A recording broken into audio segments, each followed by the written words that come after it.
What's good? What up? What up? What up, though? You already know what's popping, what's happening, what's going on. Man, this is gonna be a good episode right here. I can feel it. I feel it. I feel it in my spirit. Feel it in my soul. Before we do anything, I want to tell everybody thank you for your time and energy. Thanks for pulling up. Got a lot of topics on the docket, but you know it's Friday, so that's by design.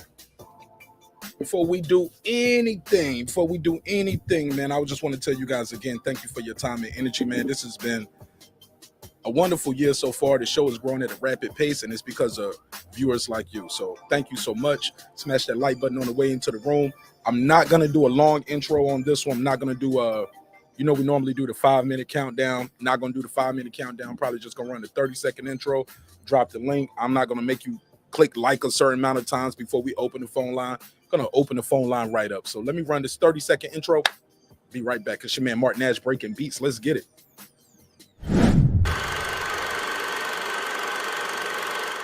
This that squad. Uh-oh. This that squad sound. This is me,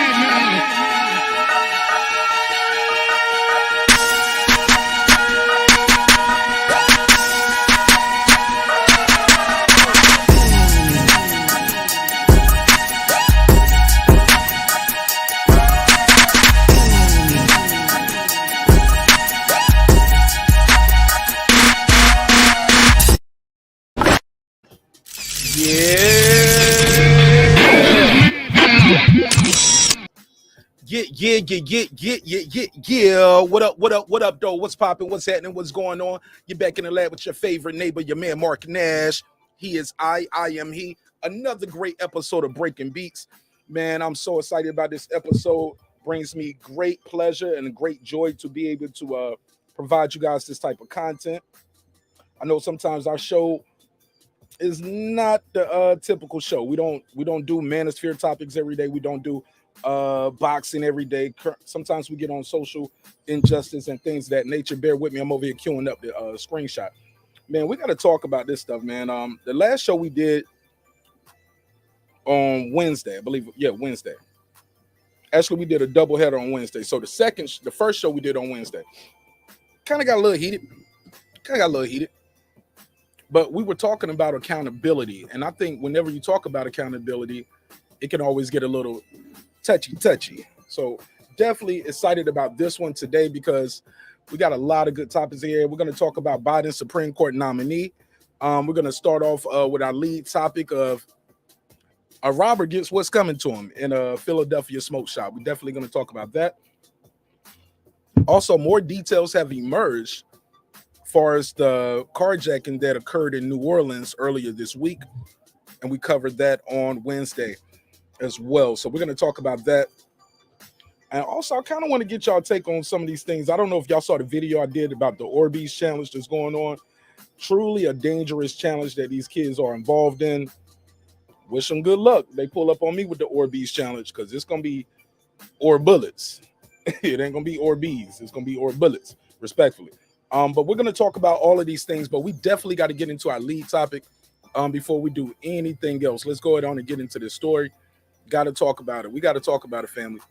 Now, you guys know this guy on the right. He's known for being, I guess they call him like a self-defense type of dude, you know? So we're going to go through this video. I got to show this video. It looked like his tactics worked.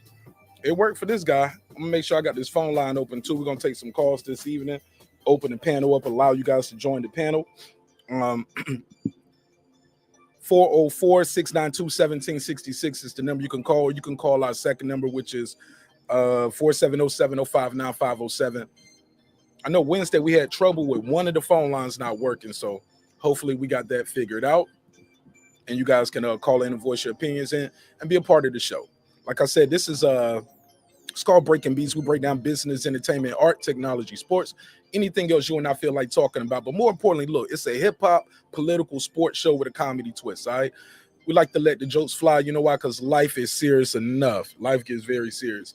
And life gets very serious and short for what would be our robber here.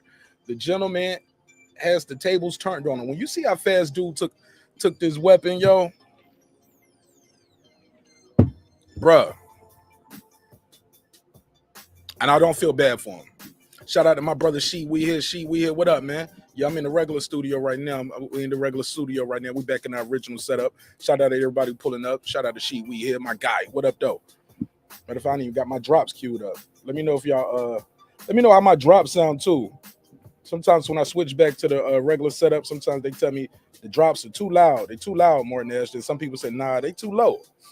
So let me know how y'all feel. What's the deal? How do you sound? What up, She? What up? What's popping? Shout out to my guy Jules Gaming Lounge. What up? Queen P. What up? Girl behind the mic. What up? Nick Rich. What up? Lisa Bell. What up? Troy Graham. What up? Major Key Boxing. What up? New Media Today. What up? 150 Dream Team. What up? King Asia Math. What up? That guy Eclipse. What up? Taylor Bell. What up?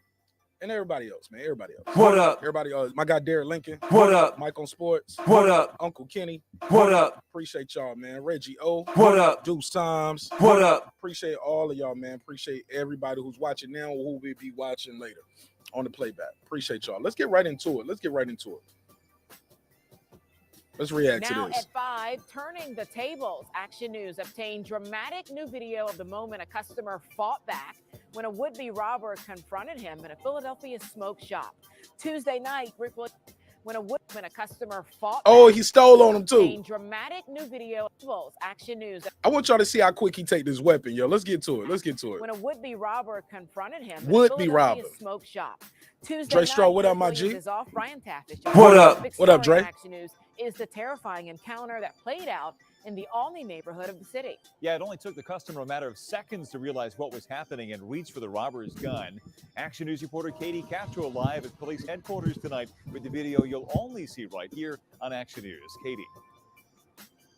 Brian and Shari residents we spoke with are really upset by all of this. As you'll see in the video, these were some frightening moments. Okay. Why her face look like that though? All right.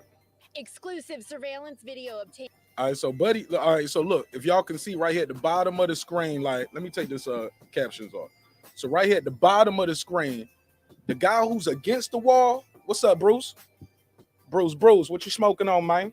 What up? Bruce, what's good, my G? What that pack hitting on? What you smoking?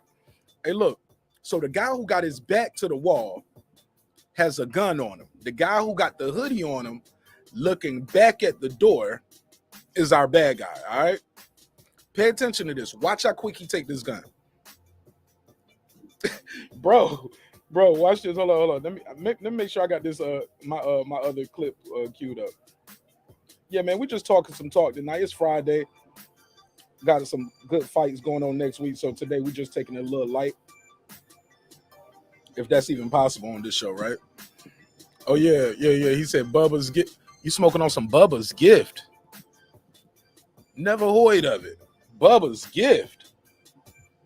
Let me give him the drop. Never heard of it. Y'all let me know if these drops sound loud, because they sound super loud to me, but it could be my headphones real loud because I got them over this skull cap. So let's go. I said skull cap, over the bucket. So watch this. So the dude's against the wall is the victim. He's gonna flip it though. He's not about to be the victim. All right, so watch this. Watch how quick he take this gun from homie. By Action News. Bam! Got him. Just that quick. Just that quick. Did you see that? Did you see it? Did you see how quick he took the gun? How quick he took the gun and had it ready to deliver shots downrange. Look at me. I sound like I'm still in the army talking about downrange. Down your body, homie. Let's watch this one more time. Watch how quick he take this weapon. It won't no struggle. It won't no second thoughts. He saw the guy looking away. He said, "This is my time." And he reacted. Shout out to the sister Carmen Serene. What up, Queen? What up? What's popping? Shout out to Tyrone Jackson. He said, "Why do reporters and preachers speak in a I hate it, Tyrone Jackson. What up? I hate it. That's why I like to deliver the news how we actually talk. You know what I'm saying? It's natural. It sounds the way they deliver it, it's like they so detached. But you're 1,000% right. Shout out to you, Tyrone Jackson. What up? Carmen Serene said he's trained. Let's watch it one more time. As you'll see take in that the weapon video, quick. these were some frightening moments. Quick. Exclusive surveillance. So he's video. looking away. You see him do his hand like this. Obtained by Action News. Bam, got it. Got it. Got it. And he turns it on. Shows the moments that bam, bam, bam. Shot him. were turned on an alleged robber. Now you see somebody look like they got an arm in the door like that. Like they got a gun too. Okay, no, that's the door lock. So that person, so they did say the guy, as he shot him, no, when he punched him, the gun went off and a bullet hit the dude who's outside, one of his co-conspirators in the shoulder. Oh yeah, he's trained, Carmen Saran. Surveillance video obtained by Action News shows the moments the tables were turned on an alleged robber. Philadelphia police say the suspect, believed to be in his early 20s, came into this smoke shop just after 1 a.m. on the 5300 block of 5th Street in Olney. You can see the would-be robber approach. I'm sorry. Did y'all hear the irony of that? He went to the smoke shop, wait for it, and got smoked. Going in there trying to rob somebody at the ATM, and then the dude don't took your gun and popped you. This is crazy. Watch this one more time. Let's see how quick you do this. This is crazy. I love it though. I'm sorry. I love it. Carmen Serene said he is trained. Yeah, duh. Right, sis. Shoot. Was he trained by this guy though? You think this was the guy? Because old buddy be giving out some tips and tricks on YouTube. This one right here, bro, he just snapped right to it. I love it. Let me show it one more time. I said one more time. I probably showed it a couple more times. Let's go. 5th Street in Olney. You can see the would-be robber approach a 45-year-old man standing by the ATM. In a split second, the man managed to get the gun away from the suspect and shot him multiple times. Boom, stole on him. Yo, bitch ass. I'm sorry. And I heard somebody scream. The attempted robbery victim hit the suspect in the face with the gun. At the same time, a shot went off and shattered the glass door. The bullet also hit the victim's friend who was standing outside. Then, in the words of the great Canadian philosopher Drizzy Drake, God's plan. God's plan. This is God's plan. How does God know that? Yo, when I steal on you, I pistol whip you for bam, the gun go off and shoot your homie outside. You can't make that up. Leave folks alone, man. Leave folks alone. Some people ain't playing with you, homie. Some people ain't playing with you, and they're going to go out right now, or they're going to get it popping, or it's going to go however it's going to go. But it ain't about to go the way you think it's going to go. Oh, yeah, you about to have a struggle today, homie. Be prepared. and you see the alleged robber bolt Look at him fall. He don't fell out the door.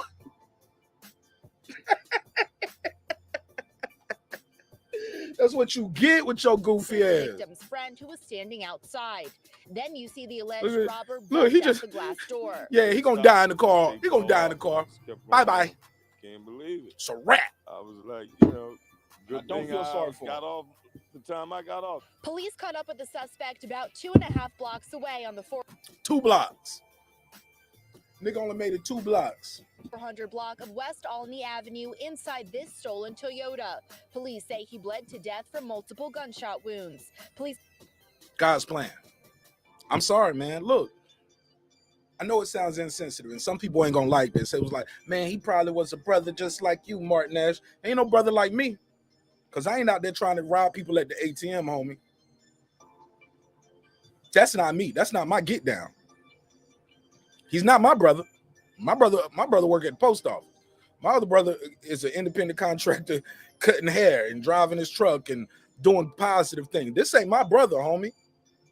Robbing this 42-year-old man at the at the ATM. No. We ain't gonna make no excuses for this, man.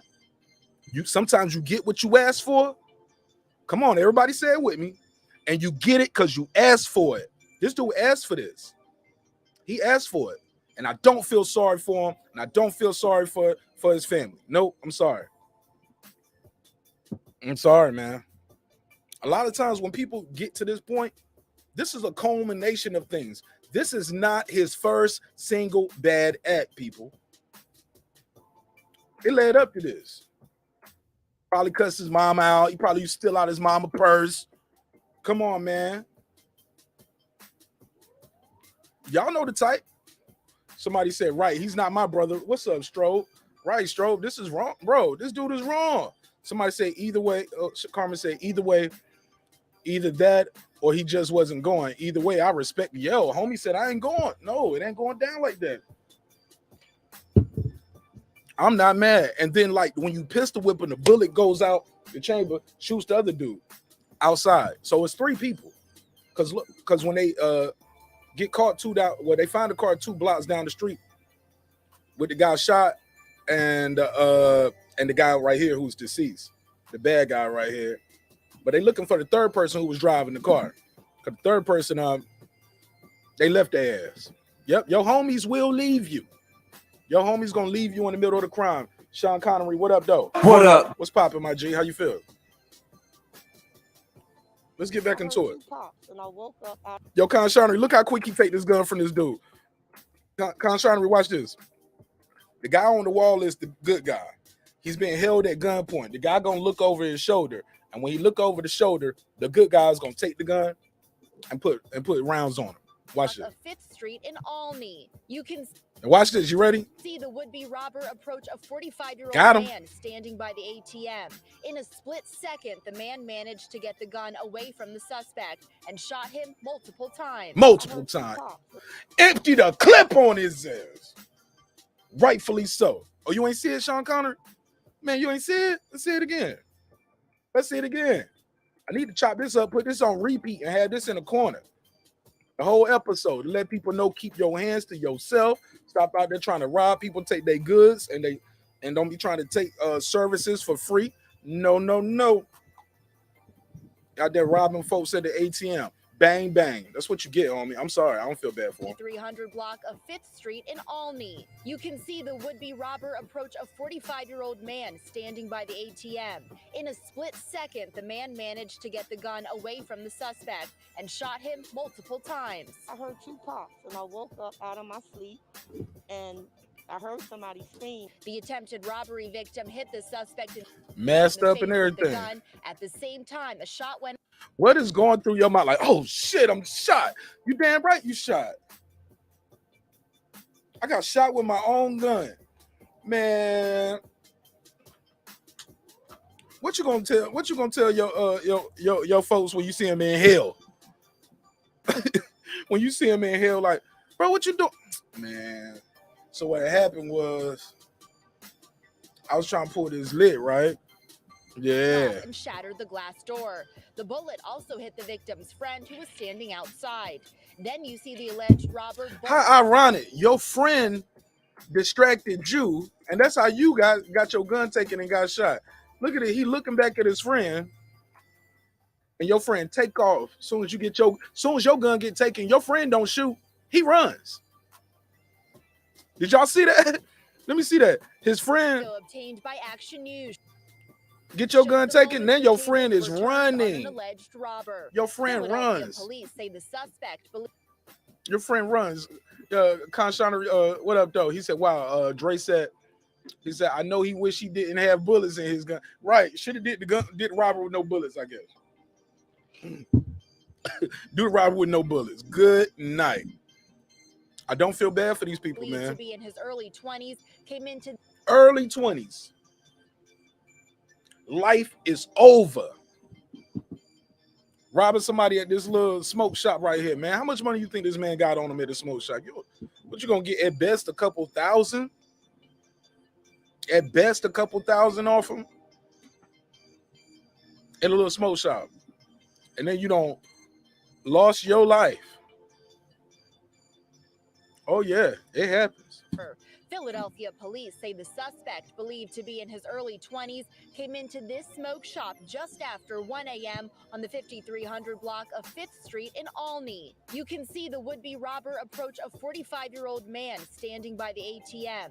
In a split second, the man managed to get the gun away from the suspect and shot him multiple times. I heard 2 pops, and I woke up out of my sleep, and I heard somebody. Casual Bayside, where the full video? You don't see him? He's shooting him now.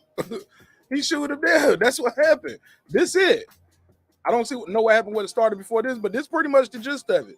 He's there. He owned the guy. He looked back, see his homeboy, take the gun, bang, bang, bang, bang, bang, bang. He's shooting his ass. The man managed to get the gun away from the Shooting his suspect ass up. and shot him multiple times. Get up, pistol whip him. When he hit him with the gun goes off. He puts the bullet, put the gold through the glass. 2 pops, and I woke up out of my sleep. Oh yeah. And I ain't mad at her. I don't feel bad. Hit the victim's friend who Stopped because it was taped all off, and I just kept going home. The time I got off.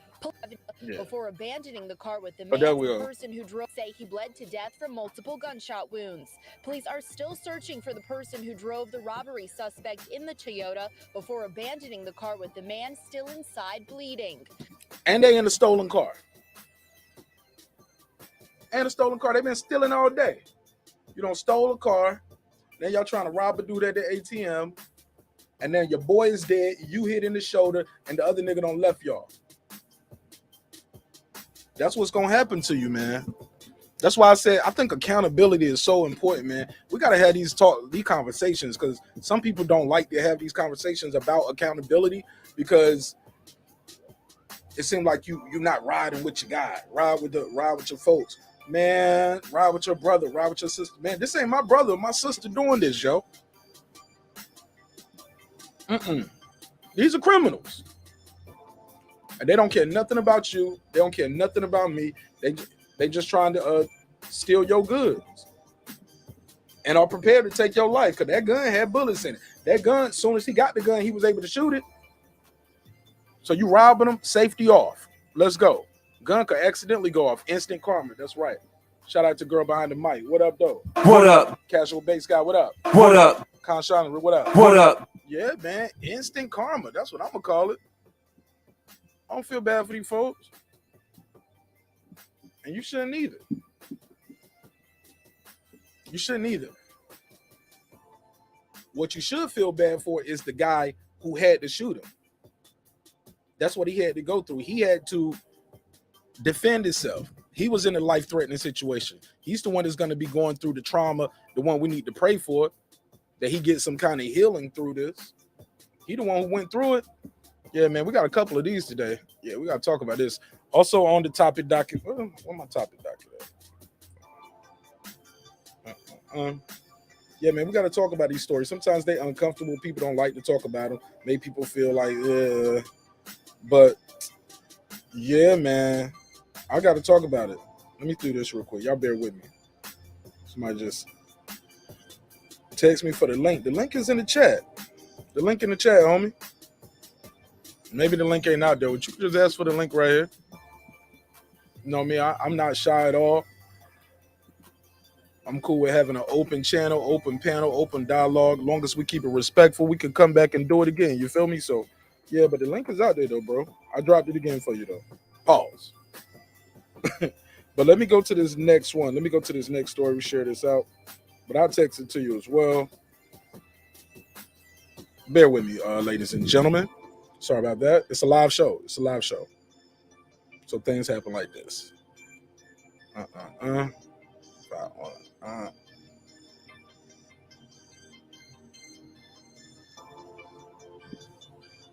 right, that's it. All right, let's get to this one, man. I saw this other story too. And look, we got more details about those kids or those teens who carjacked that 73-year-old lady. We got to talk about that. Also, Jamaicans are asking for their reparations from these royals. Let's talk about that too. I got to talk about that. Yeah, they get a rude awakening in Jamaica. Oh man, we got a couple good news stories to talk about. The police mistake a mother with her children who was using the restroom for an armed robbery. This happened right here in Cobb County, Georgia. Got to talk about that. Man, we got a couple good news stories. Accountability. Florida man brutally attacked by teens drinking near elementary school. Let's do that one. Accountability. I don't know about y'all. I know it sounds messed up, but I ain't going to be out here begging no 13-year-old for my life, homie. I'm not going to be begging no 13-year-old for my life. When it's on, it's on. Click, click, boom, boom. I'm sorry, yo. I'm sorry. Right, for a short-term game, homie. I'm sorry. I'm not about to be out here begging nobody for my life. Nope. As soon as you walk through this door, man, boom. saw this one too. Man, there's so many stories up here I wanted to get through. I don't even think I'm gonna get through all of these. Let's get to these Jamaicans asking for their damn reparations, and I ain't mad at them. Let's go to this one. And I think do y'all think Jamaicans should get their reparations? I think so. I think a group of people who are being anybody who's been done wrong, you should make them whole, right?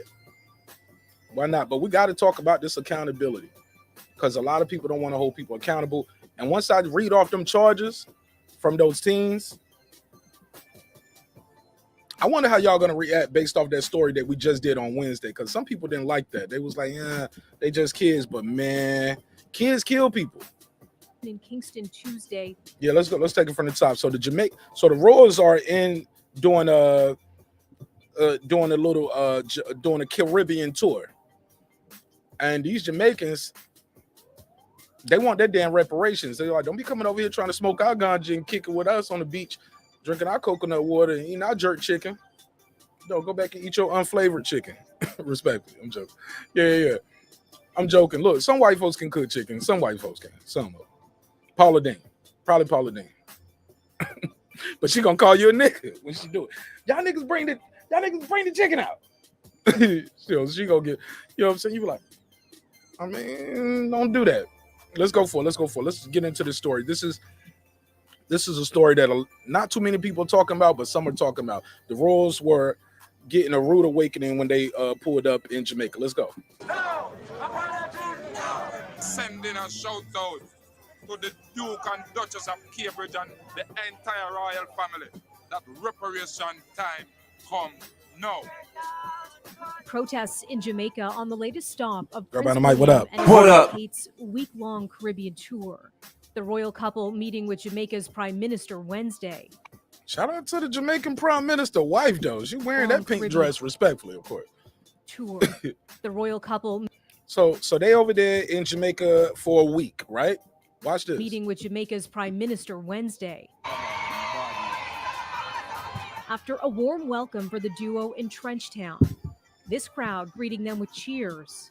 Demonstrators, though, outside the British High Commission in Kingston Tuesday demanded an apology.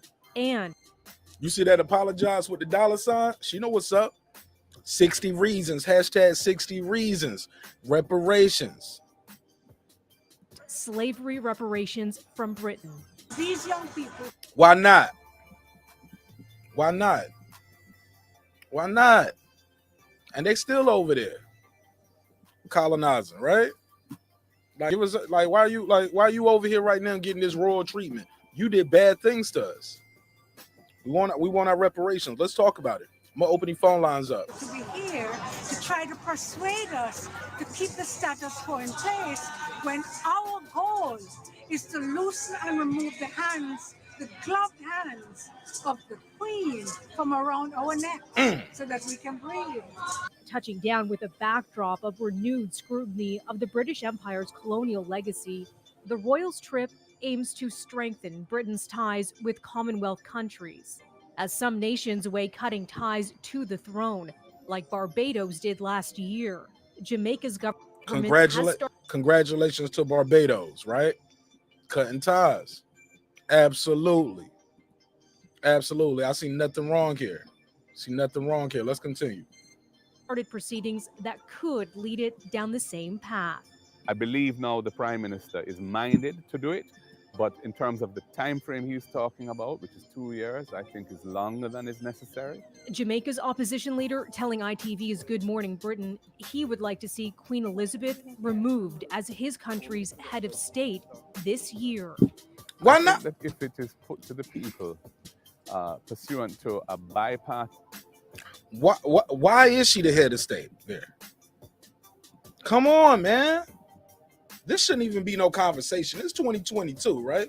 Release your hold over the people. My brother Eclipse in the building. Pull up Clips. There you go. Yeah, man. This is crazy, yo. We got to talk about it. What up, bro? Man, what's happening, family? What's going on, neighborhood? What's good? Man, we chopping it up, man. Doing a little conversation, having a neighborhood meeting. You know how we do. Sometimes we got to have a neighborhood meeting, man. Yeah, you got to bring it together, man. You know what I'm saying? I like that video clip. You know what I'm saying? William and Kate tried to go out there to Jamaica and everything. They said, "What the Ross clot?" They said, "What the Ross clot?" Hey, where my coin at, yo?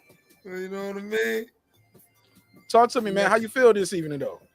Ah, man. You know what, man? I'm blessed. I'm blessed, man. I'm black, and you know, and that's a beautiful thing, man. You know, bills being paid, babies got food in their belly, so you know, you gotta take your wins where you can in life, right? Yeah, man. Shoot, I'm gonna try to take me a win everywhere I go, homie. God damn it. You know what I mean? You know what I'm saying? But I ain't trying to take it like old boy. I ain't trying to go rob nobody. Shit, I'm a hustler, man. I'm a hustle. I'm a grind, but I ain't gonna. I'm a hustle. I'm a grind, but I don't want it if it ain't mine. How about that? Right. What's mine's is mine's. I don't need to take yours because, you know what I'm saying? I believe in the Most High that provides, and you know what I'm saying? And he definitely has got something for me out there, so I don't need to take from nobody's. I don't need to covet nobody's shit. And you know what I'm saying? Because mine's is out there. I just got to go get it and claim it. Got to put my name on it. All right, let's get into this clip right here. This is Jamaica telling the British colony, the British royals, I want my damn reparations. Go home. Hashtag 60 reasons. Proceedings that could lead it down the same path. I believe now the Prime Minister is minded to do it, but in terms of the time frame he's talking about, which is 2 years, I think is longer than is necessary. Jamaica's opposition leader telling ITV's Good Morning Britain he would like to see Queen Elizabeth removed as his country's head of state. Yes, she should year.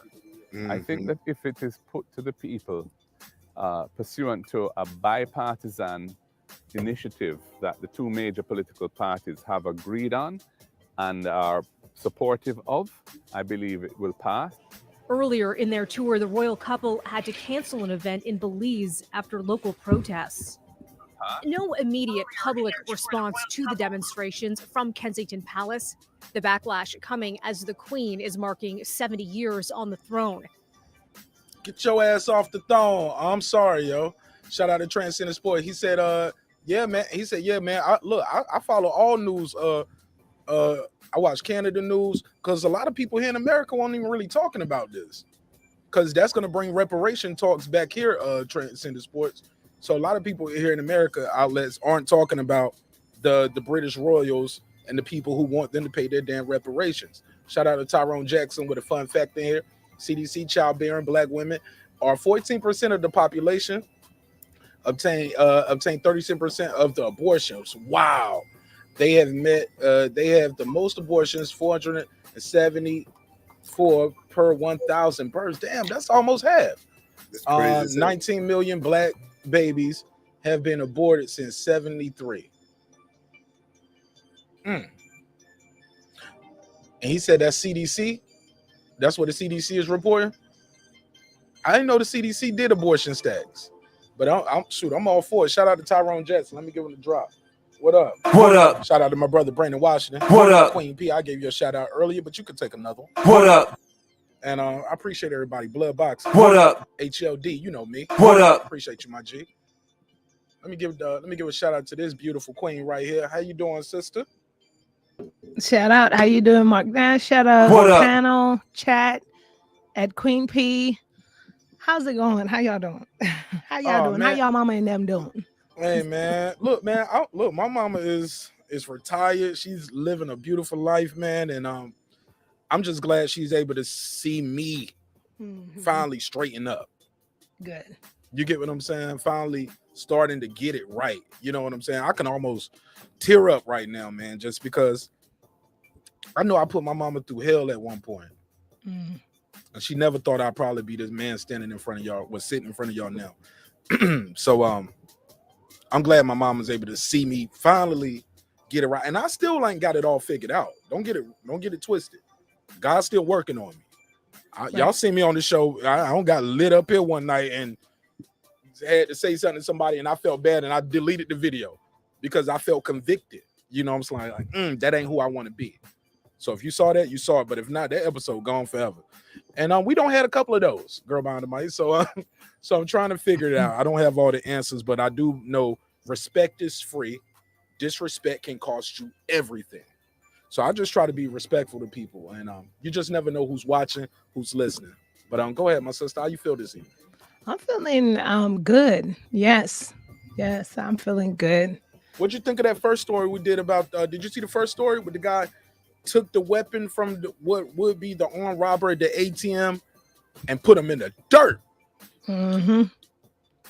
That was karma on site. I mean, it might just be a little bit more of that. No pun intended. No pun intended, because we got our sister named Carmen in the chat. Shout out to Carmen Serene. Timely. That was timely. Yeah. So I mean, I think we're gonna see a little bit more of that, of people fighting back. You know, especially I don't know, in California there where they're just walking out with stuff from stores and whatnot. But I anticipate to see more of that. Yeah, this gonna be a fun show tonight. Civilian vigilante. So hey, look, the crazy part is this though. Did you hear the part at the end right here where she said the police are still not certain if any charges are gonna be filed against the man? No. Listen to this. Let's share the screen on this part. They still don't know. Like, why are we even questioning? Shout out to Blue Dream, the queen. What up, Blue Dream? How you doing, my sister? What up? Hey, look. Why are we even having a conversation about if we're gonna file charges on the gentleman? Yeah, that doesn't make any sense. But I guess, you know, they have to follow protocol, whatever that looks like. But yeah, protocol is the camera. Right. We see he took the gun from the guy. Mm-hmm. Or they're gonna say, well, you shot him too many times, or you shot him, or you didn't have to punch him with the gun. But look, him hitting the guy with the gun made the gun go off to shoot the other guy who's outside, who's with him. Hit him too. Man, that's, in the words of Drake, that's God's plan. How did I know that when I pistol whip you, the bullet's gonna go out there, don't hit nobody else but the other bad guy? This is God's work. Mm-hmm.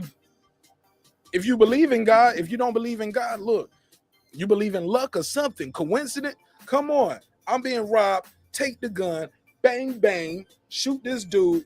Go to him. He like, I'm like, man, what the fuck? Bam, pow. Ooh, shoot him too. He could have got shot by the other dude. Look, we gotta applaud people like this, girl behind the mic. Mm-hmm. But what you think about these royals getting their reparations, trying to give out these reparations? You think we're gonna get something or not? I mean, they're gonna get something or not in Jamaica. In Kingston Tuesday demanded an apology and slavery reparations from Britain. Go ahead. What you got? Man, I mean, it'll be nice to live to be this age to see Britain actually do something for what they have done, but I'm not gonna hold my breath. They're not gonna get anything, not from the royal monarchy. They're not gonna do that. Because then Britain will have to pay out to majority of the African countries they colonized. They'll have to pay out to a lot. They participated in the slave trade too. It'll bankrupt them. Right. And I think paying restitutions is another way, in my mind, I could be wrong, where they may be admitting guilt and they don't want to do that, you know? But they've done that already, though. Remember, he started off with saying about his... He understood. Matter of fact, it's a different clip. Let me pull that one up. Okay. But go ahead, continue while I pull it up. But yeah, he starts off with saying this though. He says, "I agree with my father," and blah blah blah blah. Like we was wrong. But I'm gonna pull it up. But go ahead. I mean, yeah, I want to hear what they're saying. But I mean, that I've never heard. I've never heard Queen Elizabeth is who I want to hear it say. No shade, but Queen Elizabeth, before you go, we need you to make this right. Need you, grandma, to make it right. But I've never heard, I don't know, did Britain take ownership of what they did to the slaves they dumped over there in Jamaica? Is that what it is? I never heard of it. Exactly. Y'all let me know in the chat too if that's too loud. I know it sounds loud as hell to me. So y'all let me know if it's too loud. Okay. Okay. What's up, Clips? Talk to me, man. You think we're gonna get something? We're gonna get something for the people in Jamaica, our good brothers and sisters in Jamaica. Man, you gonna get a nice speech. You gonna get heartfelt condolences and sympathies, and a couple special programs that'll, you know what I'm saying, just confuse our kids and get them more westernized and indoctrinated to the fuckery. But as far as money, no. Maybe a couple, maybe a couple churches might get some money. Maybe a couple politicians might get elevated. A couple celebrities going to become politicians. But as far as like real reparations and real sovereignty and really balancing the scales for what they did to the island of Jamaica, let alone all the other oppressed lands of the British Empire, yeah, man, they ain't about to get shit. Boy, I'm telling you. Shout out to Queen Elizabeth. Shout out to the Lizard Queen, one of the oldest gangsters that's still out here. She ain't giving a fuck.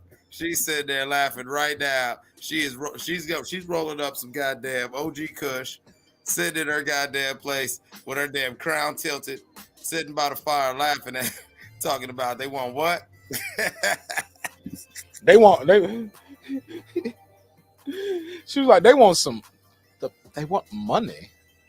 It never heard of it. Let me see. I do like when they be dancing though with those little funny little twisties in their hair. Yeah, that's fucked up. Okay, so nobody told me this stuff is too loud, so it's my headphones down. So let me turn my headphones down. All right. Yeah, somebody said not a damn thing. Shout out to Brian Hudson. Brian Hudson, what up, my G? What up? What up? He said, yeah, they fools, and you speaking facts. I can actually watch he said I can watch is that cast or cost? Cast the host keep. I can watch a cast that the host keeps it real instead of being all extra, feeling bad, or having simply they are fucking idiots doing dummy shit. Okay. I don't even know if that's a compliment or a dislike. I'm reading that all wrong. I'll take it as a compliment. He's here. Shawnee said, there's no use for a royal family anymore. Speak to that girl behind the mic. Lord. Now, what they in charge of, really? Right. See, I've never been a fan of the royal monarchy. That's why I say, Lord. I've never. But you come from that, though, I thought. No, we were colonized by them, but that's not my heritage. I'm a born free. After 1980, we were liberated, but not liberated from the colonial tendencies. But I just never have been a fan of them.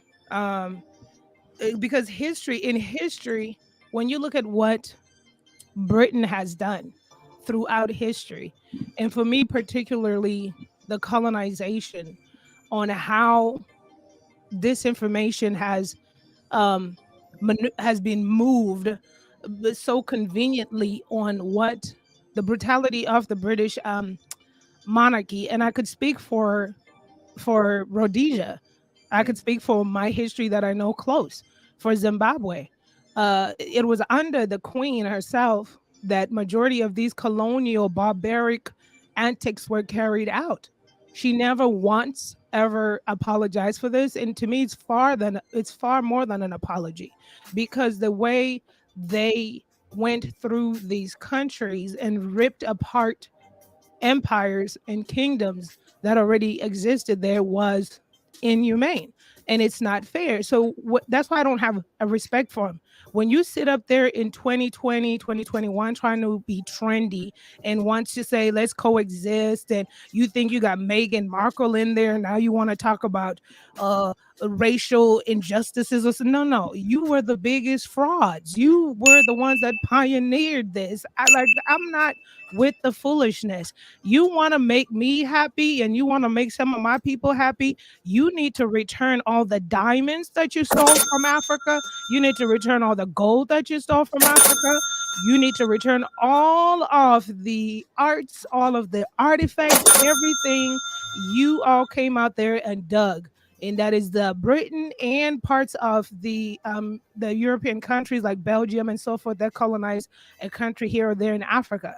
So that's how I feel about those countries. But Britain more so had more colonial rule and their participation in the slave trade. I haven't heard anything at all. They want to make this right. You return back to Caesar what belongs to Caesar. That's all I'm saying. And we could start talking about racial inequalities because I'm not impressed by Meghan Markle and gingerbread royal child. Oh I'm shit! not impressed by that. Damn. I'm not. Did you call him gingerbread? Gingerbread Harry. I'm not impressed by that. There's not, it's like all these years. Harry said he down with the brown. He down with Or the brown the for the light, wrong the color. real light brown. Right, go get the real light one. So Queen Elizabeth, you won't send Queen Elizabeth to her grave too soon, because Harry been digging chocolate sisters for the longest time. There's so many pictures out there. But you can't marry them. You can't marry them, right? I mean, You went technically, too far, Harry.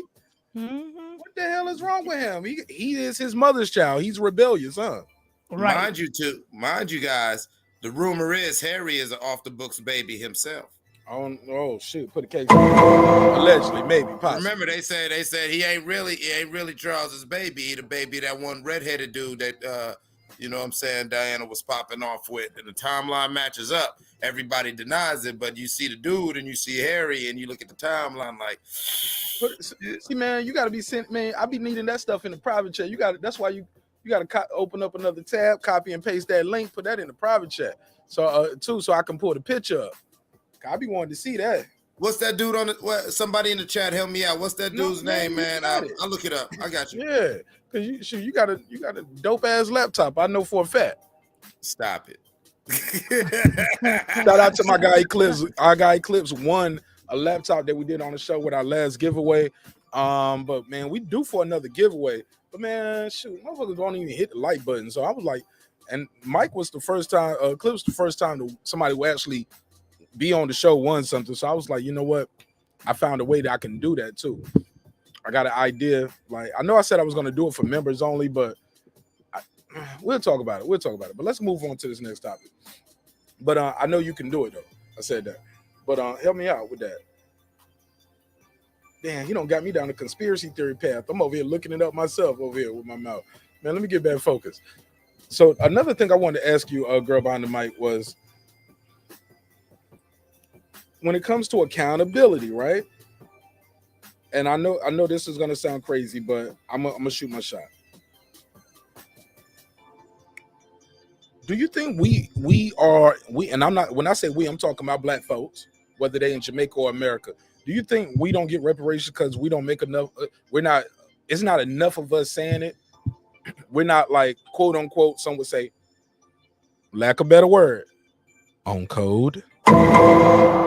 We don't have no code. We ain't all together on this. I remember being in college, and I remember I think it was like English 2. It was like early on. I'll never forget it. And because this teacher, man, like, he just kept popping up in my life a couple times. Like he was my wife's English teacher in high school, and he ended up being my English teacher in college. And then when I bought this basketball goal for the kids in the neighborhood, when I pulled up on Craigslist to go get it, guess who's there? It's him selling his basketball goal for his son who don't want to play with it. You get what I'm saying? These are years and years of passing in between. So do keep popping up. That's crazy, right, girl behind the mic? Right. So just the irony, right? So I just never forget this topic in this class where we was talking about reparations. He told us to write a paper on it. The class is literally all black too. It was all did we have? Yeah, it was black folks. Like but it's all it wasn't no white folks in that class. It was a small class. It was night school English class.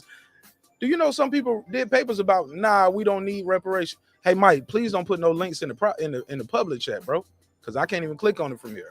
All I can do is click on and put it on the screen. So that's you're supposed to put it in the private chat. Please don't. Please don't put no links in my public chat. Lottie dottie everybody. No links in my public chat. But so I said that to say it was people go around the mic that were, and it was females too, women, black women, saying, we don't need reparations. We don't deserve reparation. We shouldn't do reparation. None of that. I couldn't believe people were saying that. But that's what it's people out there that believe that. So is that possible? Do you think that's possible? Like why we don't get reparations because we don't all agree that we should get them? Well, you know what? That is a very good question. And I'm going to do this twofold thing. I think you're absolutely correct that to me, if everyone was united in the sense of wanting reparations somehow, it would probably happen by pressure. By pressure, something would probably come out of it if everyone was on board, right? But the reality is not everyone is going to be on board. And so the other part that I've always thought, because I've always scratched my brain to say, why won't America make this right? Why won't America make this right? And I've often wondered, is it because if America gives the reparations, because it's not, it's, here's the reality of it. People have argued this point, right?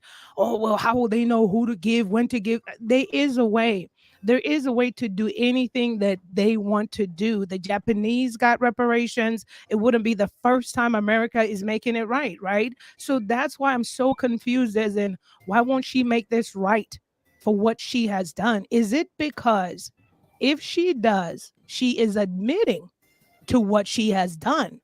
Because the biggest sin that America has ever done is shed the poor blood of the innocent slaves that were stolen from Africa, instead of the black people that already resided here that were then joined into captivity for slavery. So is it that if they pay out reparations, then America is admitting that we did this? And is that it? She doesn't want to admit.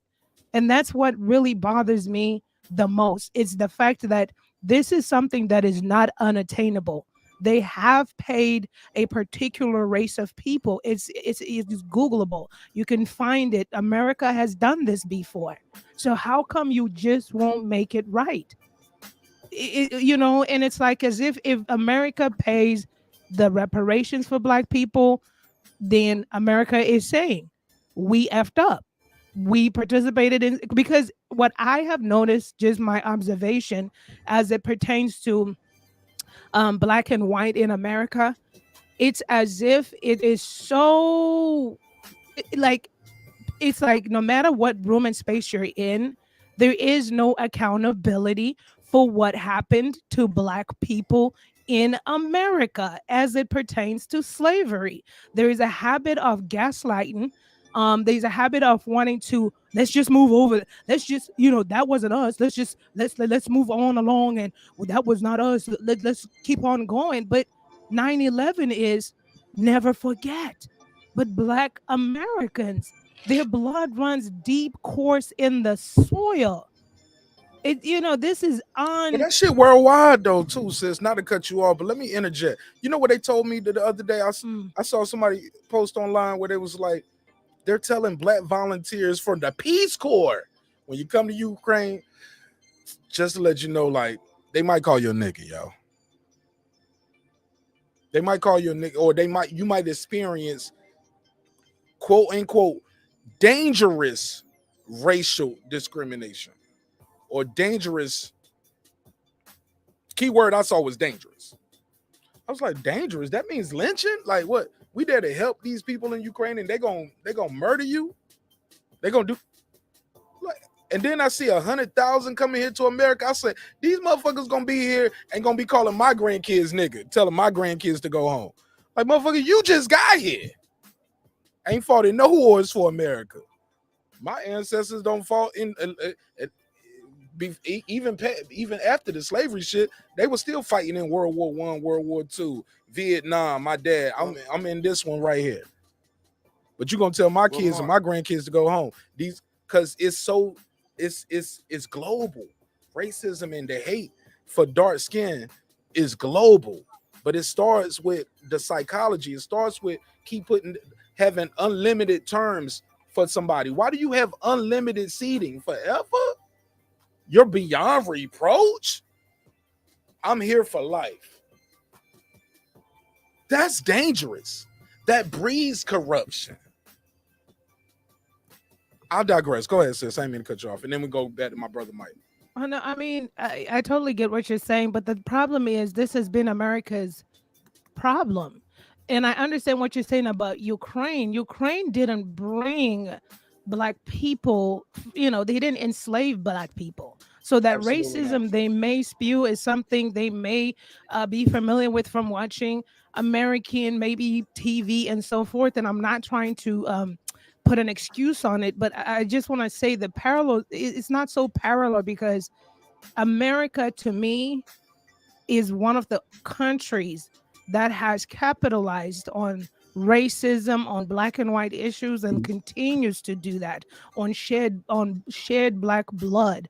And to me it's because you could travel to even the United Kingdom itself, yeah, the colonizers headquarters, but and I get it, there is forms of racism there, but there's no it's not as perverse as the lynchings here. What really repulses me is this is the only country that has a history still of pictures of people gathering around trees watching people being hung. Like these were family events. This to me is just so grotesque. Like how can anyone how could they have been okay with this?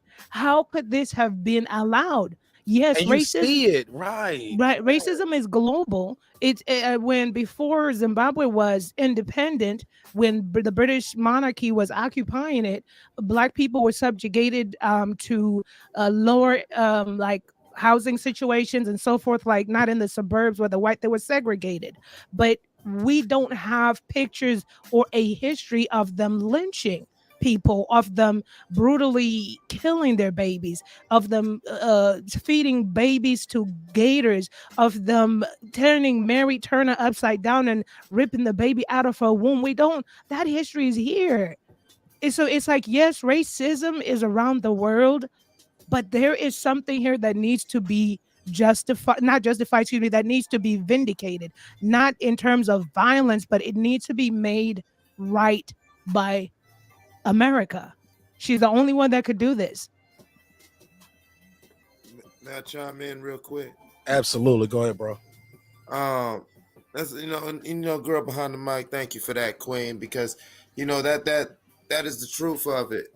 And now, with these things said, neighbors, let's go on and ask ourselves, why do certain people have a problem with critical race theory? Why would a certain person of a political or philosophical position have a problem with an honest reflection upon our history instead of history's told by the winners? Let's just tell history and let's tell it for what it is. Well, like girl behind the mic was alluding to, when you peel back these layers and you look at the individual bricks that built this house, we see those aren't bricks, those are black bodies, and the mortar is blood. That's what built this house called America. This is the all-American nigga factory. There wouldn't be none of this without that. Our pain and our presence in this land is the very proof of our power. For they needed us for this, but they needed us to be subjugated and submissive to their ideology. And so to talk about that, not only would it shed light on the atrocities and the crimes that they have done, but it would also do the most important thing that we as a people have yet to still completely do as a whole. And it's free ourselves from the construct of their thinking. For sure. Feel what I'm saying? For sure. I'm listening. Yeah, but yeah, I really think it's really crazy that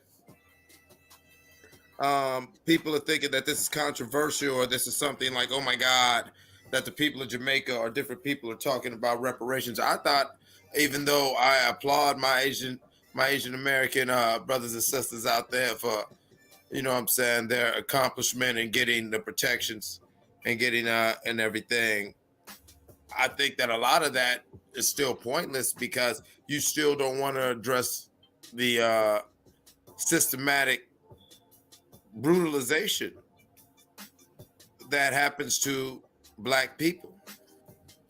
across the diaspora. I mean, you can see the difference between somebody who's Latino, non-melanated, and Latino melanated. There is something that, again, it's historical. America perfected it, I will always say. But, you can't act like America started it because, there's been a disdain for melanated skin that goes back pre-Roman times. Hell, I mean, if you want to look at it, the story of Jesus is one of the oldest cases of police brutality and a brother getting did wrong by the justice system. People don't even look at it like that, but like these things been going on, and a lot could be said right there about the normalization of brutality against black skin and the dehumanization of people who come in this image. Even amongst ourselves, how we look at ourselves, like we end up always getting into, we always talk about when we have our relationship talk, like we have a real fucked up way of looking at and dealing with each other. And I believe a lot of that is because we still operate under these constructs that were designed to do such. A great book, I'll say in closing. I read this book in high school and I love it. I got to find me another copy of it. I lost mine. Was a book called Africa. And it was by a Roman by the name of Plutarch. And it was a couple years after the last Punic War. And the Punic Wars were the wars between Carthage, which is now like Tunisia and Northern Africa, and Rome. That's where you get General Hannibal Barca and all like that. That was during the Second Punic Wars. And in that book, Africa, Plutarch's opening statement and thesis is he's explaining the reason why he's making this book to detail the cultures and the history of Africa is because he hates Africans so much. And he wants his disdain of Africa and African culture to be Family the members of definitive a word missing on mother our and culture. attorney have spent the day in Johns Creek looking for clues about And her it was kind of interesting disappearance. because The family- till this day, which is now like Tunisia, Western history teaches and Rome. That's where African history from General Hannibal Plutarch's perspective, and often cite him when they go to their oldest references for African cultures. They still cite Plutarch, who wrote this book, telling you the whole reason he's writing this book is to shit on these niggas because I don't like these niggas. I used to fight against them in the war. All right, Mike. We got to pass the mic a little bit quicker than that. I appreciate the history, and we need that. We need that. We just needed a little quicker in your soliloquy, because we did have a lot going on right there. And I apologize to the listeners for that interruption right there, and I apologize to you as well, Mike, because it was a lot going on. Because we need that last part again, though. When you get a second, because some of that we lost that in the audio. But my bad, y'all. It's a live show. Go ahead. Brandon Washington's on the call. Go ahead. Salute, man. Salute to the panel. Salute to you, Mark. Yeah, my bad. I apologize to Clips too. Mike Clips and, was cooking, man. See, Clips started off with the first of all is the like he gave me the funnies at first, but it won't funny. It kind of hurt a little bit. You know what I'm saying? Like, yeah, man. But I appreciate it, man. We need those. We need those, man. Golly. That shit was a whole little clip right there. I hate you call when you call, Brandon. Like, man, why you calling? You hear the man talking. You call in the middle of his speech. Fuck everything over here. But now I'm glad you did. I'm glad. Now you my brother, man. I didn't mean to stop. I didn't mean to stop his flow, man. Yeah, you calling. No, I'm fucking. Yeah, with indeed. You. I'm fucking with you, man. The phone number's up there. Say call it now. Depends on how you quarterback too. Hey, yeah. Look, I'm fucking with y'all. But man. I want to say this though, real quick. I didn't want to jump on the panel. I didn't want to destroy the wisdom. Yeah, I just didn't want to mess up the flow. But I want to say this because I'm in the chat. I'm teasing. And I see the people are saying. I see the people are saying in the chat that Black Americans or people sue African nations and Africans for selling black people into slavery. And what I would say to that is they did not have a clue what they were selling us into chattel slavery. They did not know that our descendants be slaves. They did not know that there would be breeding forms. They did not know what would be our fate. What it was, and all of them in the Arabs played a part in it too. Is they came in around the edge of it. They didn't come in the middle. They came around the edge, and what they did was what they always do. They manipulate people, and they turn the situation into an advantage. They caught warring tribes. The warring tribes would catch, I guess, POWs, and they would sell them off to either Arabs or Europeans. But it got to the point where they couldn't buy enough of us, so they started taking us. And I believe I forget the African king. He wrote a letter to the king of Portugal, slow down. Asking him to Brandon. Are you talking about? Yes, sir. What specific country of the continent are you talking about? Because there's a lot of parts of the continent, and where did you get these things from that you said? These are things that I've read, and these things that I've come across as I put together in studying this history. Okay. So and then I'm telling you about a letter that was written. I'm gonna have to look it up and probably put it in a private chat later. But he wrote a letter asking the Europeans to stop coming taking his people. They didn't understand what was happening to their people, so we shouldn't. I don't like when the narratives put out that black sold other black people, or that y'all sold y'all into slavery. No, they didn't know they was going. They didn't know that people was going to be dehumanized, nor did they know that we was going to be treated like chattel. They didn't know that, because that wasn't their concept of slavery. That is a European concept that was perfected by America, United States. Right. It was servitude, indentured service, but you're still a person. Right. Yeah, you still a damn person. Like, we're not about to do this. But these dudes went right.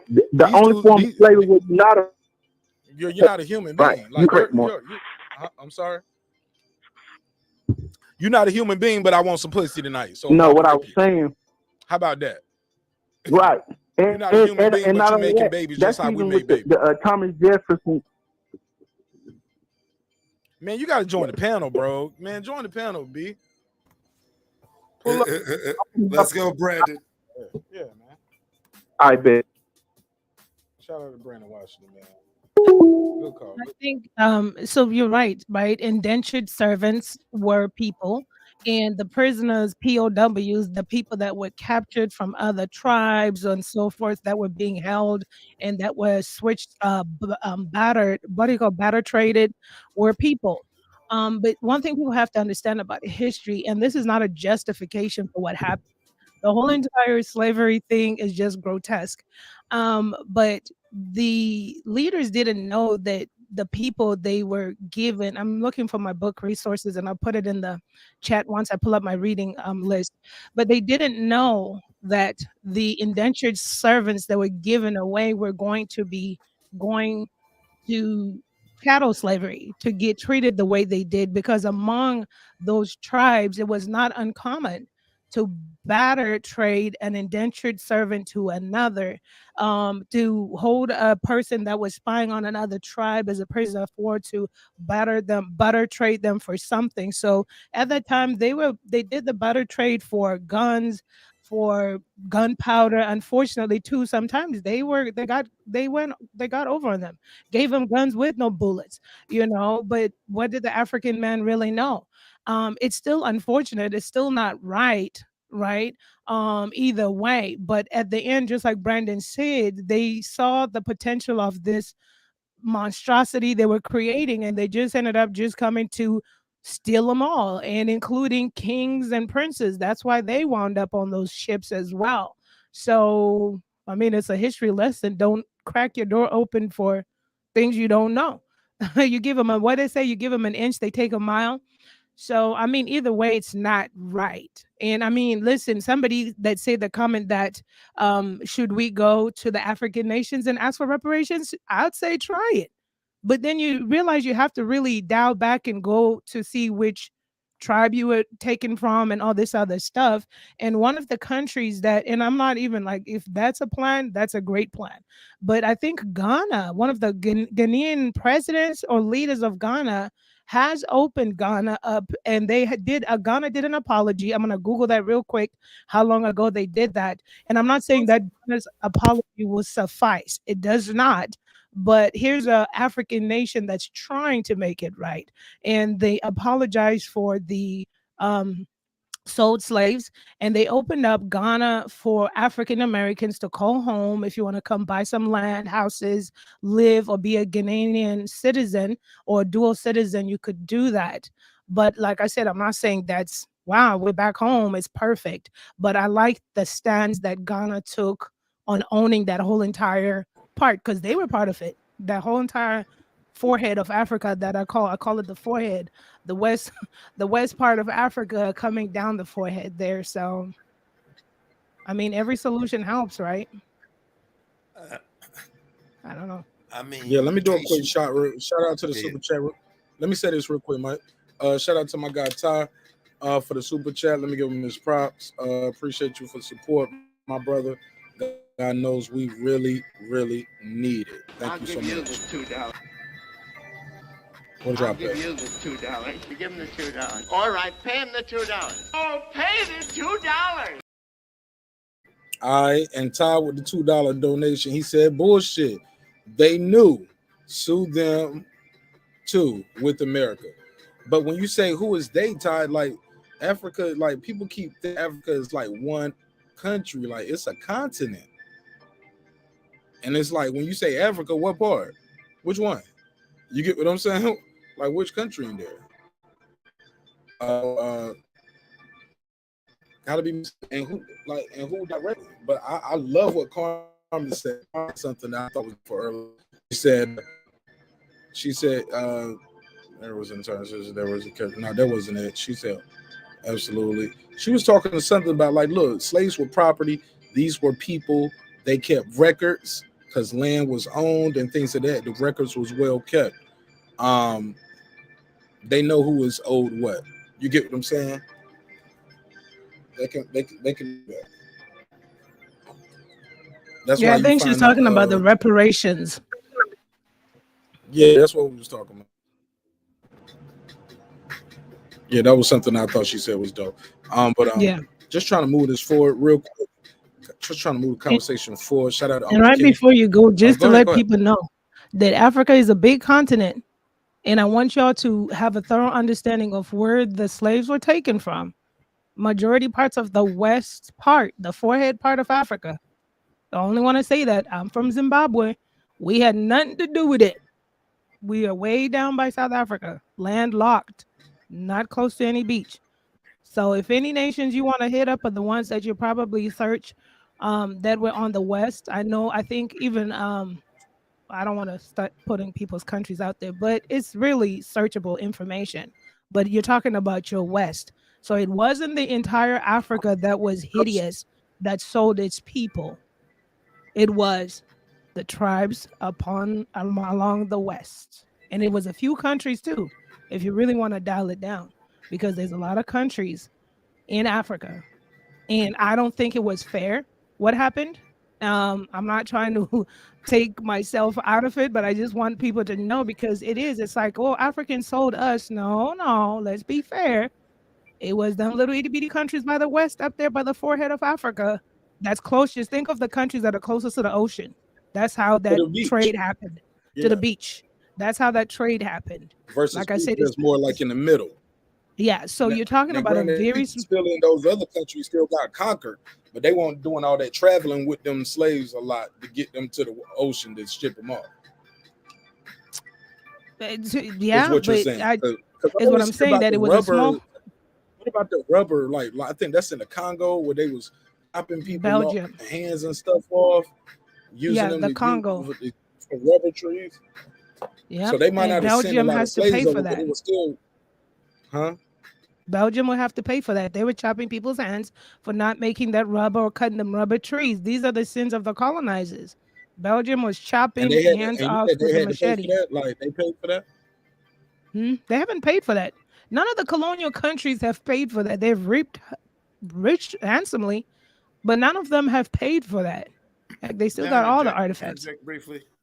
Yeah, You go guys ahead. are talking about slavery when you seem to forget that the Hotel Rwanda and that war between the Hutus and all like that and the Tutsis, that was a war between Belgium and France on a corporate level that they fought in Africa, that you could follow the money and see. You know, those are corporations in France who backed each rebel tribes through the missionaries. Like this stuff is like nothing new. So I mean, when you want to talk about reparations, I mean, who you going to get reparations from in these African countries who still aren't under the thumbs of the same European colonizers, or just a corporate rebrand of those nations? Like what do we get really? What are we really doing here? You know, like we're really going, before we actually can attack it, let's actually identify what we're attacking. You know what I mean? Let's not just shoot blindly and aimlessly in different directions. Gesundheit. You know what I'm saying? Sorry about that. You know, it's all good, man.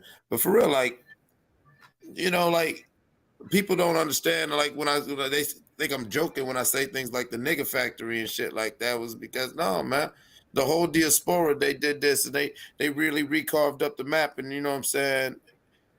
And they don't want people to talk about certain histories and certain bloodlines, because you start understanding that, first of all, a lot of America, like that's what the whole Moorish thing is, a lot of the early treaties and shit, this be to a lot of black people. A lot of black people been owning lands. Half of that shit in 2005 with the Katrina and Wilma shit was just a land grab, because some of that shit in St. Bernard Parish and all like that, them black people been owning that land since the 1600s. You know what I'm saying? I see Reggie doing a show about Jean-Paul de Baptiste. I mean, people forget that the Haitians had a whole maroon nation that stretched from Canada all the way into South America. They found, you know what I'm saying, it was Haitians who helped Colombia and stuff like that. These were these slaves who we had our own Black America for years. Our own Black America that was fine and thriving. And the only time that these thriving Black communities and societies started to fail and implode within themselves was when they tried to, in good faith, culturally trade and integrate with the West. Because it was from that cultural integration with Western ideals and Western corporations and economic systems, they found themselves leveraged, and they found themselves marginalized, marketed, and discarded. These were whole, like, you know what I'm saying, most of Minnesota area, all like that. Like, that's why you have, believe it or not, these thriving Black communities where Black people been there in America, all throughout the world, in Europe.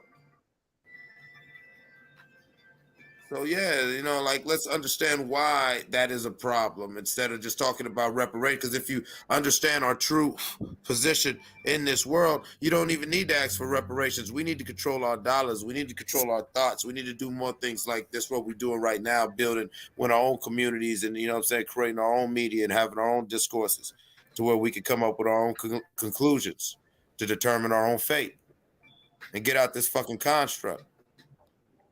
They take a nigga chains off, but they never took our minds off that plantation.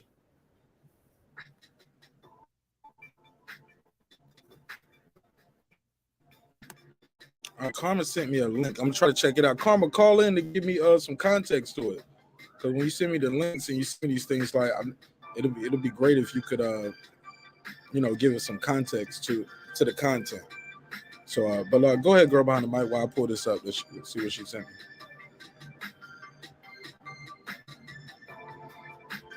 Memory. Yes.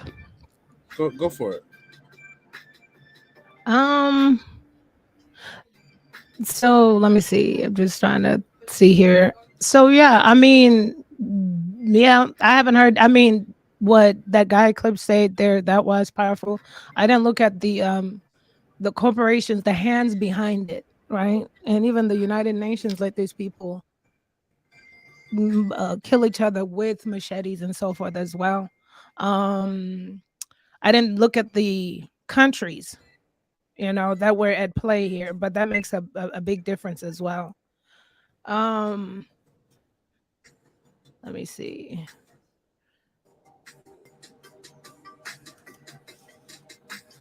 Yeah, the reparations conversation is listen, I'm just like, people are owed, and I get what you're saying, right? I mean, I get it. But I just want America to make it right. I just want that moment where America will make it right. I don't know if it'll happen in my lifetime. I don't know if it'll happen after, some generations after my lifetime, but I just want America to make it right.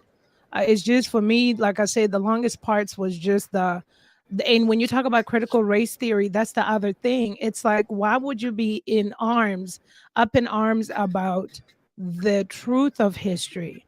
Is it because now it's pointing out specifically to things that happen? And it's like, what happens in the country affects the people. So you see the resistance by the people of shutting down critical race theory. But my thoughts in life, I'm like, how many more generations do you think you want to keep this facade going, that never happened, or act like it wasn't a part of history? That's just what I'm always curious about, because I feel like once that has been made right, people can coexist. And I'm not saying that people cannot or are not coexisting right now, but you have things such as like the McMichaels versus Arbery. And I always tell people, you think your ancestors are gone, but they live among us. What do you think incited those people to do a lynch mob chasing of a kid jogging in the community? And what's even scarier is the comments in certain comment sections before it went to trial, of people really thinking that this kid had stolen the whole entire construction site. So that's why America has to make this right. I think truly, can people go forward? In order to heal, you have to acknowledge the pain. But there has never been an acknowledgement of the pain. And by all due respect, I'm not saying that let's play on the trauma pains of Black America. Let's keep the narrative going with no solutions. I'm just saying there has to be something that has to give, where a country recognizes what it did to a people. We all know it's past that time and age, but the country has to make it right. That's just my sentiment about that.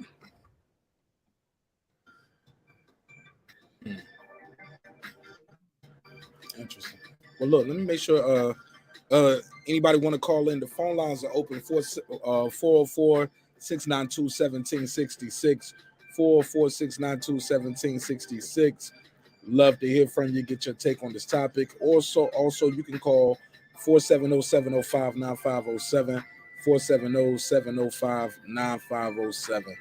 I think we got both phone lines open. Shout out to Karma, but yeah, I would love to understand the context, because she put a couple things out here, but it's a couple articles, and I see the articles, but yeah, but the invite is always out there. The invite is always out there. There's something else I wanted to talk about this evening too, girl, behind the mic and clips. It's Friday, man. I'm having a good, really this conversation out. So, what, girl behind the mic? Have you been watching some of the confirmation hearings of the Supreme Court justice that brought the Supreme Court justice nominee, Judge Jackson? No, I have not. Okay. How about you, Clips? You seen any of those? Yeah, I watched it. I'm watching. You're talking about Ketanji, right? Ketanji. Yeah.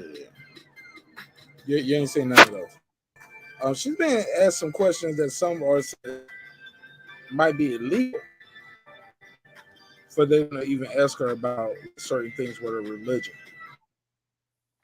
Oh yeah. Oh yeah. See Lindsey Graham. What's her? What you thought they was gonna play nice with her?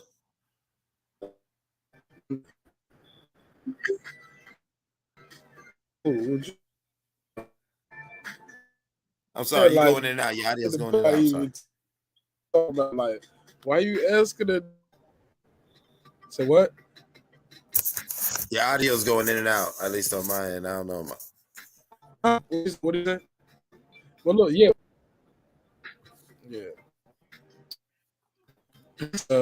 Ask her some questions that some people thought was uncomfortable. So that's a whole nother conversation. So you're not familiar with what's going on with that girl behind the mic. I'm gonna pull this up. So- I'm gonna play some of this audio.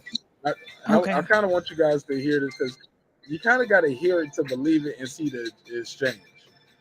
Like, what we doing here? You get what I'm saying? Like, what are we doing here? Are you kidding me, man? So let me pull this up. Bear with me. But far as you know, but what do you know about this sister and the qualifications?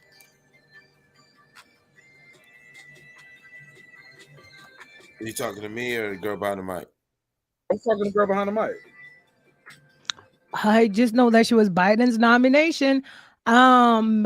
And I haven't looked into her background. I'm gonna start doing that right now. I've gone on YouTube, scrolling up. I've seen clips, but I never clicked on them about what I think I saw a thing saying she was crying or something, but I just never clicked on it. But I'm gonna look for her background. I'm not so familiar with it. It's just so political. Yeah, I'll leave it there. Yeah, but I'm gonna look and see what her qualifications are and stuff like that. Well, she's definitely qualified. We can say that whether we agree with her politics or not, she's qualified. Let me see something. Where are we at? I'm almost there. Take me a second to get through this because I had a lot of stories. What was it? Got a couple of these. I got a 2-part. I think it's a part 1 and 2 to this. Yeah, but here we go. Let's see. Let me get to the audio. Let's hear it.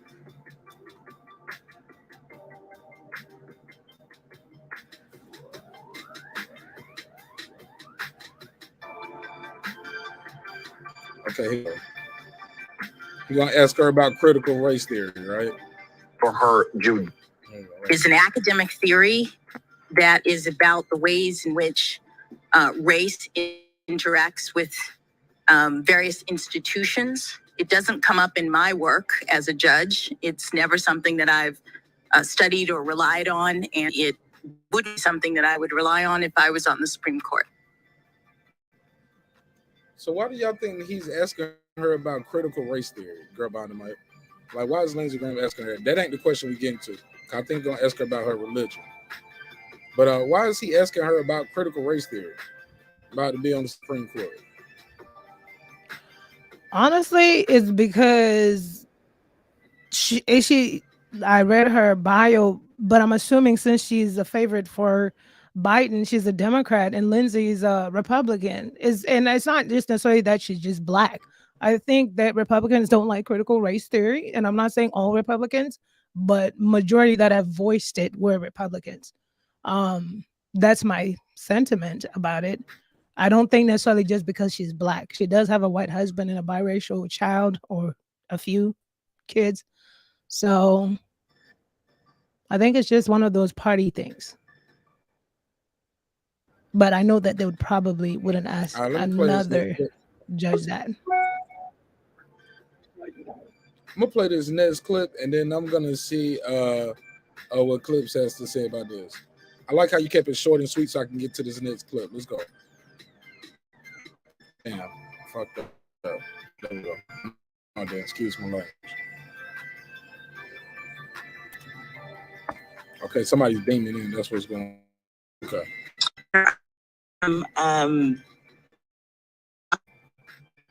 Sure you got your mic when you pull up. Okay. Listen. Okay. Senator, Let me see where it is. Come on, man. My bad. I got the email too, Queen P. Bear with me, y'all. What faith are you, by the way? Senator, I am Protestant. Mm-hmm. Okay. Non-denominational. Okay. Could you judge a Catholic? Senator, I have a record of I think the answer would be yes. judging everyone. I believe you can. I'm just asking this question because how important is your faith to you? Senator, personally, my faith is very important. But as you know, there's no religious test in the Constitution under Article 6. So your question ain't got nothing to do with what we got going on here. You know what I'm saying? As far as what we doing here, my faith don't matter. You get what I'm saying? Man, come on, bro. He reaching, yo. He's reaching. But go ahead though. Especially when we had Kevin on and he was up here and Dr. Blasey Ford saying this dude raped me. We asked, come on, bro. I gotta digress on this. Go ahead. Listen, man, you got Mark. You got. So we got. Huh? Yeah, Mark, you got to curb your enthusiasm. Remember now, Obama did 8 years and they still swearing he's a Muslim. Okay, of course they gonna question her religion. What she thought? Lindsey Graham, oh yeah, she lucky he didn't. Clips, you gotta fix your audio, bro. Clips, gotta fix your audio, bro. You chopped up real bad. Oh shoot, he don't got blanked off. Oh, go ahead, Brandon. Oh, salute to everybody. Hey, girl behind the mic, and what up, Mark? Yeah, I think I've been kind of pay attention to this in and out. I seen where she couldn't define what a woman was. They asked her what a woman was, and she couldn't define it. They asked her. So I've been watching both sides. I really, I don't care if she gets nominated or not. Me personally, I'm getting tired of watching black women, powerful black You hear women, me? women. Yes, I could hear you. Could I you could hear hear Brandon? Brandon. Or did he black out? I could hear Brandon. Yeah. Okay. Go for it. Go ahead, Brandon. Yeah, you kind of blacked out to me. Okay. And I'm just tired of watching powerful black women be married to white men. I would like to see, just me personally, us not. I would like to see us be powerful together. I think that we see who Kamala Harris is married to. We see who this woman is married to, and it seems like we got to fit these cutter images to be in these positions. So I really could care less. And I think that even Clarence Thomas, look at Clarence Thomas. Clarence Thomas is married to a white woman, Jenny, who got so much power over him. It's ridiculous. If you read Clarence Thomas autobiography, he talks about this stuff. But anyway, I'm really just not interested in what she has going on, and I don't care. I mean, she's gonna rule. She's gonna rule the way they tell her to rule. So because this is her going through the fire now. This is her confirmation that she's gonna do what they tell her to do, and she's up there got to sell herself. So this is what she has to go through. But outside of that, I want to see her define a woman. I want to see what she's gonna do on abortion. I want to see what those kind of things. I really don't.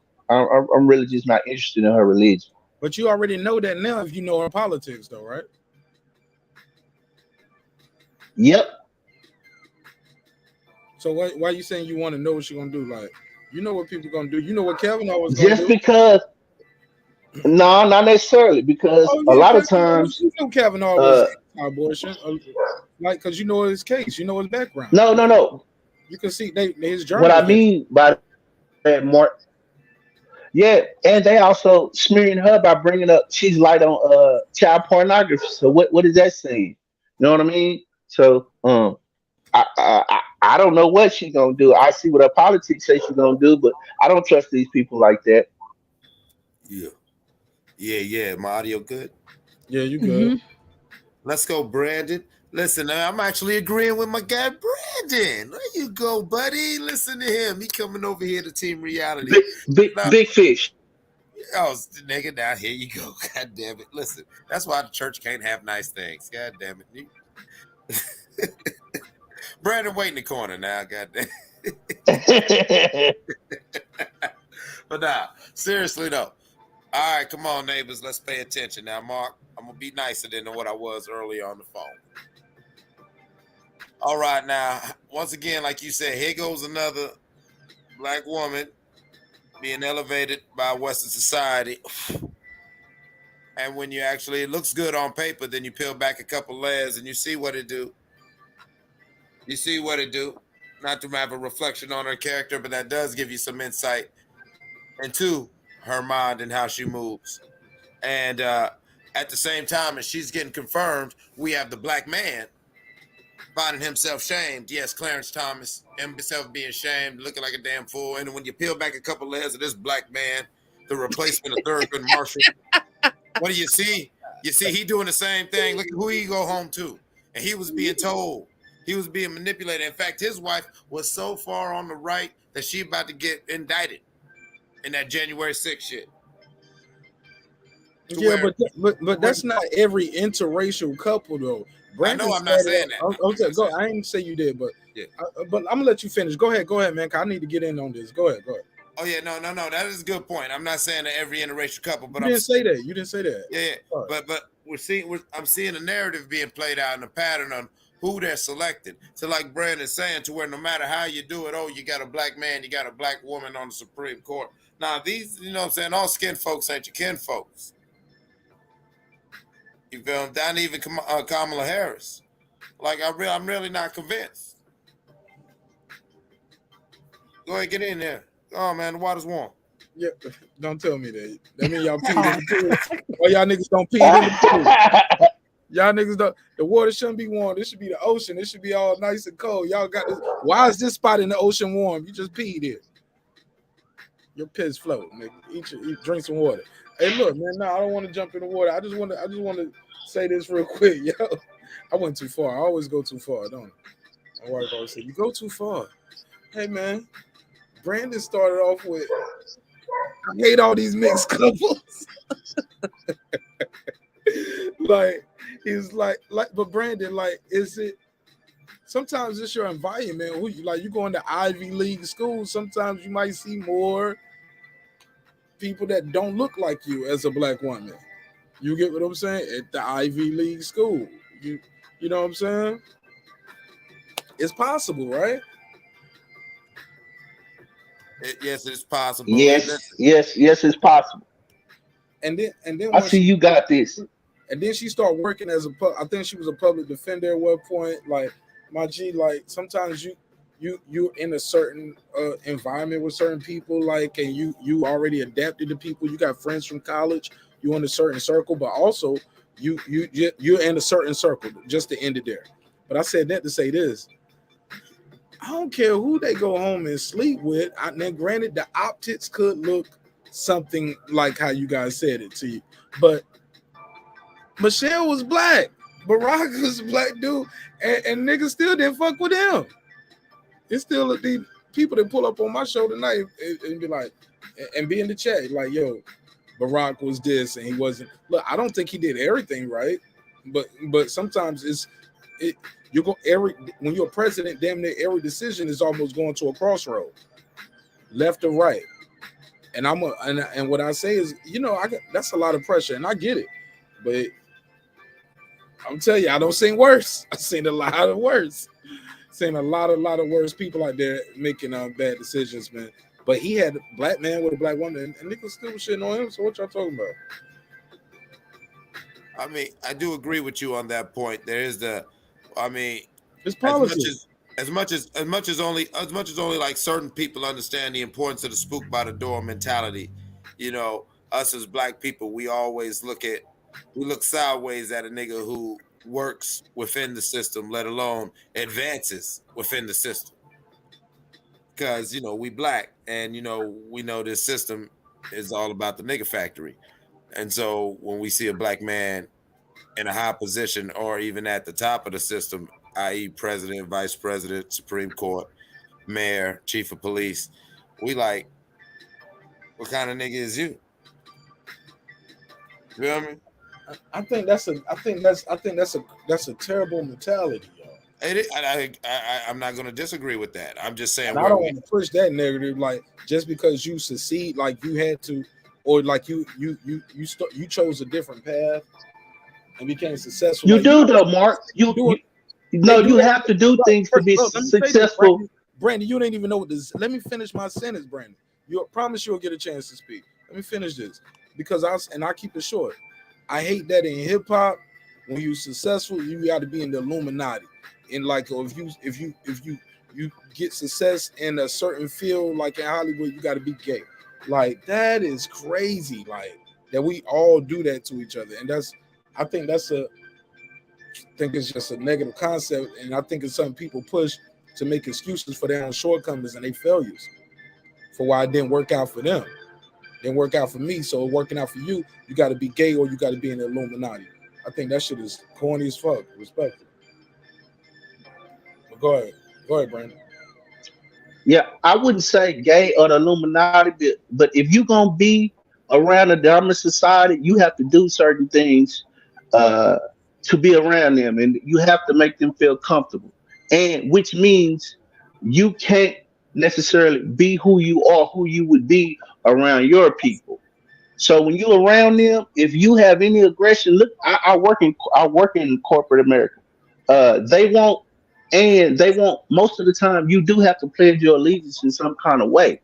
So you do give up something to be in their society. You're not just in there being yourself. They want to see that you safe, meaning you not the stereotype that they used to seeing when it comes to black people. You got to be the special Negro. You better smile. You better do these things, or you will not advance. You have to speak a certain way. You have to dress a certain way. You have to carry yourself a certain way. So there is things that you have to do to function within their society, especially in a high powerful level. I don't even get your point, Brandon. Like, of course, at any job, I don't care if you worked at the gas station, you better not be acting at the gas station how you act around me and you. Like, of course, every position you hold, they can though. Hold on, they can. But you missing my whole point. Where you had to I'm talking about somebody compromising their morals. Like how I hate. You don't think people do that more? No, you missing my point, bro. No, you start talking about how I'm saying what I'm saying. No, what I'm saying to be in Hollywood, to be in all of these places, to be in. But go ahead. I ain't gonna cut you off. I'm sorry. I'm sorry, Mark. That's a bad habit. I can't do that. Yeah, but yeah. That's why I was like, you work in corporate America, dude. We can't even have a conversation on YouTube without you cutting me off. I can't believe you in the boardroom. I'm sorry, my bad. Of course. I run the meetings. I run them, Mark. All right. I just wanted to say something for the record. He was talking. Like, go ahead, let him finish. Oh, okay. You cut me off. Go ahead, let him finish. Go ahead. No. I want to digress. Especially after you done took your little shot at me, so I'm gonna let girl behind the mic go. Like a bug. Like I ain't running from it. I ain't mean no disrespect, but I'm like, this ain't no first, second, third, fourth, fifth, sixth, seventh, 8, 19, 11, 12. Like pick the number. It'll probably be more than that. Like, yo, you say fuck yo whatever you gotta say. I'm jumping right in right now. Respectfully. Like that should be wild to me. But go ahead though. We here now. Okay, once again, I'm just speaking to. Oh, okay. I'm sorry. Go ahead. It's a delay, I guess. Okay. No, I wanted to make for the record, at the top of the conversation, Mark, when you asked, and I know that we don't have to justify ourselves or explain ourselves, but the reason why I haven't purposefully followed it is twofold. One, I knew it would be triggering to watch. Just from black woman to black woman. I know what this is. I know why she's sitting in the hot seat, and I knew knew that the questions would not it's the feeling you get that you know what's going to go down. She's not going to get asked walk in the park questions. And I understand that's part of it. I know Kavanaugh went through his ordeal and all this other stuff, whatever. And so that's the reason why I haven't purposefully watched. And two, I want to make it clear I'm proud of her accomplishments as a woman of color in where she's at now. I'm excited to see what she will do. You know, it's one thing to know her history or where she's come from, but I'm excited to see once she rolls her sleeves up what she's going to do. So that's why I don't really have a comment, and because I know this is all political. I can't stand political charades. Those are the whole the Democrats and Republicans is just a mess. And like I said, and it's triggering because just knowing what's going on. So that's the reason why. That's all. Yeah, go ahead. Anybody got anything else they want to add to that or reply? Jonathan Richards said, I guess for low income, Jonathan Richards, he said some type of free song service. I don't know, copyright. Ace Richards said it happened every manager's meeting. Yo, man, it be like that sometimes, man. I just want to try to keep it a little more organized, man, because I lose my train of thought if I don't write it down. So I guess I need to grab my book and my pen over here because I know what I'm dealing with when I deal with Brandon, man. I know he's gonna cut me off. I'm gonna cut him off, but I want to get better at that. So we both got to get better at that. Because especially me, I'm gonna forget. Then I'm gonna be mad. I'm like, ugh. But basically, in a nutshell, at the end of this right here, y'all don't like the biracial family structure type thing, Brandon? Like, you think that in clips, do y'all think that affects their decision making because they're white, or is it because of the people's ideologically, politically? Either one. Real briefly, I'll go real brief, man. I don't think that is the end all be all determining factor. Optically, it can raise eyebrows, and when you look at some of these individuals' records, now that becomes into play. Now that really starts becoming alarming and concerning. But to say that just because somebody is in an interracial relationship, somebody is in a same-sex relationship, somebody's in a whatever, oh, well, you can see whatever. Just to say that and as a blanket statement, no, that's irresponsible. So I will not jump out the window on that one. You know what I mean? I think it's some credence to it. I think when you look at the opposites of it, it seems as though if you want to be in power, you better get with somebody that look like them. So that could be what the pattern could look like and what it could be, and that may be what may be the message that's sent out to the rest of the world and to the rest of the up and coming young lawyers. You see you see what she did. She's married to a surgeon who probably got connections, and so go get you one of them. You'll fast track up the ladder. That could be one way to look at it. What does this say about him though, marrying a black woman though? Everybody got fetishes. No, I'm saying, what about his career, his family, and what happens that he married? Like, it's not like he's a white male. Like he got she's top of the top. Exactly, and he's a white male. What she do? 300 million people in I America. agree. Like she about to be possibly one of 9 individuals. You get what I'm saying? Top 0.0. Yeah, and less than 1% in the country. Yeah.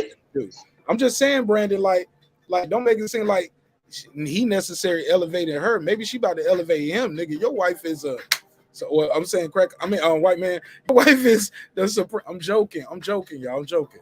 She's on the U.S. Supreme Court. You talk about he upgrading her. Like, maybe this gonna tell some white, hey, look, man, get you a smart black girl in law school, man. You could probably, you get what I'm saying? Like, that's what I'm saying. Can it go? I'm saying that, yeah. Yeah, with Clarence Thomas Like, too. I'm saying okay, that. hey, get you a black lawyer. Get you a black lawyer, man. Like it don't necessarily like I don't think we should look at it from the view of like that. Like it goes both ways. Does that make sense, or am I tripping?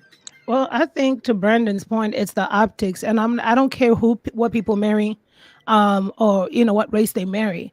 But to me, I think I look at patterns. Is it more safer because if we look in history, which people have we seen, black in those positions? Obama was biracial. I'm not saying there's anything wrong with biracial people. I'm just saying when you look at the optics, it almost just gives an illusion of you cannot get the whole package. Like you cannot get like Ketanji could not have been with a big, strong 6'5", 6'3" black man. And I'm not saying that's maybe the way they viewed it. I'm just saying as an observer of patterns, it's just interesting to look at the patterns. Like I'll be and I'm not one to jump on color and race and all that stuff, but it'll definitely be an eyebrow raising moment to see black. But it's kind of like the optics of everyone I've seen in these positions. It's all like y'all saying, it's almost you have to have one without the other. But then again, is it coincidence? But how many times is it coincidence? I'm just saying. But like I said, I don't care what people got marry. to the top of the top. Obama got to, his name is He's Barack biracial. Hussein Obama. Obama is biracial. Look at his name. It sounds like a Barack Hussein Obama. He's married to a black. His wife ain't biracial. She black. He chose a black woman. Like that's still not good enough. I'm not saying it's not good enough. I'm saying the optics. But he biracial, but how he move and shape like a nigga from the shot. You know what I'm saying? I'm just saying the optics. He even played basketball. Oh, that wasn't good enough. No. He's not. He's not from the shot. He's from Hawaii. He's from Hawaii. He was raised in Hawaii by his white grandparents. With his black ass. So thank goodness they had took him in. If not, where would he have been? Like people say they raised him in Kenya with his daddy. But Brandon, how about this though? His daddy, they raised him right though. Can we say they failed him? Did they fail him? Come on, Brandon. What do you mean? Did they fail him? I don't understand the question you asked me. Fail it. What you mean fail him? You say he was raised by his white grandparents. Did they fail him? In Hawaii. Okay, yeah. What you mean? Did they fail him? Did they do a bad job? Like what context are you asking me? Okay. No, I don't. I think you wanted to I think Obama for you to bring up the race that you thought that was significant. Whatever context you needed. No, be direct, because that I was just right. The context I was putting it in is because he may not be rooted. You made him sound like he's from Chicago, with from the south side of Chicago. He was a Chicago senator. How about that? He got his. He worked right. He can't. He got it there. He was a community. Yeah, he was a community organizer. Be there too, though, right? Yeah. Okay. I don't know. We don't have no argument on that. Like this man did it. Like he was the worst of the worst. Like. No, I never said that. I just don't think he did nothing for the people that look like him. I'm sorry. You said what? No, I don't think that, Mark. I just think he could have done more for the people who look like him and supported him the most. But did you support him the most? Because people started with Obama early on. Like I saw people do a quick 180 when I voted for him for the first time in my life. Okay. So that says a lot too about where you at with it too. You wasn't involved in the political part of voting until Obama. Yeah, I never voted in my life until Obama. But why not, bro? Because I never felt the need to vote, and I never saw a candidate that I thought inspired me or was a symbol to me. And Obama was that at a point until it wore off the next day. You realize he's a politician just like the rest of them. What You about know, local but I elections? voted for him as In local elections, like the mayor or city council and stuff like uh-uh. that. No, I don't. No, sir. Mm-mm. Mm. Dallas is gonna be a wretched city that it's always been. They killed the president here. Oh yeah, checkmate on that one. Go ahead. Let's pass the mic. Go ahead. Anybody want to jump in on anything? I got a couple of the things that we could talk about, but anybody got anything based off of what we were just talking about or anything else? I'm gonna just say, like, I'm waiting for the moment I see a hood dude and a hood lady get a powerful position. That will be their story from the hood to the powerful Define position. hood though, like I'm they just got teasing. I'm just teasing. I was just joking. It's a bad joke. define what they got to do. You want me to? You want me to define the They couple gotta that have I'm fish looking fry. for? They gotta have a fish fry every Friday. No, this is the couple I'm looking for. I'm looking for Franklin's uncle and girlfriend from Snowfall. That's the couple I'm looking for. Franklin's uncle and his girlfriend. That's who I'm looking for. That's the couple I'll vote for right there. If anyone watches Snowfall, that is. Mm-hmm. Brandon Minus the Jerry hates curl. Snowfall. Tell her why you hate Snowfall, Brandon. Uh-oh. What happened? He hate all that shit. Man, let me make it. Man, don't do me like that, man. What, bro? What you say, bro? I said, don't do me like that. Let me make it. But you don't like Snowfall, Power, Empire. You like that shit is negative to our community. And then I was like, man, this TV. Then the very next day, he sent me no, I saw it on the news and I sent him a clip of it. And I was like, you were right. It was some parent who dressed their kids up like Big Meech and Terry for Halloween. Told you. I was like, oh my God, checkmate. You were right. I was like, this is bad.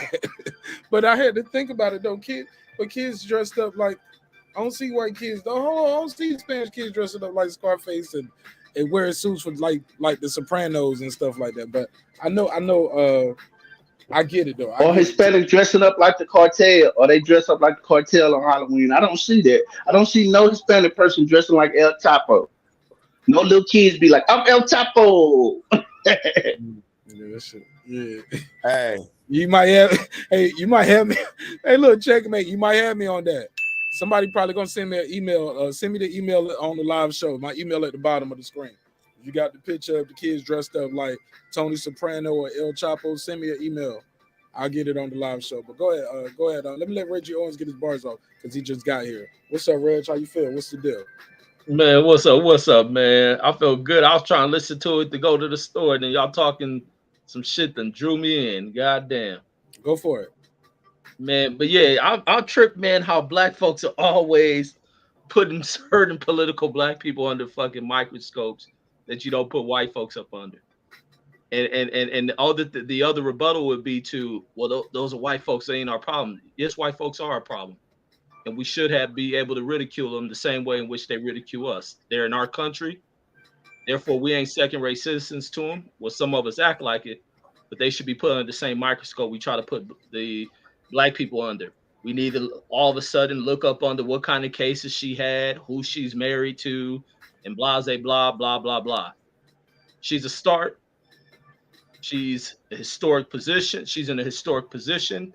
And it opens the door to trying to transition this flawed ass fucking country that's been flawed for way too long. And we be so unsupportive of our own people.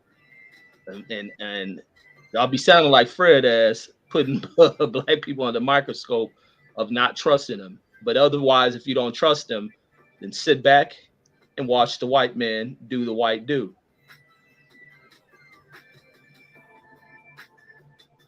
Cut to the point. I like the Reg said I'll be in and out. I ain't mad at you. Pastor Mike, go ahead, Clips.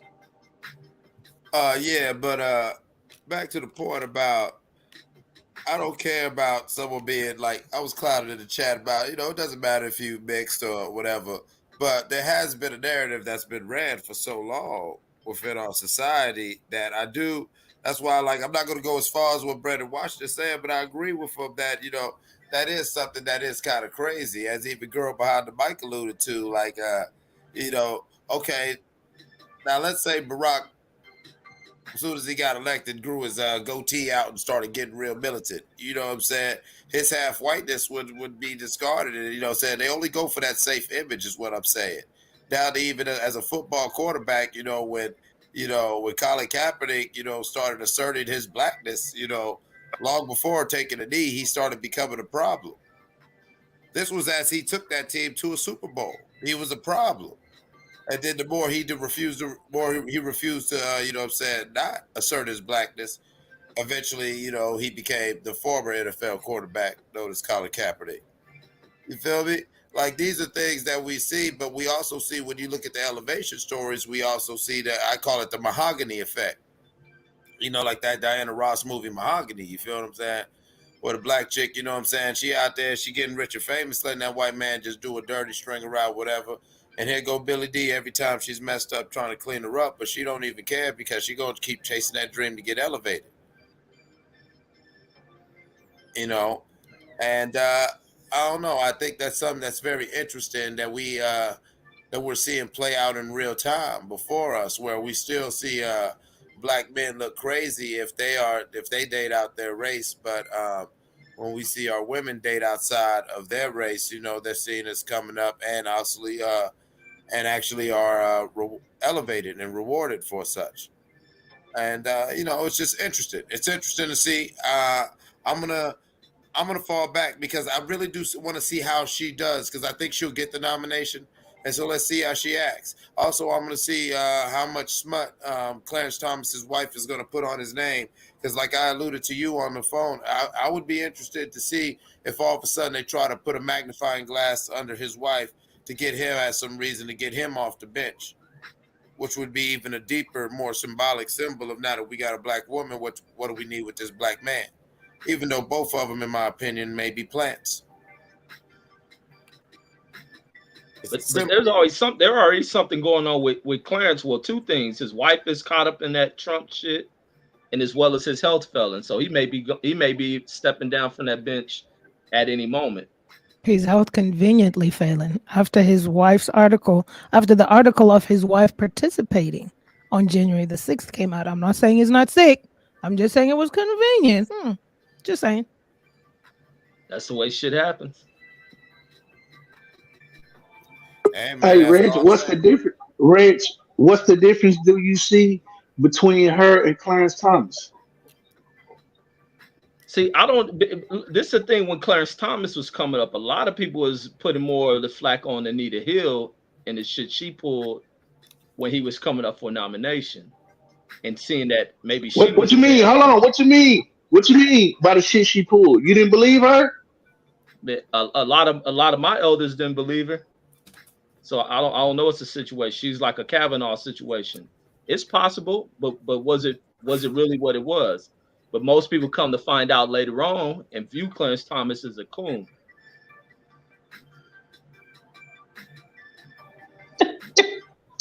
What you mean? Listen, man, that ain't even nothing new. I mean, I'm gonna go 2 times on what Reggie said. Like, that boy was that boy. He got that position because he's a good Negro, and he was a safe Negro, and they wanted a black man to replace Thurgood Marshall, but they wasn't gonna have no free thinking black man. They wanted a Negro who was safe in his rulings, and a staunch Republican such as Clarence Thomas. His judicial background as a juror showed his leanings was he often he did things from a Eurocentric mind before getting to the Supreme Court, so he was safe. And I haven't dug deep into Ketanji Brown or whatever, Jackson, whatever her name is. I'm sorry, her. But I've heard some things that kind of are alarming. I've noticed some things just in glancing as she's been in the news cycles that they seem like red flags, to where it goes another controlled, a black face for a white voice. But once they're on that bench, you can't control them. And that I think, like, to me, you sound more like trying to put them under a black microscope. They ain't nothing to look at. Let her get in the position and do the function of the job. but can't no politician control them once they get up on that bench. Like their philosophies, once they pass confirmation, they on there to do what they want.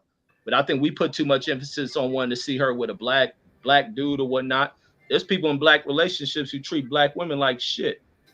We're constantly in those engagements and battles and shit. Ain't just like every relationship is a king and queen type relationship. And relationships, you hope they out of love. Clarence shit was probably out of some. If I get this white woman, I'm gonna move on up. See what this black woman try to do with me. But if she's in love with that person, then it is love out of love. That don't stop a black nigga from loving some white woman. Like I can't view that shit as that, but just a function of her job. But the most gonna come under the microscope is them talking about her giving that child molester, or he had child pornography. What is that? Some type of monitored parole or probation or what it was, and then he went out there and committed some other shit. That's the thing they bring up, but that don't mean that we all know what her legal history was like. We don't know that shit. Oh look, so Clarence Thomas, could come up when if he marry a white woman, that he probably could come up, but she can't. So it ain't the same. What I'm noticing is it's a pattern. Like you just said, Clarence Thomas was the safe Negro. This woman here is the safe. Before Clarence Thomas, it was Thurgood Marshall, who was a fucking FBI informant. So, I mean, I'm not gonna pretend like it's not a pattern here. I mean, we can pretend and act as though it's not a pattern, as though we keep seeing the same docile. We don't see men. We don't even. We watched Obama get disrespected to his face. White women pointing their fingers in his face, and he don't even so much as meow like a cat, but he'll call Kanye a dumbass. But once again, I see a pattern, and I'm not going to pretend like it's not a pattern. And I see that you have to project and be a certain way as a black male or female to make it in this society, especially going up to these high positions. It just seems like it's a pattern. And like I said before, Mark, me and you talked about it, and you questioned me. I said, I want to see what she gonna do. And you was like, I'm saying what everybody else on the panel is saying. I want to see what she gonna do as well. But I'm not really interested in thinking that she's gonna do something. If something comes across her desk, then she could do something to help our people. I can't see that because I have yet to see that.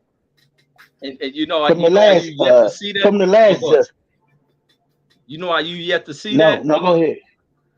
This why you yet to see that, because when you go into them universities where you move to the courses you got to take, going to law school, becoming a defense attorney, a prosecutor, whatnot, you don't see rah-rah, yeah, I'm Tyrone or I'm Reggie ass type Negroes going through these programs. You see them on the block complaining about shit. That's the problem. But you see the quiet, rejected by black society and black communities who integrate with other communities, assimilate into them, and continue to go on with their studies. That's who you see moving up into these through these systems, and it's a super unfortunate Beautiful thing. word. Huh? Go ahead. I said that was a beautiful word. I said that was beautiful what you used. When you said assimilate, that was the best word. Yeah, I mean, but that's what it is. We don't see those people go through these people go through these programs alone, bro. They go through this shit alone. And we don't back people like that in our communities. And we know we don't. And that's the problem. But we sit there and put them under a microscope. We abandon them, forget about them, ignore them until they get in these positions, and then we want to microscope them. And I think that's ass backwards by us. We should follow these kids all the way through these programs, never ignore them, to keep them close to us and support them. But when we don't, others accept them, others befriend them, and then therefore they do what is a natural thing. They assimilate and gravitate towards other communities. Now her job is to stand up if she functions in the realm of her job, but she goes beyond that. She writes what goes into law. She's going to the Supreme Court, and I think that's a great thing. Otherwise, they could have went with the same course they've been running, keep putting white folks in it.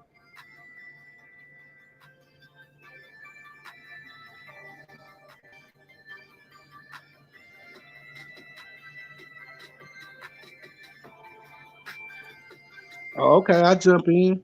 Um, that proves my point, Reg. I mean, if do we need another black person that looks like us to do their bidding? I'd rather just let them do their bidding. At least it's no confusion. So I don't know what this sister gonna do, but what I do know is just by watching her, I believe she's gonna do what all the other predecessors have done before her. She's gonna be safe. She's not going to do anything that's going to be controversial, and she's going to collect checks on the Supreme Court until she dies or retires, and most of them die. But Brandon, you talking about do they bid, and this ain't doing hood work. Like she doing writing the laws, abortion laws, segregating the schools, make outlawing this type of shit. That's the type of shit going through the damn Supreme Court. She ain't bidding like do this for white folks. It ain't doing none of that, bro. Y'all put too much of that shit in there. Sometimes we gotta turn off certain shit that don't apply to this stuff. Like she ain't doing bidding for them. She doing what changes shit constitutionally. That's the importance of that job. This ain't a white country, but too many of us act like this some white shit. Like this ain't. We in this motherfucker. And regardless, she doing the bidding. We ain't grooming fucking attorneys like that. Maybe now, because a lot of young and we ain't a grooming. And I'll say this: we changing it now because a lot of black people are going into universities, but those are women, and there's going to be a lacking of males going through these fucking university programs. We see Benjamin Crump go through it. Yo, Let me I got say this: this call. we see Benjamin Crump going through this shit, and his biggest critics are black. Hey, look, call right back. Hey, gotta take these calls when we get a call. But call right back. Go ahead, Rich. No. Let the caller go through. Let me. No. Y'all The don't caller see me hung on. up. They hung up. All right, let y'all finish because I need to run to Walmart real quick. No promotion, Walmart. Y'all did all that with black and white folk talk, but then y'all go to shop at Walmart. Ain't that son?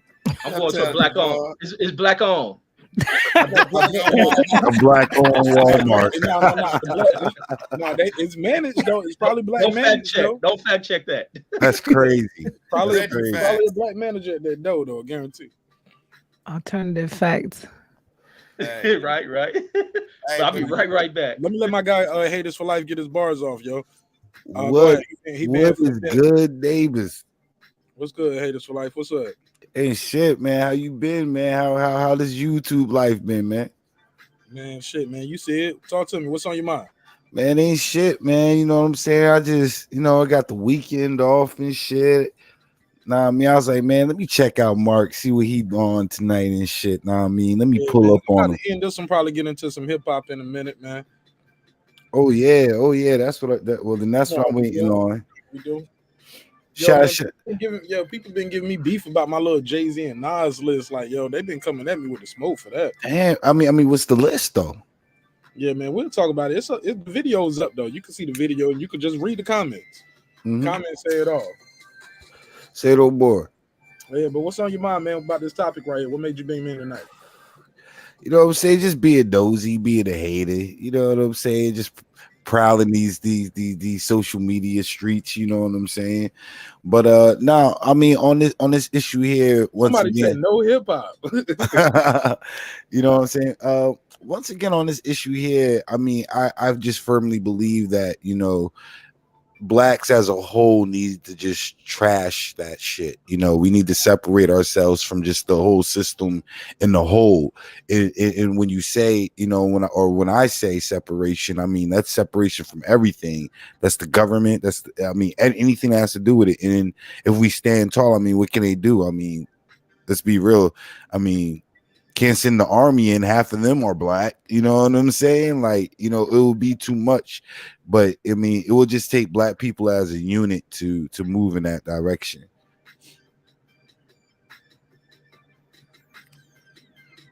Go ahead. Oh yes, they will definitely send the army in and slaughter us by the hundreds of thousands.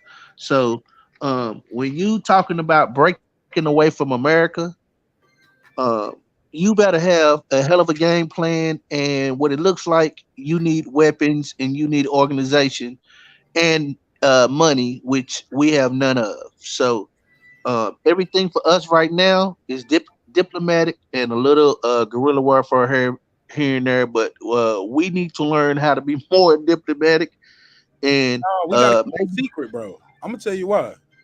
Go ahead.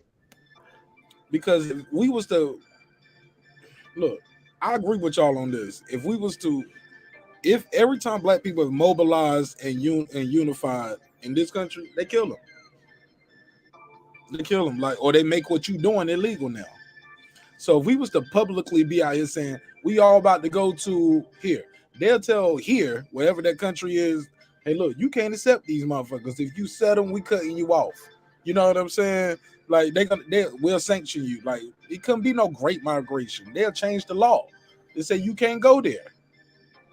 Like whatever you gonna do, you probably need to do it secretly, man. I'm sorry, I know it. And then also Underground Railroad shit. Get yourself out, get you and the people around you first. But you can't tell everybody what you about to do. They'll change the law. They say now you can't do it.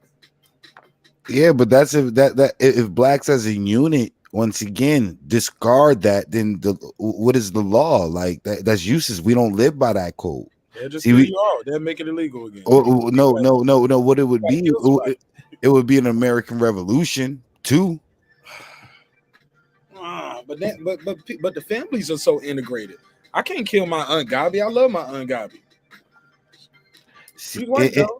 And because of that, my cousins are her children. They black to me. They black. They might not be black to y'all. What? Could they mix kids or biracial, whatever you want to call them? Nah, we can't do that. That shit crazy. The families are too blended. Look, this American shit. The tapestry is woven. Look, the roots are too deep. Exactly. So them just killing us off is more of a far fetched than them really just learning how to compromise, us working out a mutual agreement. Because if blacks move as a unit, we shut it down. It ain't no unit though. Like the units are blended in. Look, my cousin is married to a white lady. I know a white lady married to a black. Like my homie's married. Like people are integrated, homie. Like we're not about to go back that way. Man, we can't just go back to that. Like just because I appreciate you. You want to marry a black woman, that's cool with you. But look, I'm already married to this white, so I got to divorce my wife. What about my 6 kids or my 3 kids? Like that shit sounds backwards, yo. It depends on what they look like. If they have black skin and they easy to be. Why not we just don't learn how to get along, bro? I know it sounds cheesy, but why not just get along and learn how to realize? Look, black people don't bother white people in this country. Huh? We don't attack them. We don't target them based on their skin color. We don't disproportionately lock them up at high rates. We don't criminalize them. We don't do these things to them. So when you say people do crime, there's bad people everywhere. My whole point, I'm talking about what we're talking about here in America right here, and what y'all was talking about. Why not just get along with people? Treat people right. We would love to get along with them and realize the bigger thing isn't about black and white. It's more about rich versus poor. That's the problem. That's the problem. But here it is. I got a question for you, Mark. Check peep game. Would you say that as a black man that there is like some type of aura that is against you? Naturally. Normally. What you mean exactly when you say against me? Like as if like I'm prejudged when I walk into a room. Right. Like or the energies, of just being in a black man. You know what I'm saying? Like I get that but I think that's me being a man too. But because I get that when I walk in the room with other men and other black dudes. You get what I'm saying? But that's me too. My whole face be like, I don't feel like playing around. And niggas know I look like this when I walk into the room. Y'all know I'm ready, Mr. Combat. That nigga got the rock eyebrow. Yeah, I hope that's not the way you look. Still on that nigga right now. Niggas know when I walk in the room like this, like I will disarm you in 1 minute. I got but see the energy. Why do you walk in the room with black people like that? That's the energy. That's because we talk look Brandon, at each other that's like not what that. you, We walk Brandon. in with That a ain't what mug I on our said. face. Brandon, my whole demeanor though, like not with just black people. I was a soldier. I got a resting, what they call a resting mean face. Like I got one of those faces. If I'm not smiling, I look mad. But that's just forehead meat. You know what I'm saying? Just So you think creased up forehead meat to make me look like I'm frowning if I'm not you smiling. think you get so do you think you get prejudged for that? Yeah, I get prejudged because I got a beard. I get prejudged because I wear a red bucket hat. People might think I'm in the That game. lineup definitely gets you judged. Yeah.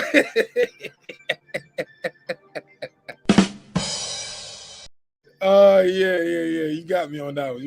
So wait. Yeah, I do think that though. But I don't make it as an excuse to just say I'm a do bad since you think I'm a do bad. I mean, nah. I don't make no excuses for it. And then sometimes I realize like, look at me, I'm out here with some flip flops. I got on some old sweatpants. I'm about to, you know what I'm saying, just chilling. Like I realize how I might look to some people because unfortunately, when you see people on the news doing crimes, sometimes they look like Marq Nash, unfortunately. But that's what they report. That's what propaganda. That's propaganda. That's fucking propaganda. I agree with that, brother. So But but do look, you guys prejudge those people too, Brandon?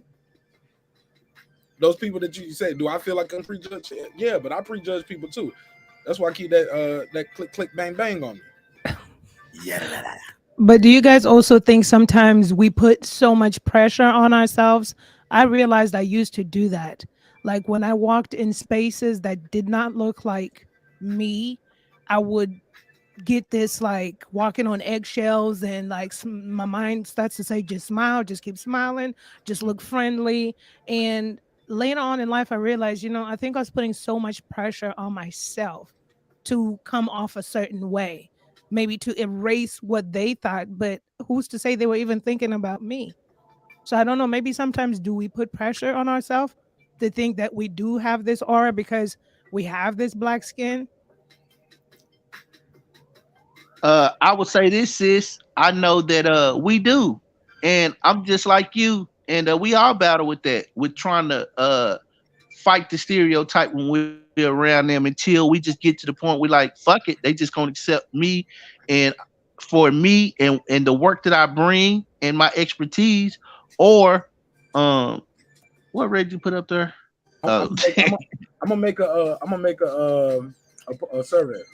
So I do think we put pressure on ourselves, but the pressure, I think for us, because we got to be better. I think the pressure is good for us because it makes us it makes you step your game up, and then when you step your game up, I hate to say this, you start to look around and see that a lot of people who you thought were very intelligent and smart and had it down packed, that they lacking. And that's what you start to see. So I think we do put pressure on ourselves, and the pressure should always be there because we got to fight the stereotypes that they see or the norms that they used to or they deep down prejudice. So I think that it's a good thing that they should always see the best side of us and see us shine and putting in work every time they're around us. They should see us carrying ourselves with dignity and pride every time they're around us. And we shouldn't be a people that joke too much around them. We should always be about our business.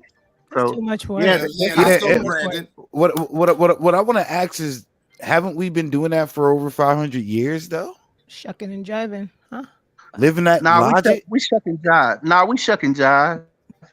We make them feel comfortable. We'll smile and crack a joke and, hey man, did you see this? Or All they right, could come buddy. around. Yeah, this was one of my pet peeves at work, and I finally went off. Let me get this. Go ahead. Let me get this caller. We gotta Go get ahead. 862. What it do? What's your name? Where you calling from, family? Hey, how you doing? Yeah, this is Ahmed. I'm calling from New Jersey. Hey, Ahmed, welcome home. Welcome home. Welcome home. Let me give him a drive. Talk to me, Ahmed. What's on your mind? No, it was just in a response on about the previous person that was talking. Go for it. Well, look, I wasn't born into this country, right? You know, like I earned my rights to be here. I came legally and everything. You know, I came as a college student and went through the process and eventually, you know, became a citizen. And you know, part of the process of becoming a citizen, it's not handed out to you, right? You have to pass a fundamental test of knowledge of civics, right? Knowledge of the history of this country, or knowledge of what this country has gone through. And a lot of times, being a black that's not born over here, a lot of times we encounter people, locals, who think that, oh, well, we don't like them. It's because we see the ignorance and the, I mean, it's just incredible that someone, you know, oh, you know, I never voted until we had Obama. And then after I voted for him, I realized that he's just like every other politician. What a ridiculous statement to say when you have no understanding. Obama, graduate of Harvard Law School, could have gone into private practice and make money for himself, but decided to go back to Chicago to be a community organizer, meaning sacrificing his own ambitions for the benefit of another group, not himself, right? And elected president, he was blocked. The very first statement that McConnell had was, that he would do everything to make sure that he was one-time president. So let's not fool ourselves into understanding that just because you voted somebody into a position of power that he is going to enact the exact desires that you wish. No. Laws are laws because they have to be voted into law. Right. They cannot become laws until there's consensus. If one side decides that they're going to block everything, it's not going to happen. It doesn't mean that the person that you voted for didn't have any desire to advance certain concepts. So it is really ridiculous. All right, man. Well, I appreciate you calling in, man. You know, Shout for out to people you. who have a certain, you know, voice to be making certain kind of statements. I mean, it baffles me. You know, for somebody who has become citizen, who knows more about the history of this country than people who come in there and just because, oh, well, I never voted until, you know, and then because, you know. Okay. We're not gonna do that. I'm not gonna. I'm sorry, Mark. Hold on. No. We're not gonna do that neither, bro. This is my show. I know how to talk to my callers. Just bro, you ain't been on the show. I don't know how long. You just gonna jump in and interrupt the guests. No, don't do that, B. I know how to do this, man. I'm sorry. Put that in the private chat. You can talk about it after he leaves. But thank you for calling in, Ahmed. I appreciate you, my brother. You got anything you want to plug and promote before I let you go? Sorry? You got anything you want to plug and promote before I let you go? Your IG, your Twitter, your YouTube, anything you want to plug and promote? Oh, no. It was just, you know, I was just sitting on the sideline just listening, and then, you know. I'm glad you called in. Thanks for the support, my brother. God bless. Yeah, appreciate it. All right. Yeah. All right. Hey, Can I man, rebuttal him? Yeah, no. Look, let Haters for Life jump in first, because obviously No, I think the dude was talking to me. Because obviously he couldn't control it the way he had to jump in. So, but yeah, Haters for Life. Look, I don't want the people to argue back and forth with the callers. I want the caller to get their bars off. They can leave. Y'all on the panel. Y'all can break down it. Y'all can do a rebuttal. But yeah, please don't cut the call off, man. Let me do that, man. My fault. No, it's good, man. It's good. Let me engage with the caller. But go ahead, Brandon. What you got? Yeah, he was talking to me. He was saying what an utter ridiculous statement because I chose to vote how I want to vote, which is my right as an American citizen. So if you knew that, you wouldn't think that it was a ridiculous statement because that's a right that I have as a law to vote for who I want, when I want, if I want.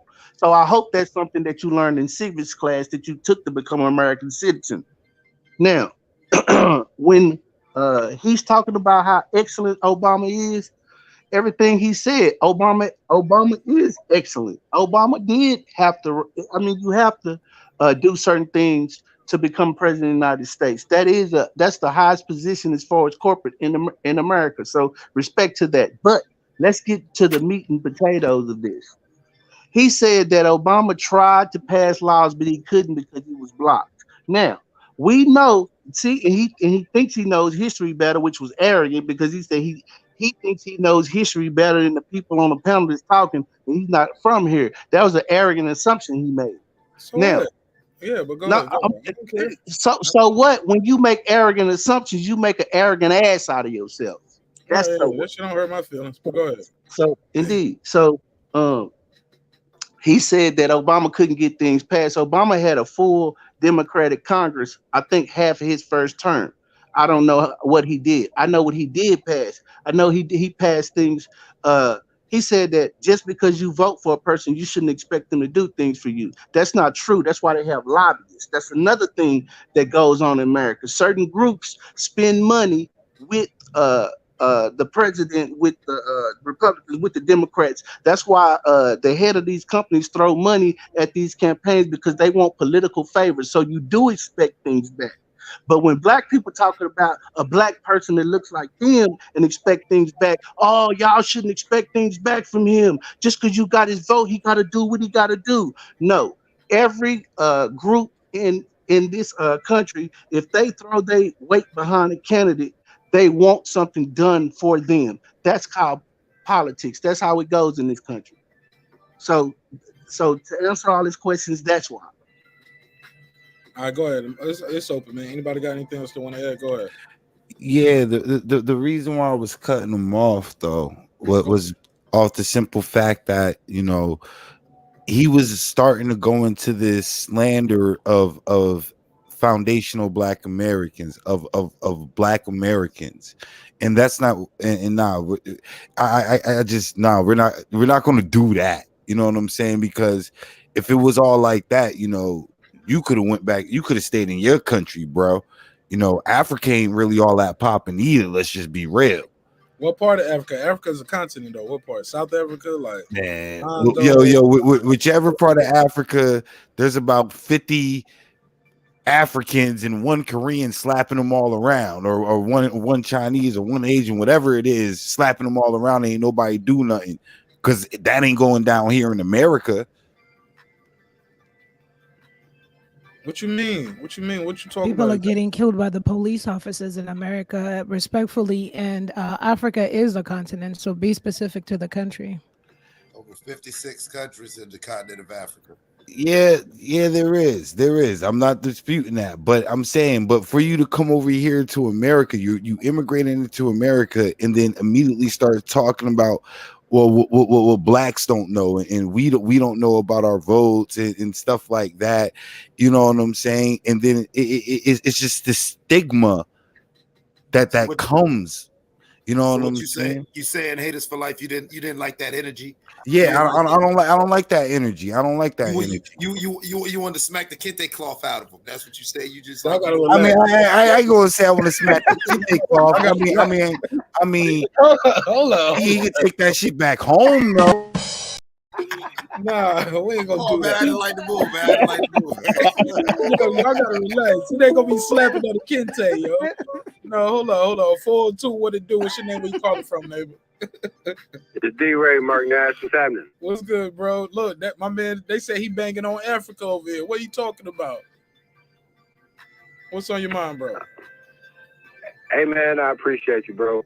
Hey, first off, I want to say that I think Miss Brown being elevated and put in the spotlight like that is going to allow her to be a role model.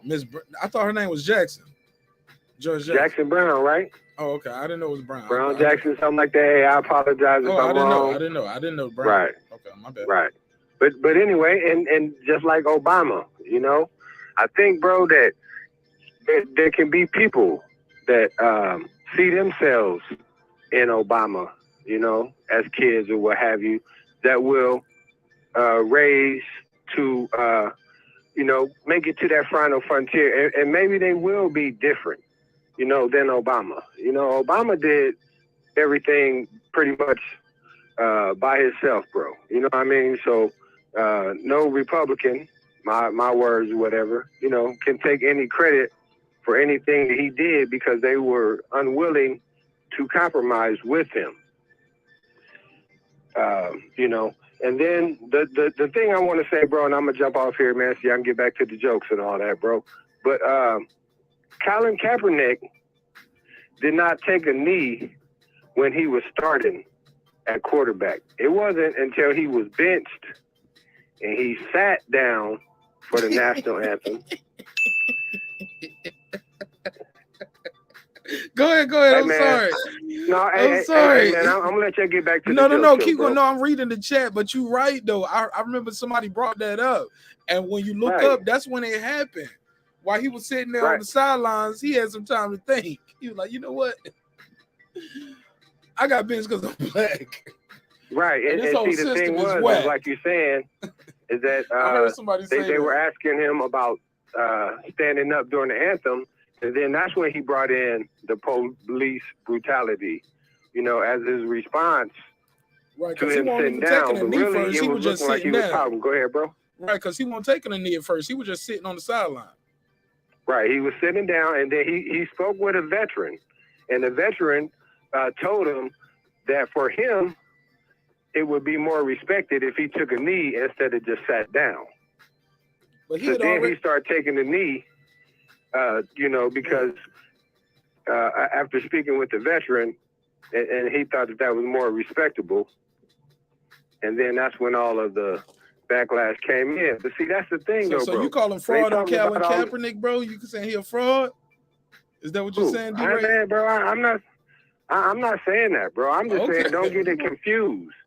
I don't want people thinking that he was some starting quarterback and he decided to take a knee and then all of a sudden that they took him out of being a starter. He was took already out on of the the bench. lineup. Then he wanted to become a revolutionary or what have you, right? Okay. Hey, man, get back to the jokes, bro. I appreciate you giving me my this time. was good though. one. This was a good one right here. Hey, look, that's shout out to my guy D-Ray. Put a case on it. Remember that like that. Got to put a case on it. He said Colin Kaepernick didn't get political until he was on the bench. And somebody like, why are you sitting down while the national anthem That's going? not true. I don't believe that's true. Nah, it's been. Remember, somebody else said that. What you probably don't. Because I Malcolm, thought remember Jason Whitlock said that. I believe. Remember? no. Just correct me because I'm really not 100% sure. I just want to let's what his fact check. naysayers say, and that's what. Look, I don't remember him doing that when he was going to the Super Bowl. Because I remember he was starting. No, not Look, they've been killing niggas for a long time. The whole time he been in the NFL, they've been killing niggas. Respect. Yeah, they've been killing niggas since they've been killing niggas. Yeah, so like he won't doing that. When did he start? Like doing that? I think he started his last year. Remember, he didn't pick up. He didn't renew his contract. He was on the bench. No, he played his last He was on the year. bench. I'm telling you, bro, he was on the bench doing that shit. Got off the bench. Because I remember they saw his socks at practice that said something about pigs. And but what he did do, it don't matter. What he did do was bring attention to it, and it was good. And and even he showed how he even pulled some of the racists, a lot of the racists out of the closet with the NFL. That's why he sued them, because he knew they was colluding, and he pulled a lot of that to the forefront. The same way this coach is suing. So this ain't nothing we ain't never seen before. We know what this is. If you have a majority league that's black and there's no black owners to reflect that, that's the same. That's indicative of what America is. 98% of black people were employed by white people in the 1860s. 98% of black people are employed by white people in 2022. Well, at least niggas working. That's 5 clips. And that dude, see what this brother, this man said, he said he did start. That's what I thought.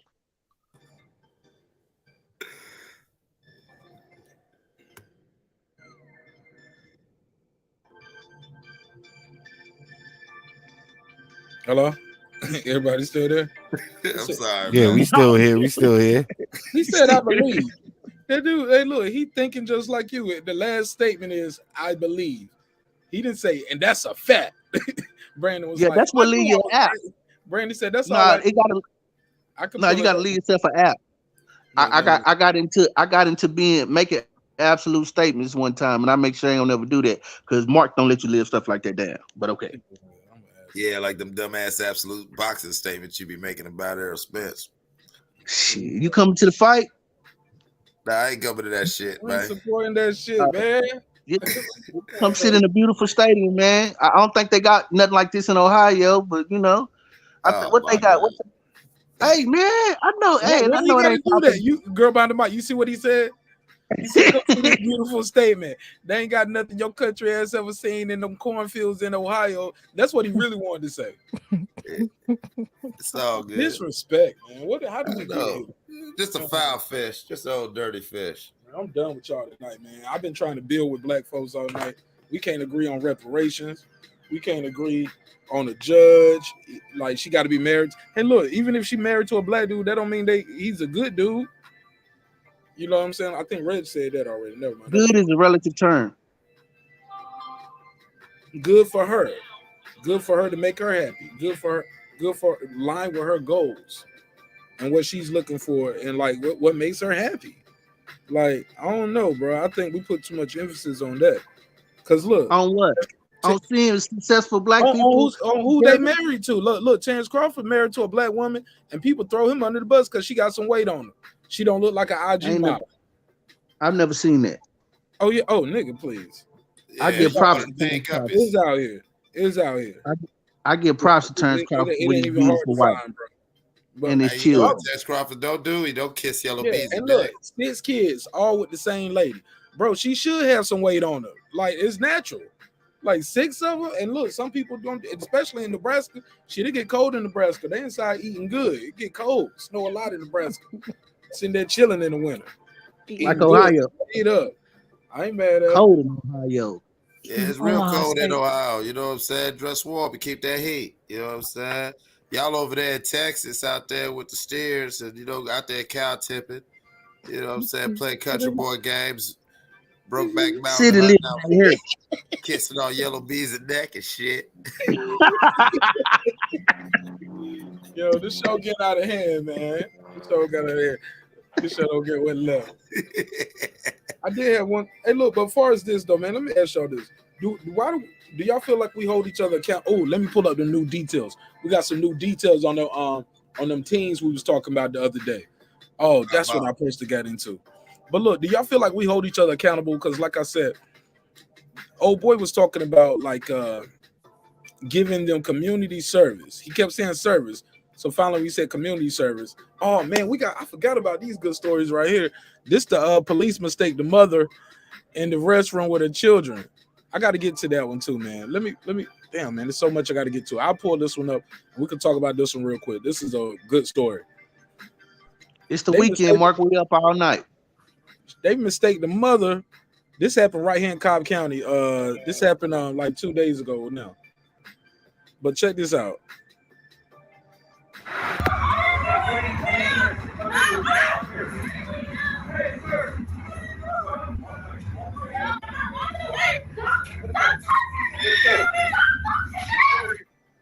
New at 6, a woman wants answers from Cobb County Police after she says she was placed into handcuffs at a busy gas station for a crime she didn't commit. It happened at a racetrack gas station on Windy Hill Road. Fox 5's Eric Perry has the story. Let's go, Eric Perry. Family members tell me it was simply traumatizing, especially for the kids. They saw their mother in handcuffs, and there was nothing they could do about it. Wait, walk away. This cell phone video captures the frantic moments. A daughter tries to help her mother in handcuffs. I was using the restroom, and then I walked out, and she had guns pointed at her. It was supposed to be a normal day for Deandra Hawkins and her kids running errands, doing laundry. But things took a turn when the family stopped at the racetrack on Windy Hill Road to use the restroom. About 5 minutes later, the police pulled up with their guns out. New Orleans police made a quick arrest "Get out the Wednesday car." morning. That's when the chaos unfolded. The video taken by a UPS driver shows the mom in handcuffs. Then you see her daughter in the pink hoodie being pulled away by police. I panicked. It was really traumatizing. You know, my son is autistic. The question is, why? Hawkins claims Cobb County police mistook the mother of three for a wanted bank robber and never said why she was being handcuffed and detained until afterwards when police eventually released her at the scene. The suspect that they were looking for was tall and slim, and that didn't fit any of us. They separated us and made us sit in cop cars. My son was on the ground. Attorney Kayla Bumpus represents the family. She says they want better training for officers. I think there needs to be some retraining, some sensitivity, because we just can't understand why the officers will be trying to separate two minor children from their mother. Cobb County police have confirmed the incident and apologized, saying they believe the car was the same make and model of one involved in an armed robbery. Police officials confirmed these were not the suspects and unfortunately were in the wrong place and the wrong time. As for the family, they say they are sore from the way they were handled, but it's the emotional toll that will scar them forever. Yes, it's very embarrassing because I don't do anything but just take care of my kids. And then the county about to help you take care of your kids. That's crazy that they did that to this lady, and she need to sue him. What y'all think of the story? Oh no, somebody said she got a sister. That black lady to her left was her lawyer. She got a sister as a lawyer. Now I don't know if that sister's I don't know if that sister's married to a white man or not. So girl behind the mic. So we got to put a case on it. Like I don't know. I know that's important. I'm joking. Whatever. That's why I be like, y'all, give me a second, let them jokes breathe a little bit. But she do got a black attorney, and it's a sister. But what y'all think of that story? While I pull up, I got the next one. Man, I think that's a shame that them young queens had to go through that. You know, I don't know what they did to alert the good white folks of the racetrack at Windmill and whatever the fuck in Cobb County. I mean, the cops pulled up and they said that they thought the lady was Lady Heroin. You know what I'm saying? They said they thought she was Lady Heroin. And so they came through with the SWAT team. And no, it was just a lady just trying to do some laundry and her little girl had to go use the bathroom. And so this is a shame, man. And I wonder, had that... I wonder just, you take race out the equation, would you have gotten that response? And that really lies at the crust of a lot of these situations, whether it involves a false arrest, a false detainment, false imprisonment, or the loss of life. Would you have gotten that response had that person been of a different race? She don't look like no bank robber. Now, granted, she is wearing the black and white stripes right here. Ironically, her lawyer should have told us, do not wear. Her lawyer should have. Let me get this off, Clips. Oh, look, you had your chance. Her lawyer should have told her, don't wear the black and white jail stripe grimace from McDonald's. Now, shout out to a lawyer though. Lawyer up here. All right, salute to you, lawyer. Look at lawyer right here. Let me see, little Thicky Minaj right here. Respectfully. Yeah, good lawyer right there. That's a fine lawyer right there. She definitely know the law. But look, man, but for real though, Clips, I'm sorry I had to get it off. Let's go to the next person. Give me anybody else got anything else they want to add to this story before we go to the next? I can tell you, I'm looking at that lawyer. She's definitely not married to a white man. I can tell by the way her disposition is. You don't know. She's probably married to no man by that look. Damn, nah. You tripping, nigga. You tripping. But go ahead. Everybody gonna get their chance to speak. Please. Go ahead, Brandon. Cause we got to get to these next ones. Go ahead. I would say that what I always say, that race is a factor, and that we always fit the description of a suspect. And we are liars until proven innocent. Go ahead, girl behind the mic. I'm happy that they lawyered up quickly. These cases are just becoming a nuisance. It is not about training. It's really just critical thinking and emotional intelligence.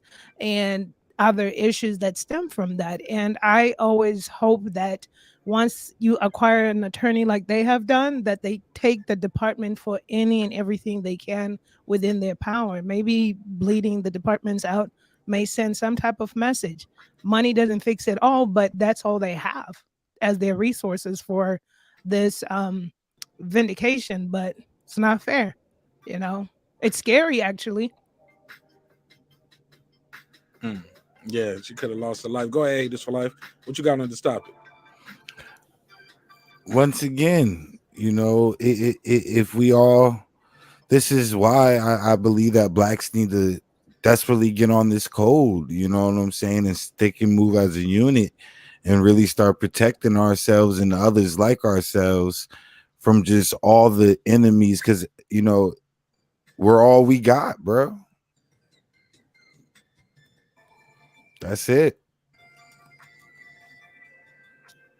All right, for sure, for sure. Yeah, man.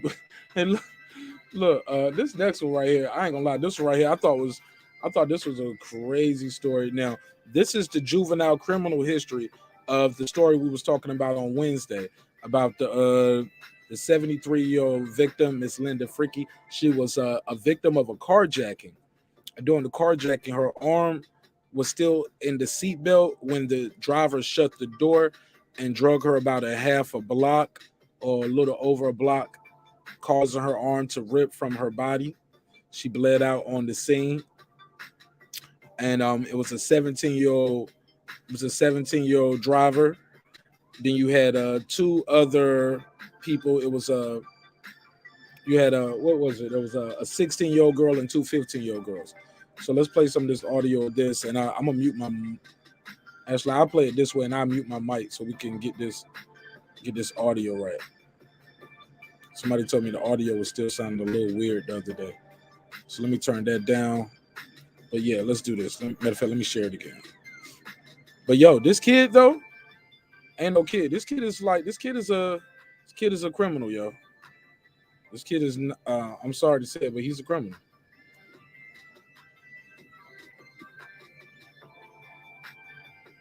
Damn, I did it again. I'm sorry. Bear with me. Share the screen. Go ahead and take your time, dog. I got it. My bad. It's hey, a lot man, of don't do that, man. Hey, don't do that in that voice, man. Don't do that. Carjacking of an elderly woman Monday. Now, documents obtained by investigative reporter Mike Pearlstein were learned 17-year-old male suspect has a lengthy rap sheet, including a home invasion that was dismissed when he was taken to adult court. Of the 4 teenage defendants who appeared in juvenile court Wednesday in the fatal carjacking of a 73-year-old woman who was dragged to her death, 17-year-old John Honore stood out. Not only because Honore's 3 co-defendants were 15-year-old females, but because of the number of times he has been in that court over the past several years. What you've uncovered does not surprise me. Channel 4 obtained Honore's criminal history, showing at least 7 prior arrests on more than 25 charges dating back to his first arrest at age 12. Stop.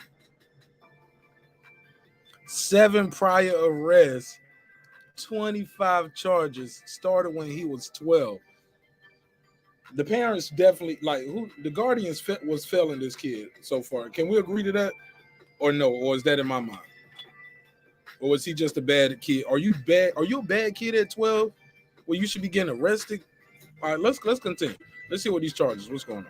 Charges include armed robbery, possession of a firearm, auto theft, flight from an officer, and in one case alone, 18 burglaries related to car break-in. Okay, car break-ins. I knew a dude when I was about 12 or 13 years old. Thinking back, him and another one of my homeboys, they would be at the mall and they would walk through the mall parking lot and just checking people's car doors. And they did get arrested about 12 or 13. And they did have flight from an officer because they ran. So, but those other crimes sound like it escalated. Let's see these crimes again. Let me get a screenshot of that for when we talk about this. Because they got his name out there. They got his name out there now. So I guess they charge him as an adult, right? Officer, and in one case alone, 18 burglaries related to car break-in. Now that Honore is facing a second-degree murder charge, Rafael Goyeneche of the Metropolitan Crime Commission questions how he was allowed to pile up so many arrests in such a short period of time. I would term this offender, based on the documents that you presented to me, a walking crime wave. While the juvenile court system is designed to seek out alternatives to incarceration, one of Honore's cases, the violent home invasion of a relative in May 2020, led to his transfer to adult court to face an aggravated burglary charge. That transfer was made in 2020 at the request of then District Attorney Leon Canizero. Court records show that the case fell apart and was dismissed by current DA Jason Williams. Oh, the black man gave him a break. Hey, you got a black man in there, Brandon. He gave him a break, and then he went out here and killed the white lady. More propaganda. It's propaganda. Records show that the case fell apart and was dismissed by current DA Jason Williams in March 2021. Pause it. Pause it, Mark. Statement. We almost done. We almost done. Let me say this, Brandon. that ain't propaganda. That's a fact. The black man did get him off. He dismissed the case. But look, they're gonna tell you why they dismissed the case. Brandon, listen. I've seen Brandon. You gotta listen. Spoiler alert. They dismissed the case because the family failed to testify. The family was like, "This is my family member." These were family members he did this to. Spoiler. I know, Mark. They said the case fell apart. So it ain't. That's what I was gonna say. It ain't no propaganda. I'm gonna tell you what happened. The family. Chief of trials. The family said, "I don't want to testify. I don't want to do this to him because he robbing his family." Listen. At Durbus explains why they dropped the home invasion. Yeah, but it ain't propaganda though. Was his family member. She stated she did not want to cooperate in this prosecution and requested that our office drop the case since the defendant was her relative. But what? Simple as that. It ain't no propaganda, bro. But it was a black guy who dismissed the case, though. All that home Which invasion propaganda? Pending. It's not propaganda. The record shows. Is he married to a white lady, or do you not know? He looked like he married. He looked like he married to a white lady. How do you look like you married to a white lady, Brandon? That's a joke, man. That was a joke. Look, no, man. We don't know when you're joking or serious. That Honore was arrested at least 5 times while he was supposed to be on home incarceration, awaiting trial in adult court. When the police chief gets up and passionately speaks about the fact that they're arresting the same people over and over again, this is the type of case that resonates. While we don't know how Honore's juvenile charges played out because of that court's secrecy laws, we know that if he is tried for murder as an adult in Linda Fricke's death, he faces life in prison. Mike Perlstein, Eyewitness News. All right, let's go ahead. What you got? React to it, Brandon. What I was gonna say is they had already said in the story, Mark, that it fell apart, so they didn't even have to throw the black prosecutor in there because the case fell apart. They said that, and maybe the other DA either stepped down or he didn't get reelected. So they tried to put it like the case fell apart, and they showed a picture of the black man. That's propaganda. And then you even kind of made a joke about it, like, did he let him out because he's a black man? That's what I think. Is he married to a white lady? No, but I think that's what the news wanted you to believe when they posted that man picture up there. And if you wasn't sharp enough to catch it, the case fell apart. Not because that man let him off, but if you didn't know no better, subconsciously by them throwing that picture up there, it'll make certain people believe. That's why I said propaganda. But as far as the case, man, this is just a sad case all around. And this is what I would say about young people that age, 17. Even though you did something like that, it's heinous. I think you should get a minimum. They should give you like 30. They should give you you should get like a 25 year sentence to 25 to 50 year sentence, and they reevaluate you every 10 to 15 years to see how you are. And but I don't like the death penalty, and I damn sure don't necessarily like life sentences only in extreme cases. And I think that it's extreme because they reporting on it and propaganda. No. Look, can you see the screen? These are all the charges he already did. And now the final charge is second-degree murder. Well, and if you don't lock him up now for a second-degree murder, like when do you lock him up for life? Somebody has died now, Brandon. Where do we go from here? He got to kill 3 people, 5 people? Nah, here's the thing. There's a reason that he's this young and he's committing these crimes. We passed that There's a now, though. reason. That's something else we can deal with. So what I'm saying. Saving this So what kid. I'm saying. Well, then he shouldn't be. Then you can hold his prior record into account, but something has to say you don't just lock a kid away at 17 years old and throw away the key. I don't believe. And Only in extreme circumstances. Brandon, that's what I'm asking you. Let's get back to I it. don't. Open and I direct. don't know. Hold up. Listen, Brandon. Here's the open and direct question. What's more extreme than carjacking an elderly lady, causing her arm to be ripped from her body, and she's dying in the street? This ain't his first rodeo. Armed robbery, possession of a weapon, auto theft, flight from offer, 18 burglaries, now add carjacking, second-degree murder. When is the extreme circumstance if this isn't the time to give this kid life? If not this, what did they have Here's to the do? thing. Here's the thing. And When open you and really, direct on this one too. Don't hold the mic. Let's go.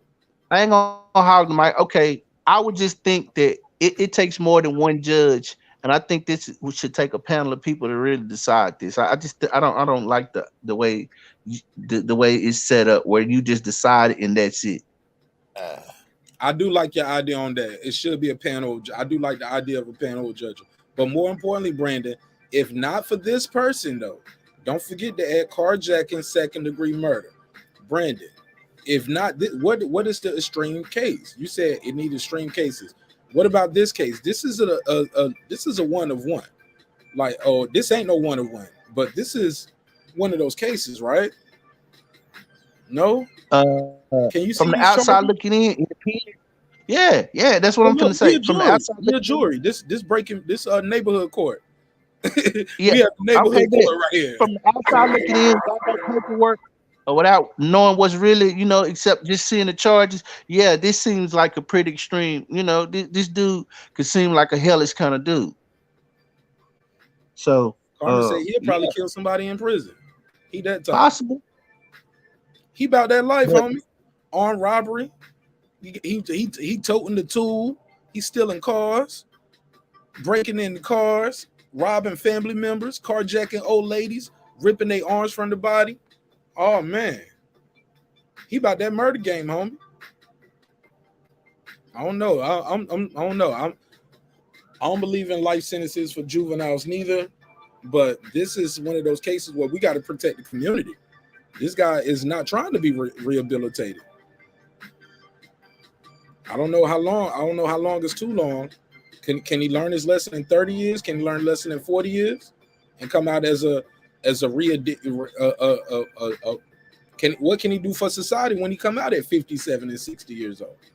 What is he about to do? When all he knows is prison and crime his whole life now. So yeah, here's the thing, Mark. I gotta pass it. Go ahead, Brandon. But we gotta pass it around. No, I don't want to hog. You right, my bad. Sometimes. No, you good. You good. Go ahead. I want to hear this. Oh, see, that's why I've always thought of the criminal justice system like what idea like what I just said about the judges. I think they should have juries, professional juries, just like you have professional trained a judge, a professional trained lawyer. You should have professional trained juries to make these kind of decisions. They shouldn't just be left up to people coming off the street who are not familiar with law, but they're in the court of law and they asked to interpret the law and then decide somebody's fate. I just think the justice system is flawed. That's interesting. I never heard that, man. I like that idea.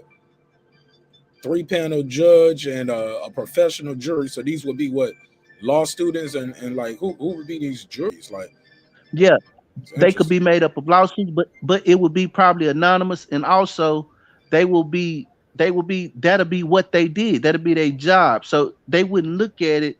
It'll be a more expertise brought to it. That's what I never understood. You have expertise with the lawyers, expertise with the judge, but the people who have the most impact, who the judge and the lawyers placate to, they are not professional. They just people off the street. That never made sense to me, and it made me think that this shit was rigged, and they designed it that way.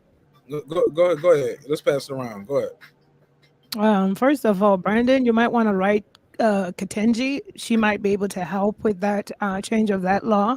Instead of a juror of your peers to be professional people. But me personally, I would want a juror of my peers representing me.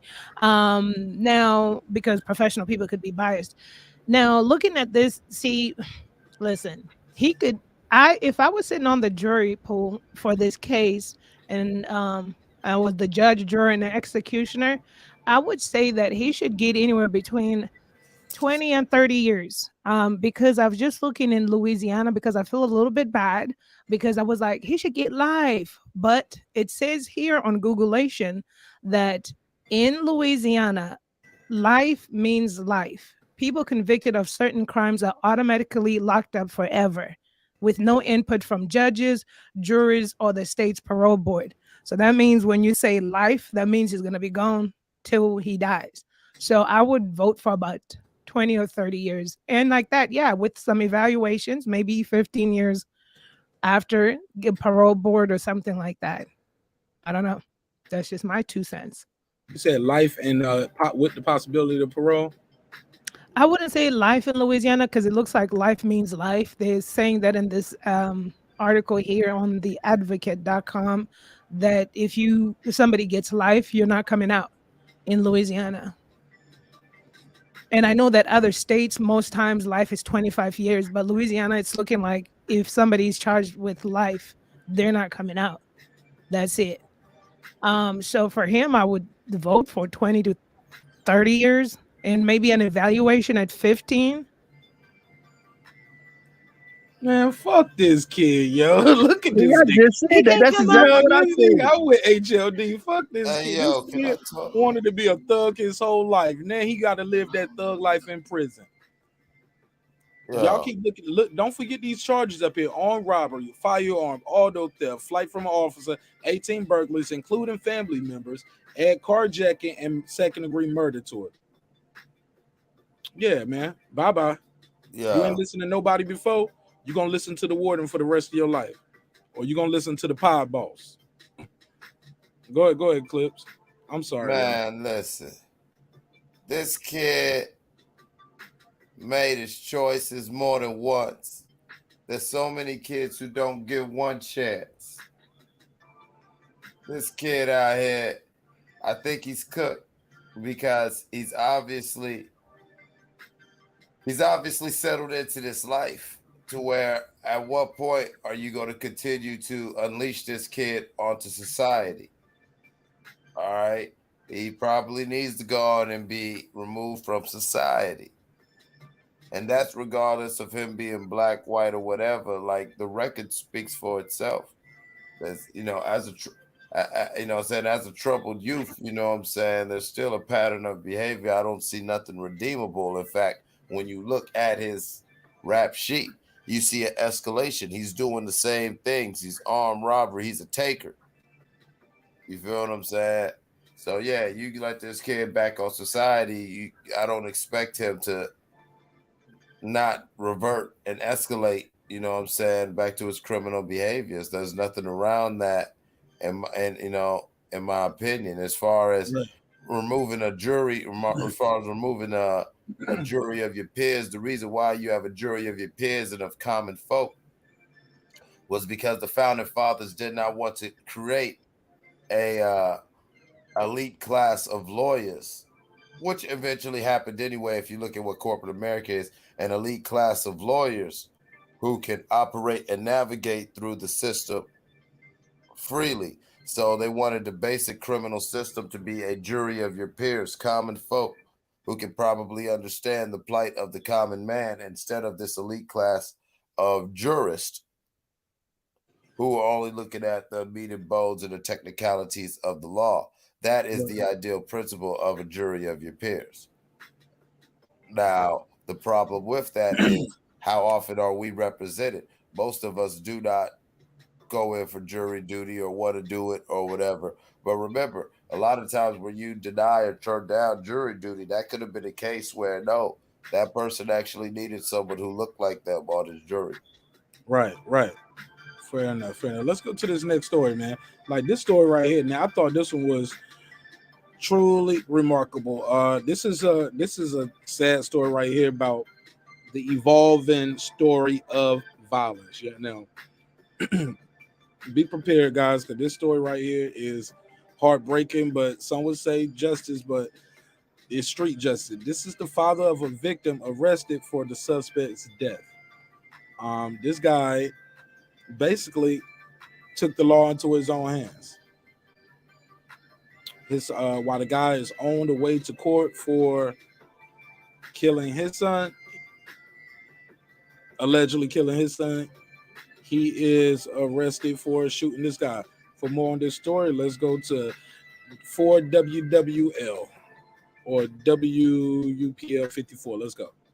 I think it's Philadelphia. Fatal double shooting. Yeah, New Philadelphia. Orleans police made a quick arrest in Wednesday morning's fatal double shooting that killed a 21-year-old man and severely hurt his mother. Hold up, my bad. Yeah, because he shot the mama too. I think the dude mama got shot. I don't know if he was trying to shoot the mother, but the mother did get shot, unfortunately. Let's talk about it. New Orleans police made a quick arrest in Wednesday morning's fatal double shooting that killed a 21-year-old man and severely hurt his mother. And in a tragic twist here that some are calling a clear case of retaliation, the 21-year-old was awaiting trial in a double murder. The suspect, the father of one of those victims. Investigative reporter Mike Pearlstein has that story. Edna Carr Sr. Caleb Johnson was weeks away from graduating when he was gunned down last year along with his stepsister, Brianna Brown. The man police say confessed to the double murder, 21-year-old Hollis Carter, was just minutes away from a court hearing Wednesday morning when he was fatally shot and his mother wounded. Now, in what appears to be the next turn in a tragic cycle of violence and retaliation, Caleb Johnson's father, 46-year-old Bokio Johnson, was booked overnight with Carter's killing. This video shows a car pulling up beside Carter and his mother before a gunman opens fire. Hollis Carter remained behind bars for 5 months before he was released after posting $375,000 bail. Now that would cost him or his family $40,000 to make that bond. Carter had been free since September. What? Why he said he made sure we let him know, like, look, his family had $40,000. How these niggas have $40,000? Oh no, he made it a point to let him know, like he stopped and had to do a segment walk for that. I'm sorry, y'all. Let me get back to it. Hollis Carter remained behind bars for 5 months before he was released after posting $375,000 bail. Now that would cost him or his family $40,000 to make that bond. Carter had been free since September. Criminal justice activist Nadra Enzi, also known as Captain Black, said that in this case, street justice appeared to arrive faster than courthouse justice. That the justice system did not work for them, and perhaps someone may have taken something into his own hands. Enzi said retaliation shootings have plagued New Orleans for decades, happening before a case has a chance to move through the court system. Everybody thinks that the power is with the elected officials, but it's with the people. The people are going to have to decide, do we want more of our people dying in the streets? It's just that simple. And now, almost 1 year to the day after Caleb Johnson was buried, another funeral is being planned, along with another court case for murder. Mike Pearlstein, Eyewitness News. All right, let's react to it. Let's start it in this way. Girl behind the mic, what you think of that story? Father took the law into his own hands. They killed his son. He killed the shooter. What you think of that?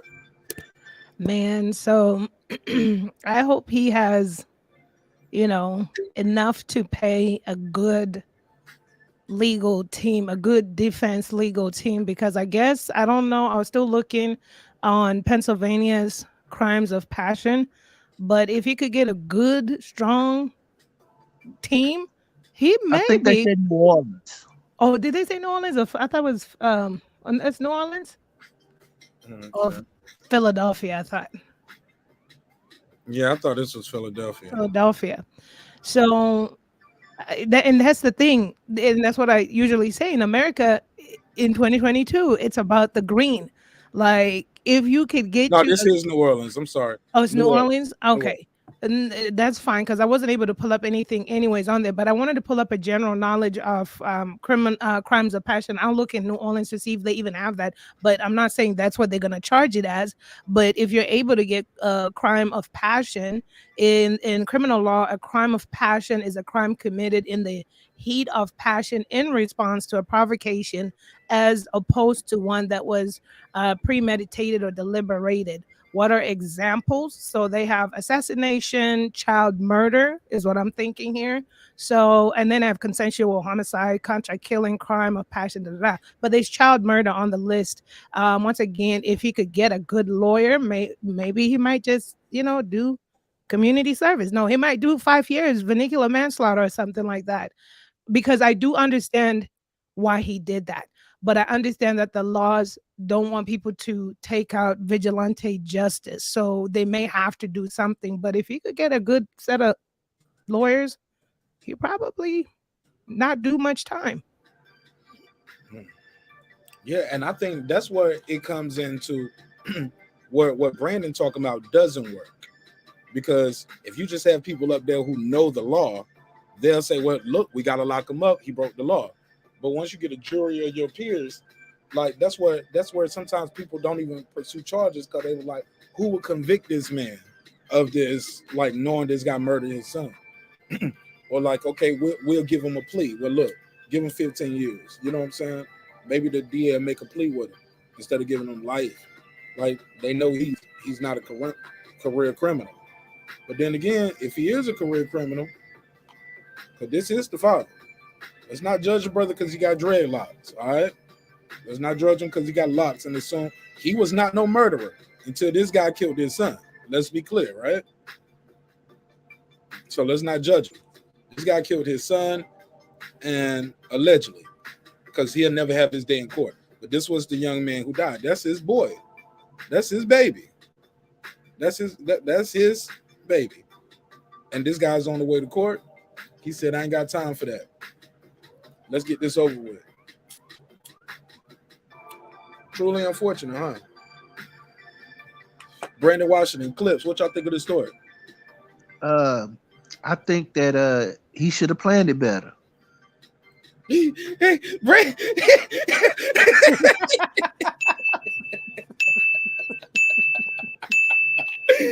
Brandon Washington. I'm mad at you, Brandon. Good answer. Good answer. I'm sorry. That simple. Oh, man, if he knew that much, knew what he looked like, what car he was gonna be in, he could have been got him up. And did it in a different way. Hey man, you want to get away? Out like a time to kill. He doing it in the courtroom. No, I want to get away.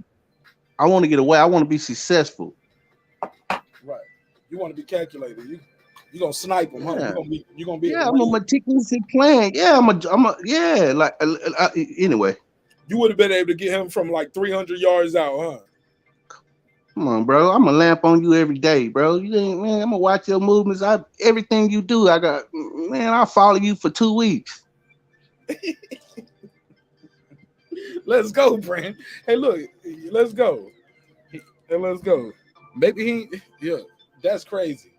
I can't, Brandon. I can't participate in it. Shout out to the chat though. The chat died laughing at you, Brandon. She said agreed. Shout out to Karma and Reggie, and Jonathan. They all laughing. They agree with you. But go ahead, Brandon. You say you gonna get them. You want to get away. Yeah, that's the goal. I mean, if I feel that strongly, like I'm finna put my freedom on the line, and I got to get this payback, then I'm gonna sit up and plan it because the goal is to get away. You know what I mean? So the job gonna get done. He just should have planned better. But and I just leave it at that. I don't know what the man was thinking, but I'm pretty sure I know what he was feeling being a father who lost a son, especially if your son didn't participate. I say this.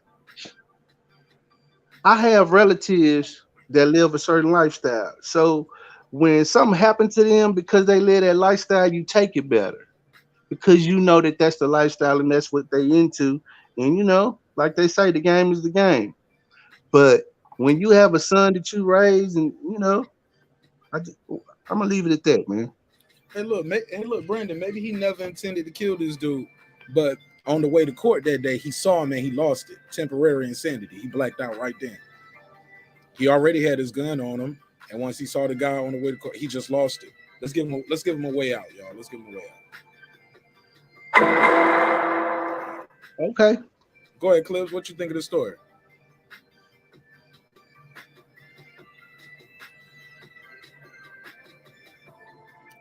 Clips, you still there? Or no? Your mic muted or so.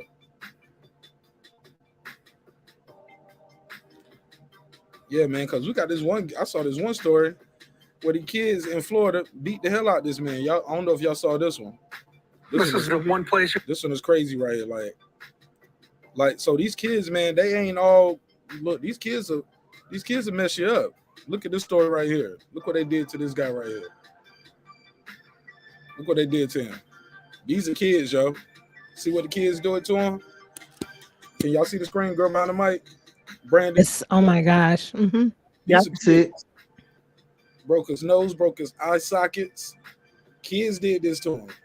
And then granted, he could have kept walking to mind his own business, respectfully. Well, I guess the kids was drinking beer. He said something to the kids about drinking beer. The kids whooped his ass. For more on that story, let's go to it. It's in Florida. This is the one place you would think that he would be the safest. On Wednesday night, Anna Maria Island local Evan Purcell took his 10-year-old niece out for ice cream. Evan is a great guy. Evan would give you the shirt off his back. Darren Walsh, a family friend, says Purcell's nieces and nephews mean the world to him. Why Evan? I don't know. Evan's the nicest guy ever. Before they got to the ice cream shop, Purcell stopped at Anna Maria Elementary School to walk his service dog when he noticed a group of teens drinking beer on picnic benches outside the school cafeteria. It was a brutal attack. Nah. You keep walking. Them kids ain't bothering you. They just drinking their beer. Right? You could have just kept walking and called police on your cell phone. Palm Beach police say Purcell asked the group to stop. He telling them to stop drinking their beer. Put that beer away. Ain't minding his own business. I know it sounds messed up, but here we go. For breaking bottles, and we have an elementary. Now they broke them bottles whipping his ass. That's what happened. They broke them bottles whipping on his ass. That's what happened. Obviously by the injuries. Let's go. They ain't just waste that beer. School here. They were coming here. And how do you know they teenagers if you don't know them? They just strange. They could have just been very young looking men. Who knows? But that ain't your business. But okay, here we go. Call the police. Keep walking. For nefarious intent. Chief William Tokacher says instead the teens became aggressive and attacked, hitting, kicking, and even using a skateboard. See, this man right here, he looked like, respectfully, man, I'm sorry, but he looked like he don't be minding his own business, though. He looked like he pulled a Karen. The hell you doing over here? Put that damn beer away. If not, give me some. I'm sorry. I know I shouldn't be talking bad about this, but I'm just saying. It's my first reaction. Why are you telling them what to do? Nothing can speak to how horrific this is. Hey, they fucked them up. We try to keep this a family-friendly atmosphere, and when people come in to our city, you know that they were underage. We know that they were drinking. Purcell's niece ran. Well, if you know that, the police know that, you deal with it, right? We know they underage. We know they drinking. Let the police deal with it. This dude ain't no police officer. Let's go. To call 911 for help. The teens took. Listen to that. Then your 10-year-old, then the 10-year-old kid got to run and go get help for you because you getting fucked up. We know that they were drinking. Purcell's niece ran to call 911 for help. The teens took off in a white Kia Sportage. Purcell was rushed to the hospital with a fractured nose and eye sockets and multiple lacerations to his face. We're very upset. It's a family thing. The island's a close-knit community, so Evan's born and raised here. He remains in the hospital as police narrow in on the suspects. In today's age, I think it's hard to hide or get away with anything. Holmes Beach police say surveillance cameras at the school, along with a license plate reader within the city, have helped them identify some of the suspects involved within the attack. Holmes Beach police are still asking for tips. They say that the group left in a white Kia Sportage. From Holmes Beach. Oh, they're going to tell because somebody mama going to know. Somebody mama going to get involved. But, yo, these kids are dangerous, yo. You got to mind your business, yo. Unless you got that thing on it, unless you are law enforcement, You got some kind of authority over these kids, and even then, you got to move a certain way because these kids jump this man. He's walking with his niece. He see them drinking alcohol, hanging out by the school. You tell them to stop, and then you laid up in the hospital, fighting for your life. Man, you gotta know when to hold them, know when to fold them. More on this, I got my guy Reggie O just pulled up. What's up, Reggie? What you got on this? Man, they wrote on his face too and shit. Oh yeah, they wrote on. You said rode on his face with the skateboard. Yo, they beat him with skateboards, bro. Oh, it looked like they took a marker across his shit. But Nah, damn, those are staples and stitches in his face. Oh, but yeah, these young kids is brutal. Yeah, That's they like beat the him with one. skateboards, homie. Like I was saying one time, I was doing a lot about fighting these youngsters. They fuck around and jump on top of your head and shit, and change their shoes when they kick you. But they're very aggressive, especially for older folks. You know, you can't defend yourself against these youngsters, especially you see them drinking. You make them very irritable. He was better off walking his ass off because I think he had other conditions. I heard the story they talking about he was special needs or some shit. He should have kept walking, like you said. He He's shouldn't probably have been walking the knee. She walking him. right. Respectfully. Oh, I shouldn't have said that. My bad, bro. I'm just saying, bro. But yeah, he should have kept. I'm sorry. Go ahead. No, he should have kept it moving and let the police handle that situation. Go ahead. Anybody want to respond to this story, man? This is crazy. Yeah, I don't mess with them kids. I don't mess with anyone. I don't say anything to anyone because the world's going rogue. And I mean, Godspeed for him. So I don't know. Did his special needs ability, maybe was that him not having good judgment on that? That's kind of a little bit scary. And then you think about, okay, maybe, well, okay. I was gonna say, and I know better, but I was gonna say on the picture, he doesn't look like he has special needs. But what does special needs look like? I get it, because I was gonna say, then the kids know, but they wouldn't have known if they saw him like I see him on the not this picture, of course, but him in the cap. They probably didn't know he had a special needs going on. But I feel sorry for him. It's just I don't want to. It's not just the world we live in, but these kids are. I just don't mess with anyone. Kids, grown-ups, I just don't. I don't. I don't tell people what to do, how to do, like that though. But if I see some kind of crime or violence maybe happening in front of me, I will call 911. I will snitch in a heartbeat. That I'll do. I do my part. But I'm not just gonna tell people like don't do it or whatever. You know, unfortunately. Yeah. Go ahead. Anybody else got anything to add from the story? Girl behind the information. I'm not doing nothing. She said she gonna tell him. I'm snitching. I call 911. I'll snitch real quick. That's why I'm like, don't do nothing crazy in front of me. I'm telling. I'm just saying. You're not gonna put me in the same situation. No, I'm a snitch. Period. Mm-hmm. I'm going to trial. Juror of your own peers, professional jurors. Brandon, what you think of the I think story? the same thing you think. He should have minded his business. He know the climate we live in, but it was a little caveat that I did pick out of the video when the police chief, that made me wonder if they was black. The police chief said, "We have these people that move in here, basically in the community." So he basically made it a point to point out that basically riffraff from outside of the community, that they not local. Our children wouldn't do this. That's basically what he said.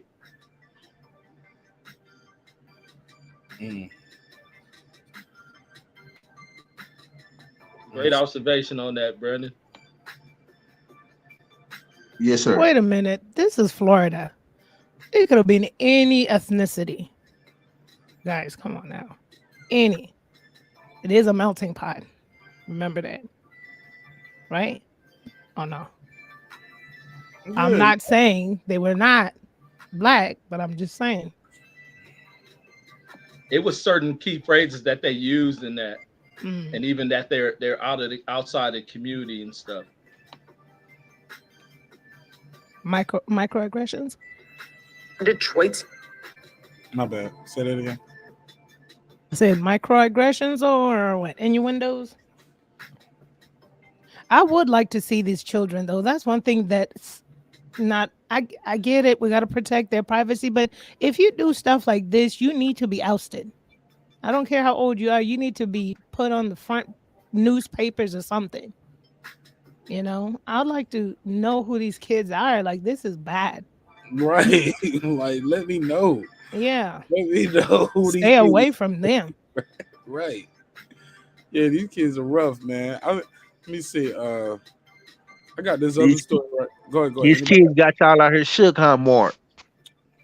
Not me. I already told y'all what I'm gonna do. It ain't gonna go. I ain't about to beg no 13-year-old kid for my life, homie. Click, click, bang, bang. I'm sorry, yo. I live in Georgia. I love it. Look, I'm not about to run. I ain't got to flee from you. No. And I gotta shoot, man. These kids out here playing with them big toys too, bro. They ain't even playing with pistols. They playing with something that'll clear the block out. Tear the wall out. Like, nah, man, no. Did you get this? Go ahead. I was gonna say, did y'all do this story of that white girl in New York? No. Which one? Put it in the private chat. She pushed the 83-year-old on the train tracks. Oh, that happened today? No, it happened, I think, like 2 days ago. I read that. I saw that one. I didn't do that one. Look, let me react to that. I ain't seen that story. 16-year-old girl in New York. You said girl in New York push how old? She was in her 80s. She was a music coach or something like that.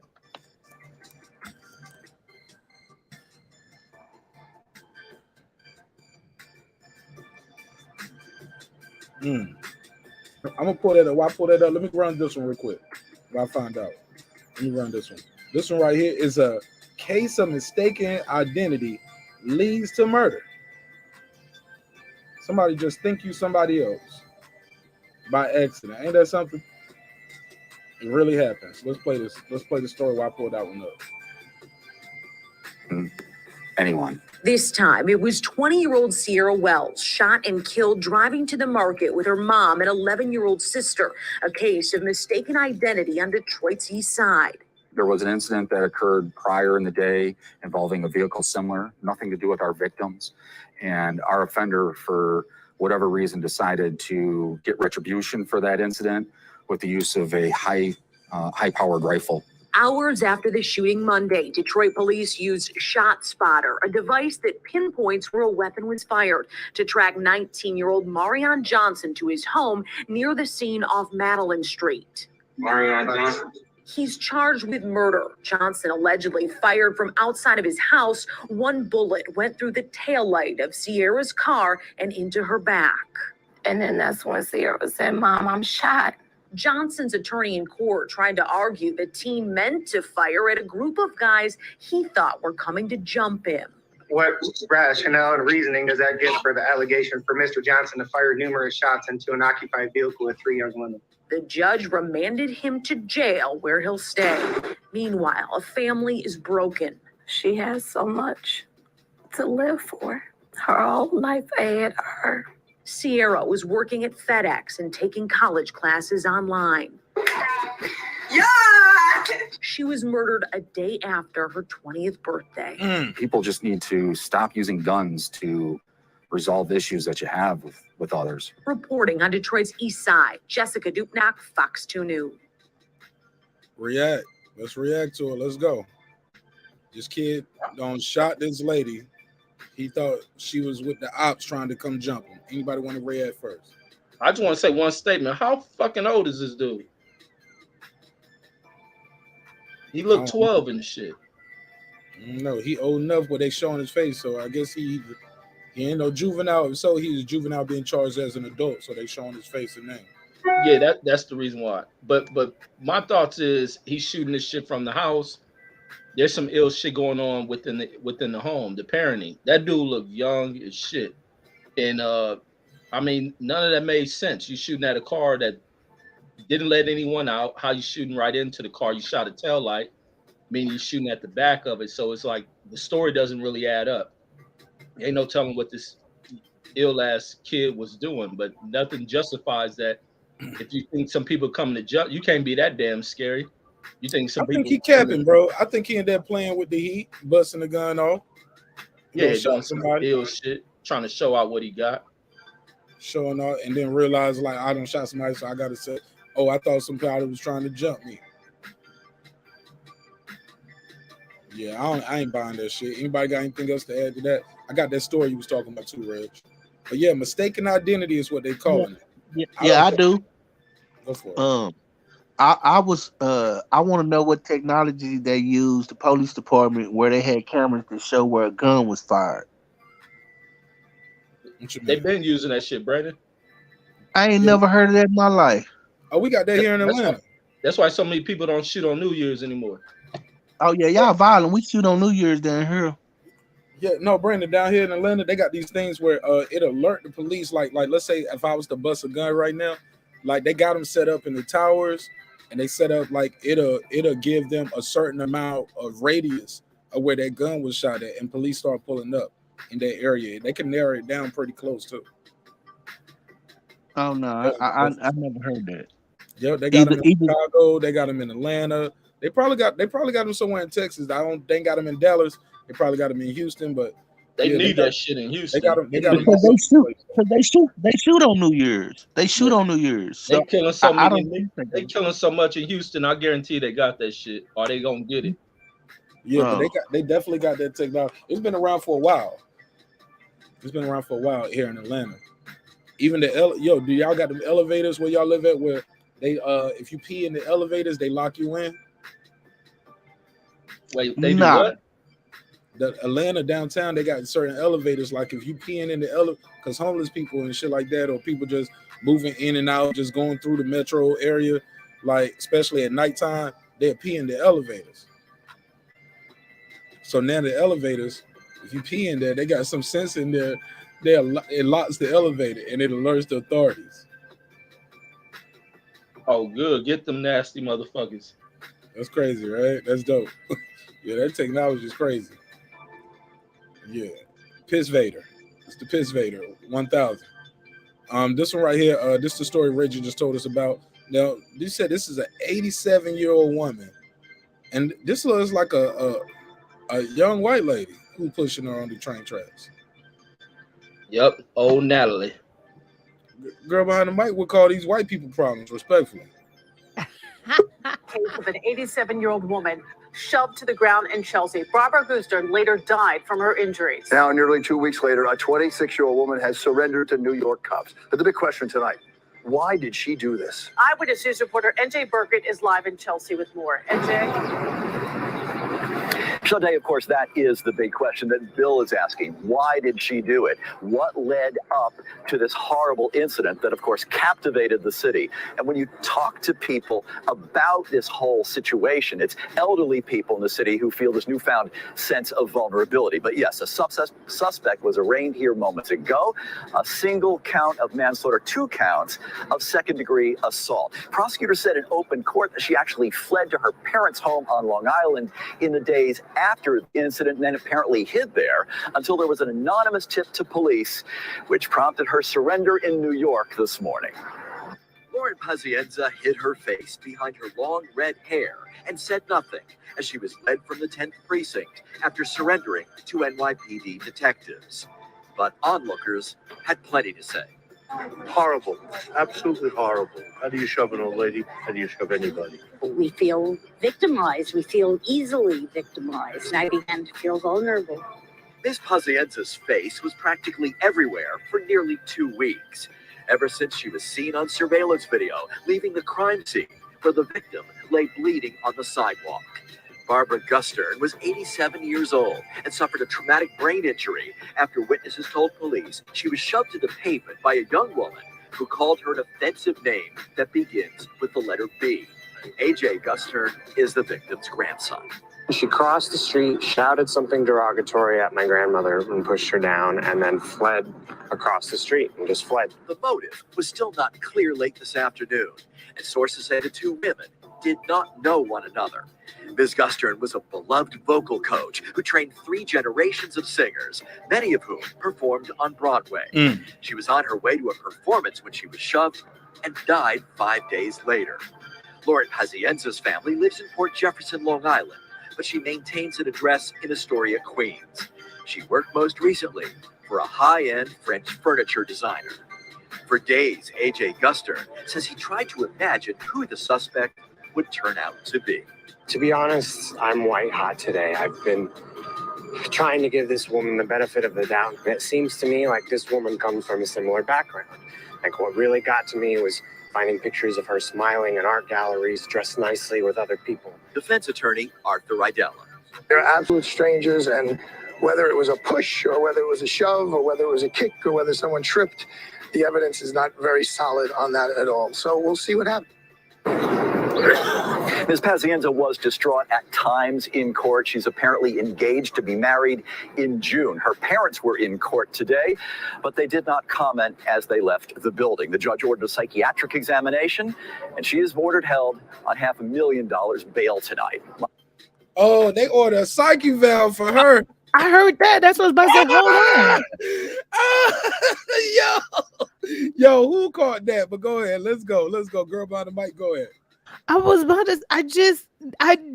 Wait. Judge ordered us. Wait. Breathe. We've talked about this. Wait a minute. What? Okay. Now I'm getting infuriated, but I'm gonna calm down and I'm gonna speak in my calm voice. What do you mean the judge ordered us? Let the games begin. Now I'm gonna have to follow this case because she needs to go forever. She's 26 years old. She knows better. Now, don't you bring that mental illness. It sounds like community service to me. That's gonna be community service. It's gonna be this community. Once you get a psych eval, I mean, I never knew. What is this an a la carte? Like, you do something that's unheard of in New York, or who lives in New York? You immediately get a psych eval from the judge. She got to be crazy, like according to the judge. I've never heard of this. This is my first time hearing this. Wow.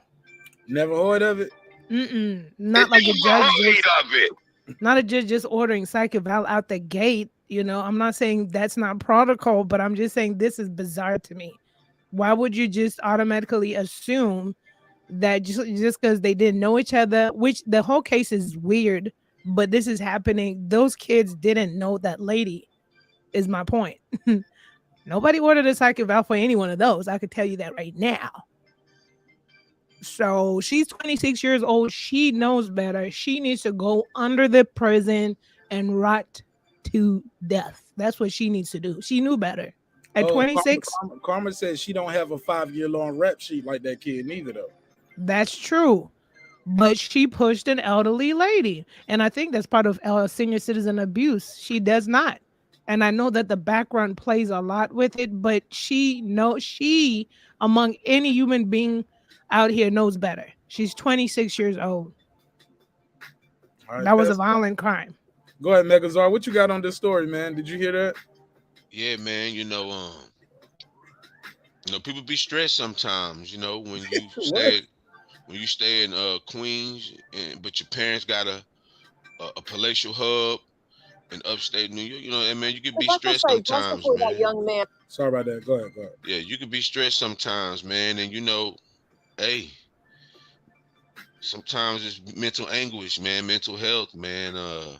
It's a motherfucker. It causes you to push 87-year-old defenseless ladies and do more than just fucking push. Because no 87-year-old die from somebody pushing their ass. Yeah, why they didn't arrest her parents neither, Megazar? Because they say she surrendered. But the headline say they surrendered, but they found her. Yeah, she hid. They got an anonymous tip. Definitely got her. The parents they didn't do a good job of raising her. She's 26 years old. The mental issues is clear. She's getting married. Yeah, man. Let's turn this shit all the way around like they always do. This is a place of lawlessness, and it don't matter what color you are. All this shit got to stop, bro. What other way can you stop it? Because we can focus on our community, but come on, bro, people kill in proximity. If And you know the undertone that we had for those children jacking an old lady's car. This is a case. You know what I'm saying? That tone isn't here. Why isn't that tone here? She did this by herself. Trust me. That other lady was 70-some years old. She had to get drugged and her arm decapitated to die. Trust me, she didn't just get pushed and die. Right. Nah, hell no. She got a cell phone on her. No, that girl beat her ass. Oh. She beat that old woman ass, bro. Let's keep it a fucking buck. They need to fry her ass. Cause if that was my grantee, oh, I'm shooting her in the head in front of her. I'll go to jail for that. Proudly. I put one in the dish zone for the world to see. Damn, okay. Shit. Let's pass it around. For the world to see. No, beggars are cooking shit.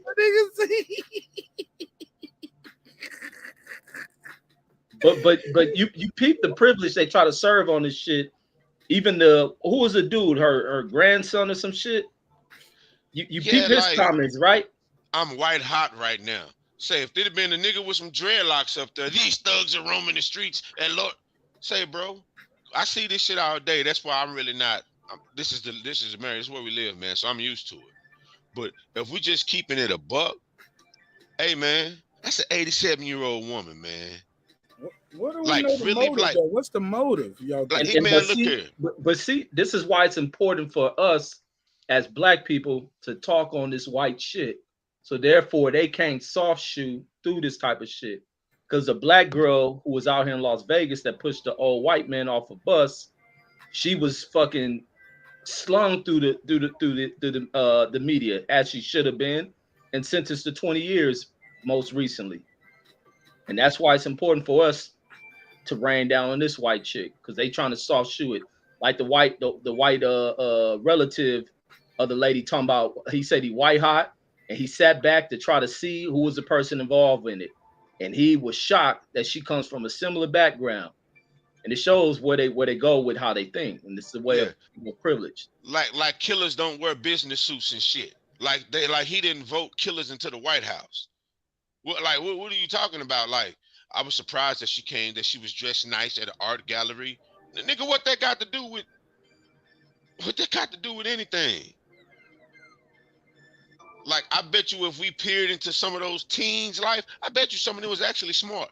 I bet you one of them four didn't have to do the shit they was doing because they actually was literally kind of intelligent. We know a lot of the dudes we ran with who succumbed to that life, but they were actually intelligent. What the fuck that got to do with anything you did? Hey, whatever caused her to do what she do, we all under some type of mental duress. This is America. We all got certain type of triggers and traumas that we've lived through out our life. An 87-year-old woman, bro, it ain't nothing an 87-year-old could say to me to make me beat them to a pulp, man.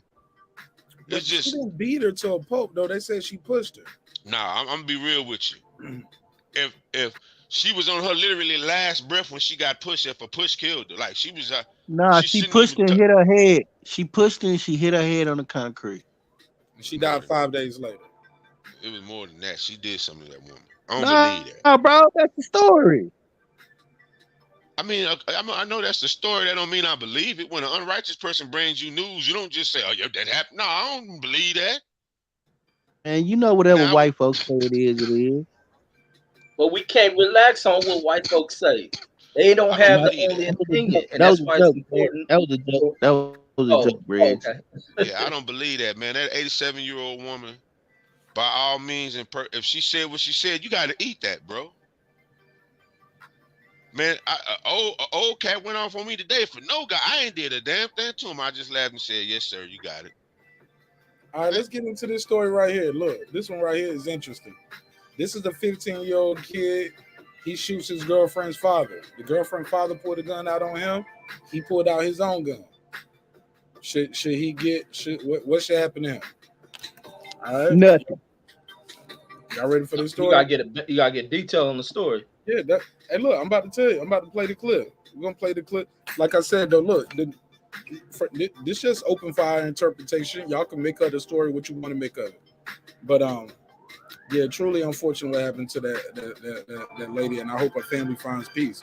But sound like the fix could be in on that one. This story right here, Ring doorbell. Now they got him on the Ring doorbell. He's at a neighbor's house, limping up, trying to get help because he's shot. Now the girl admits she invited the boy over. She brought him in the house, snuck him in the house.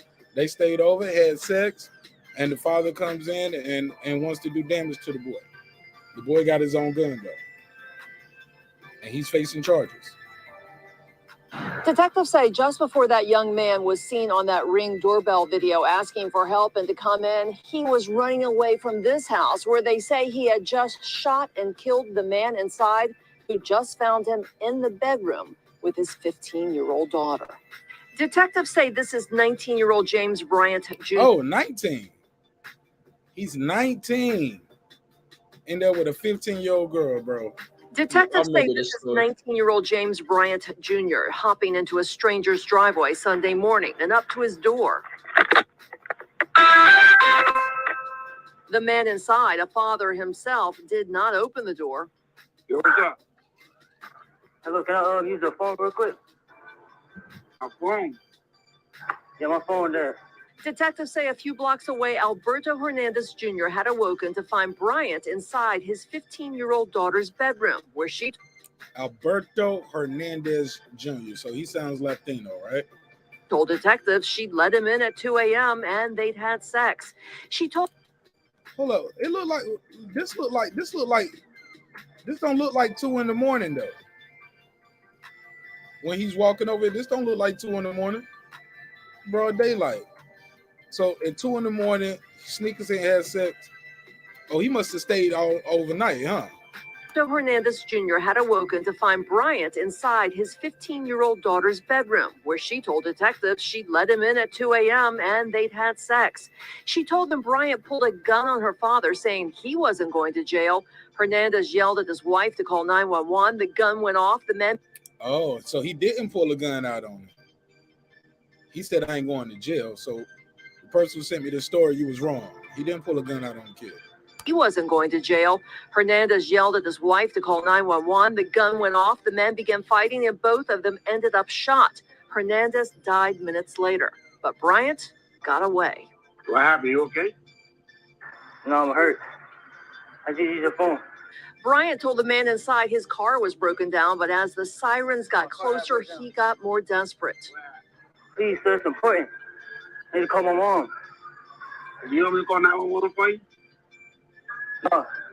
As the man keeps offering to call 911, Bryant stumbles off, collapses on the driveway, and inspects his gunshot wound, pulling something out of his backpack, finally hopping away. A few minutes later, deputies with a canine tracked him a few houses down, found his gun, and took him into custody. Detectives say James Bryant Jr. was treated for that gunshot wound to the knee and that he remains charged with second-degree murder with a firearm. Community service. Community service. You know I can't rock with that. It's a fact. It's a fact of what you going to her house with the gun for. I mean, he carrying the gun with him. He's 19 with a pistol. He going to get some pussy at 2 in the morning. Yeah, but what He's prompts not you to from a spend the night, nigga? 15-year-old. A 15-year-old? 15-year-old? Yeah. Respectfully.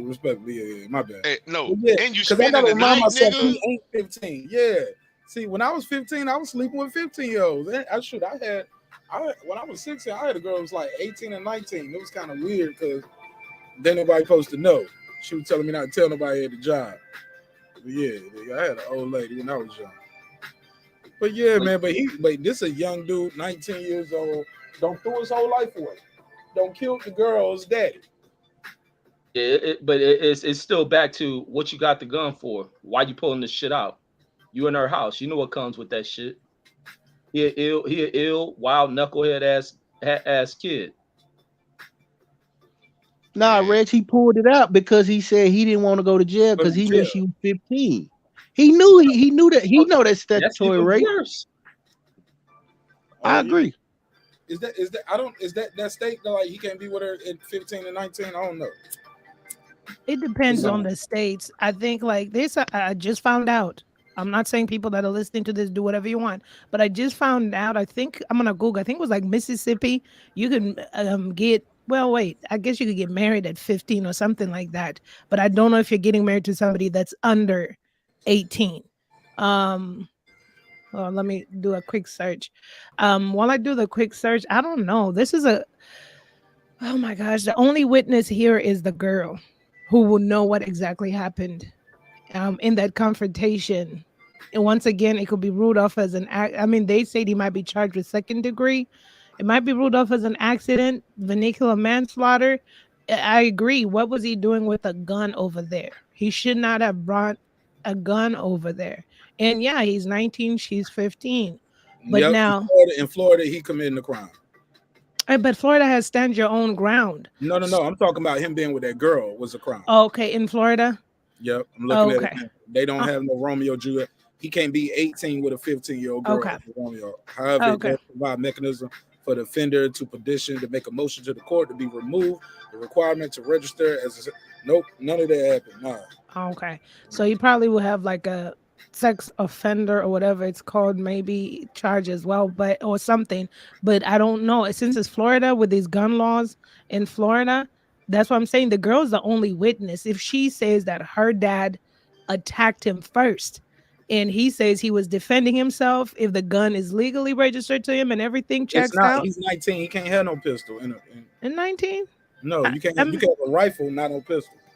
Oh, okay. I don't know the gun laws in Florida. I got you. Yeah. No So pistol. he won't be able to do a stand your ground? No, he ain't. That gun is illegal. He's 19. They already said it at the end. His gun is illegal. Oh, okay. Well, he's in all kinds of hot soups, but the girl, if she takes the witness stand and says that her father still attacked him, it might be a case of self-defense if he has money to get a really good lawyer that could claim self-defense. I don't know what happened. He shouldn't have brought the gun. The father shouldn't have been dead. But now the girl's gonna, have to look herself on the inside to realize, this is gonna be a learned moment for her. You brought this entity into your house, and this entity brought a gun that took your father's life. She's gonna have a tough life ahead of her because she's gonna be consumed in all kinds of guilt. Thinking maybe if I never snuck him in, my dad would still be alive. So this is a tough one. It's tough because yes, he shouldn't have had a gun, but I don't see maliceness. I don't think he came out here with a gun to say, I'm gonna kill this girl's father and mother or the family. I don't know why he had a gun when he was not supposed to have one, but I don't see his motives or his intentions of being there to purposely, right? Isn't that like what first degree murder is or something like that, when you premeditated murders and stuff like that? So I don't see him as somebody that was trying to go cause bodily harm on purpose. But once again, my house in the room with my daughter with a gun. Yeah. Without my permission. My daughter ain't in charge here. I run this house. You're absolutely right. And like I said, the state might call the girl as a witness, and if she gets up there. Hold up, Carmen said you can't stand your ground in my home. That's my ground. Right, but Florida, I don't know. Like I say, Florida laws are just weird to me. You know what I mean? I've seen people, I don't know. But I don't know what the courts are going to I'm not making an excuse for him. I just don't think he went over there wanting to kill her dad. I think this was a true accident. And it's obviously going to be charged as such, but he's going to catch other charges. Like the gun charge might be a big felony charge. And then being with a minor, that might be a big charge as well. So when it's all said and done, he might have 3 or 4 charges, enough to do time, a lot of time, not community service time, but a lot of time. But then he still has to go think about his actions. All of that, being with a minor, bringing a gun, having the gun illegally, and how things could have, and killing somebody, taking someone's life in their house. You could have just left. Or maybe he was trying to leave and the dad wouldn't let him leave. Like he's trying to flee before the police get there. Now they're getting into a fight and the gun you get what I'm saying? But even still, you can't. Brett McNary Well, sorry, Brett McNair in the comment thing, he's quoting what I said. Florida laws, they are weird to me. And you're calling him a rapist, but respectfully, she brought him in there. So she wasn't raped. You understand? She ain't at the age to consent. So they That's call her. statutory. It's It statutory. is by law, by law, by And law. look, and by nature, if that person can't consent, look, my 12-year-old daughter can tell you all day she wants you. You're a grown ass man. You better not be up there with my 12-year-old daughter. She can't consent at 12. I understand that, but by law, it's statutory rape. But what I'm saying is she was gonna go on the stand and say, "This is my boyfriend." So you can't say he's a And that's when rapist you by check law. it. They would charge him. And look, and you can't have no 19-year-old boyfriend at 15. Exactly. So they're going. That's why I mentioned some people have in the chat room have wax in their ears. He's gonna catch charges. Statutory rape being one of them. He's gonna be a sex offender for the rest of his life. He's gonna register everywhere he goes. He's got illegal firearm possession. He killed a life. Now, the debatable part is it first degree, second degree vehicular manslaughter? That will be up to the prosecutor. They already said what it is. It's They second say murder. second, but they're not the prosecutor. It's like the reporter said. The prosecutor files that. The prosecutor files Second degree. Well, the news is just reporting what he got. They didn't say we think he should get second degree. Well, They said he got charged with second degree murder. It is what it is. I'm not saying he should get less. I'm just saying that I see it as an accident, and if that's what they want to charge him with, then that's what they're going to charge him with. Unfortunately, in cases like this, people with money sometimes walk away with nothing. But I don't know his bankroll and his family and what they could bankroll an attorney. So second degree it is. This is, you know what I'm saying? What can I say? Only thing I don't like about what you said earlier, girl, around the mic, like we brought it back where people with money they get away with it or stuff like that. It don't. Did you not see the devil? No. You know? I understand what you're saying, but that don't mean it's right. It's not right. That's what I'm saying. But that's the American system, and I'm not saying he should walk. I'm just saying the difference between him and a millionaire that killed 3 people for years and walked away was money, right? The devil, you know, right? The man is a multimillionaire, family background, killed his wife, his female best friend, and he decapitated a man in Texas and walked because he's a multimillionaire. He had the best of the best legal team in America. Decapitated a man's body and said it was self-defense, and he walked. That's all I'm saying. They couldn't find the head. They never found the head. Right. So that's what I'm saying. I'm not pacifying. I don't think this kid should walk. He's gonna have a long time in prison to think about all of his actions, rightfully so. Even the girl, she'll never be the same. This is her biological father, or this is her father. You know, this is traumatic. Like her dad died. She's gonna need a lot of therapy because she's gonna think, what could I have done differently? Why did I sneak him in? So she's gonna have a lot of guilt, you know, and coping to do. Right. This little nigga had a gun in his pocket because he knew he was all types of wrong sneaking in somebody's house at 2 o'clock and not leaving after he smashed her. The nigga had a gun just in case a confrontation jumped off. Point blank period. You don't bring a gun in your backpack and spend a night. Hey, Mark, I done snuck in houses. Say, when I did what I did, I'm out that motherfucker. I'm not going to sleep. Man, I snuck in this girl's house, so her mama came home from work early. Called all of us in there. Had us all sitting on the couch. Hey, that's different. It was 3 girls and 3 boys. She sat us all there and held court.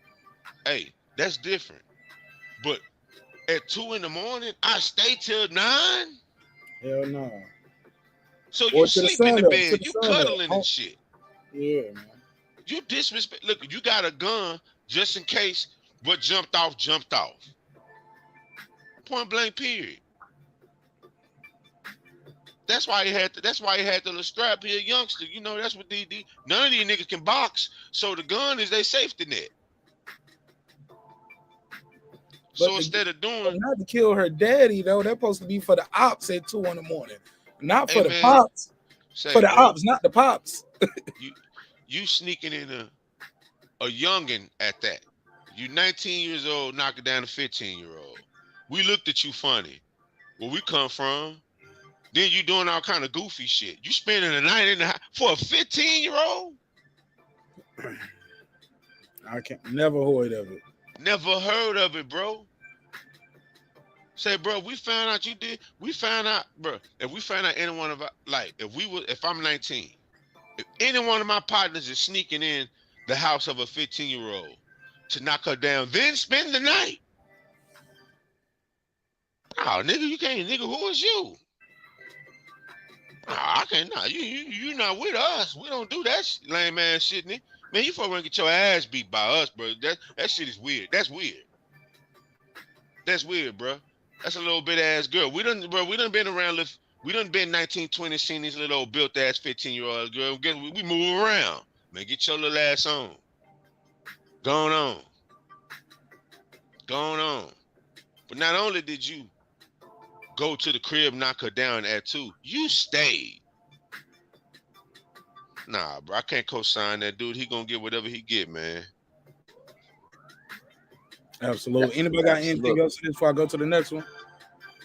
No, I agree with everything you said on that one, Megazar. Yeah, this kid wrong as fuck, and he has all the makings for being a fucking pedophile, and it's unfortunate that father lost his life in his own damn home. There's no justifying self-defense that you in somebody's home and shooting them and shit. That just adds to additional charges. Anyway, this kid looked up. That's why the DA filed the way they filed. There's no justifying the self-defense in this one. But Reggie, you in his crib. Exactly. He brought the gun just in case some shit. I know how these dudes move. Just in case some shit, because the father is justified. Exactly. I would for one, I'm not going to put myself in no position to where a daddy can catch me. Because I know if I had a daughter, what I would do to a 19-year-old knocking down my 15-year-old daughter. I'm finna ragdoll you, bro. Your head finna go through every wall in my crib, bro. Like I'm finna push you to your limits, boy. No, we finna see if was that ass worth it. Was that ass worth this ass whooping? So he brought the gun just in case some shit popped off. That's why he had the gun with him. That's why he had the strap with him. He already all types of wrong for sneaking in the crib of a 15-year-old and you 19, bro. Like I said, like, yeah, that's wild, bro. Well, speaking of wild, I want y'all to tell me what y'all think it is. Now, this guy right here, if anybody needs to judge to order a psyche valve, they looking for this dude right here. He's just out here randomly fucking with folks. And what would y'all do if this happened to you? Watch this. Yeah, hey there, Glenn and Lou. A lot of you may remember the story we told you yesterday about that attack at the library. Well, now it looks like that same guy attacked someone here at this Target, and that was caught on video too. Show you that in a moment. First, let's show you that video that we first showed you yesterday from the Anaheim Central Library. This was on March 3rd, where a man just randomly and unprovoked. You see that? He just threw old boy down. Dude walking into the library. He wrong. Oh boy, knocked out too. Look at him. He's still randomly and unprovoked. He's still pushing. He pushing the air. He trying to fight back though. But look, he just walking in the store. He pushed this nigga like it's still Black History Month. Like I got the right away. To show you that in a moment. First, let's show you that video that we first showed you yesterday from the Anaheim Central Library. This was on March 3rd, where you wrong as hell. A man just randomly and unprovoked, according to police, went hey, up. Look, he looked worried too. Like, oh shit, did I kill the nigga? He looked worried. Punched a library employee, briefly rendering that employee unconscious. Anaheim police put that. But he didn't sucker punch. That was a push. He didn't punch him. Like that wasn't a punch, right? Let's say one more time. For educational purposes. Don't promote violence. This is educational purposes only. Video that we first showed you yesterday from the Anaheim Central Library. This was on March 3rd, where a man just randomly and unprovoked, according to police, went up and sucker punched a library employee, briefly rendering that employee unconscious. Anaheim police put that video out there yesterday in hopes of identifying the suspect. When they did, someone recognized him from another attack at this Target. Let's show you that video. This Target shit, it's 2 clips in this Target. This is funny, yo. It's not funny, but this is why you got to keep that pistol on you, man. This is why that 19-year-old carrying the pistol, because it's crazy motherfuckers like him out here. This is on. And he out here at 2 in the morning walking around by himself. Euclid near Lincoln. This was the same day, March 3rd, just a little bit earlier in the afternoon before the library attack. That guy, police believe it's the So he walked right same by guy. him. You see him walk past a customer who's looking at a display case, and then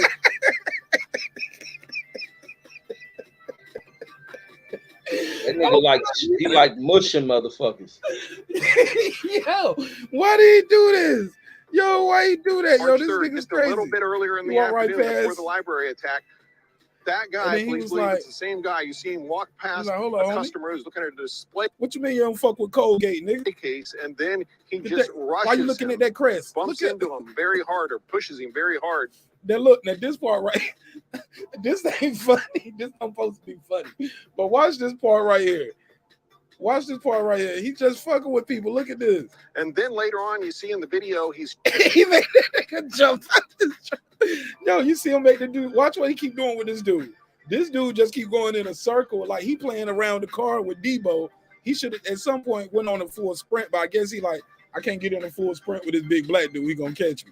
This nigga like he played for the Dolphins or something. Go ahead, watch this.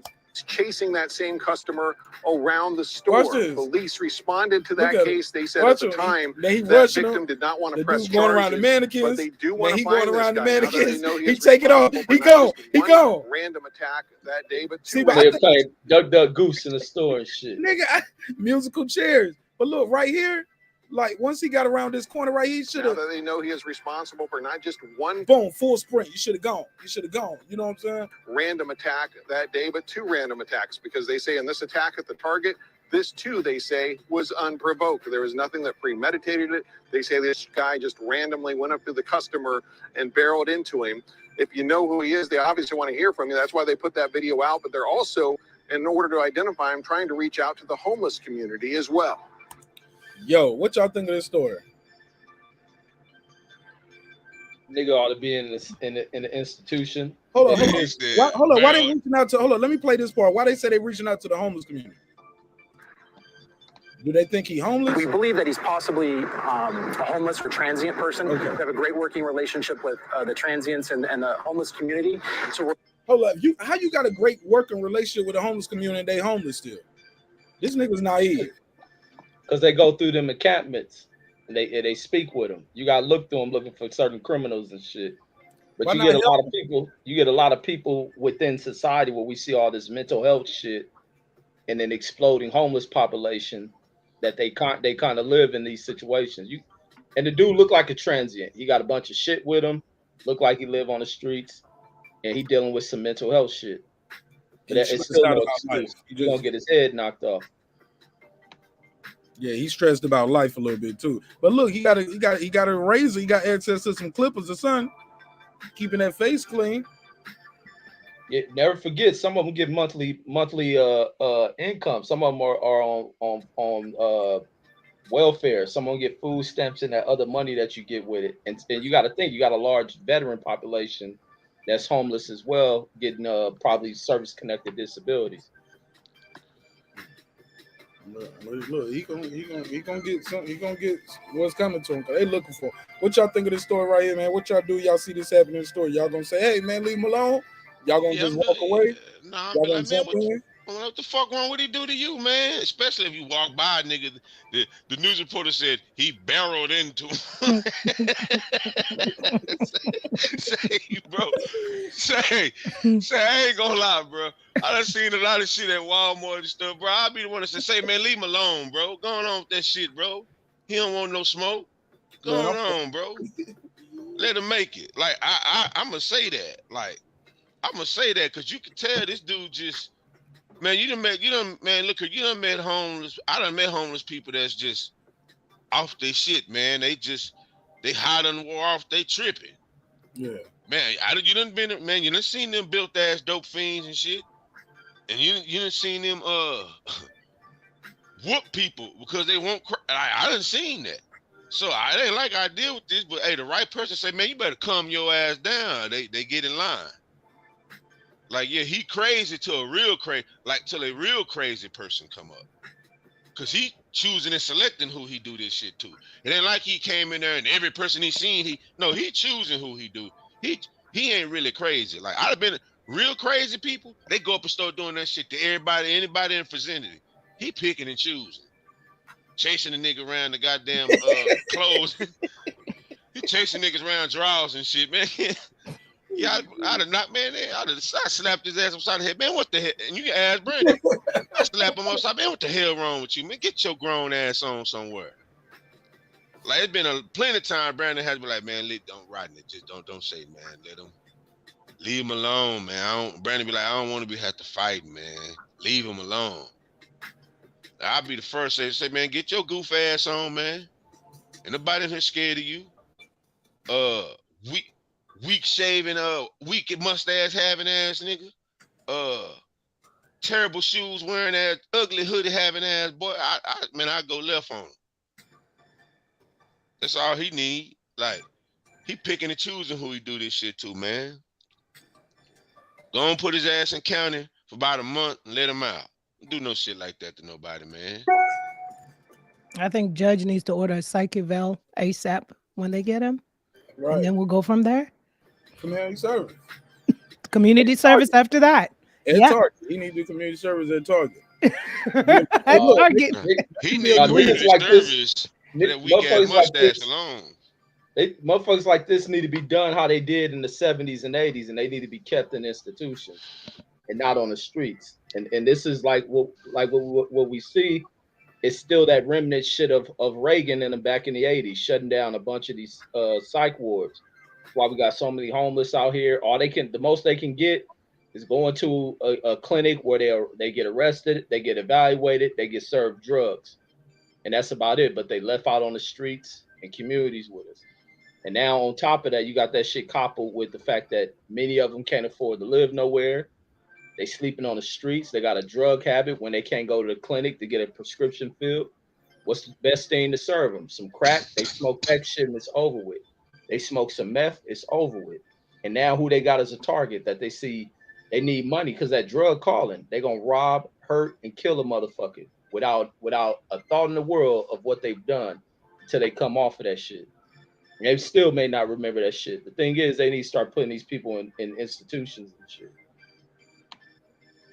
Because you didn't deal with this shit 40 years ago. You didn't deal with this type of shit. Somebody said community service at my boy Jules' house. Yo, you stupid. Queen P said many of the homeless receive a car kit, which includes hygiene products. Okay, cool. I didn't know that. But also Karma was like, yo, they do have services at these shelters. And I remember my mom was talking to me about one of my family members. I was like, I thought he was at the shelter. And she was like, they don't like to be at them shelters, baby, because you can't be in them shelters on no drugs. Them shelters want you to do programs and be helping you get jobs throughout the day. Like these shelters trying to, like these people want to do what they want to do still. You get what I'm saying? You can't have alcohol in the shelter. Like the shelter got a curfew. Like, you know what I'm saying? Got to be in the shelter by 7:30, 8 o'clock. Like, nah, nigga, I still want to be out here doing what I want to do, and I want to be drunk or bring drinks in here. And the shelter like, no. You know what I'm saying? So sometimes people just want to do what they want to do. I remember down here in Atlanta, you see all those people on the bridge, but when it get cold enough, oh yeah, they gone from under that bridge. And now I was looking at this one thing they did downtown now to keep people from being under the bridge. They got these big rocks, but they like odd shape. Like you can't just be under the bridge. Like you're gonna get, you know what I'm saying? You can't lay on those. You can't just lay under there and put no tents under there. It's like it's just big ass odd shaped, sharp, rigid boulders. Like there's nowhere for you to lay right there to get comfortable. Like, and it's all right there under and around the bridge areas now. That's how they're keeping people from under the bridge here in Atlanta. Let me go to this next one. I think I could end it after this one. Let's anybody, and we'll do final thoughts. Oh, I think I got two more quick stories. This one is you ain't do the Florida Park Carnival Park. Nah, I saw your story on it. Yeah, I saw your story. We can talk about it though, because I don't really know enough about it. You talking about where the kid fell out the thing? Yeah, I don't know a lot about it yet, or why what happened for us, the malfunction of it. I don't know. I just saw your video on it. We can get into it. Let me see this. This one right here is this trucker. He kills his boss and injures his co-worker. Y'all heard about this story? No. Yeah, I love watching the news, yo. Watch this. And I Alan, police are telling us that the shooter was an Arkansas native who had been living. Okay, so yeah, so basically this guy is having a dispute with his boss about a route he just did, and he's supposed to been doing another route, but they said he was about to get fired. Kills the boss. I think he leaves there, because it's a little business park right here, and he worked for a couple of those places. And then he goes to another place, shoots another former employer, and ultimately turns the weapon on himself. Let's talk about it. Police are telling us that the shooter was an Arkansas native who had been living in a Willowbrook hotel for about a week now, but despite not having a permanent address here in Illinois, the cross-country driver seemed to derive a significant portion of his employment from Chicago area companies. Nikola Mishovic was 30 years old, a Serbian national. His loved ones are now trying to repatriate his remains after he was shot and killed at work yesterday by a disgruntled employee, whom Burr Ridge police identify as Arkansas native truck driver Jeremy Spicer. He worked for them for 1 week. He delivered one load. There was a disagreement about whether he wanted to do another one, so the company was going to fire him. But Spicer was not done yet. Upon leaving Winners Freight, police say he went next door to Forced Transportation, where he shot a woman 3 times. She stated that she knew him as a previous employee of the company. He then unsuccessfully went in search of another former boss. There were 3 logistics companies involved, and they're all within that office park, and he worked for each of them. And we now know that more than 9 months before the 31-year-old shooter ever walked into this Burr Ridge office park with the intent of taking revenge on those he believed had wronged him, he was involved in another dispute with a former employer, this time in Schaumburg, where police records show that on June 11, officers were called to a trucking company there after Spicer physically threatened his boss over a payment dispute. But no arrests were made, and so any employer running a background check would only have found one thing on it. We know of 1 arrest, conviction out of Arkansas for domestic battery. It all came to an end when an hour and 40 minutes after that first shot was fired, police found Spicer nearly 3/4 of a mile away, where he fatally turned the gun on himself rather than be arrested. Now, Spicer's surviving victim has not been identified other than to say that she is a former co-worker of his. Police telling us, however, that she is now in stable condition, but still in the intensive care unit at Good Samaritan Hospital. Alan, please. All right, let's react to it. What y'all got? Stupid, lazy, motherfucker. Wait, he only worked at this job for 1 week, they said? Yeah, and they had a dispute about his next route. He did an 18. They said he worked there for a week. He did one route. It was an 18-hour route, they said, and they said he was about to get fired. But for him to leave and go straight to that other employer, it sounds like I don't know. I'm gonna reach with this, but you know how motherfucker be talking to you, like, and I talked to Sally around the corner. She told me you used to work for her, and she blah blah blah blah. You get what I'm saying?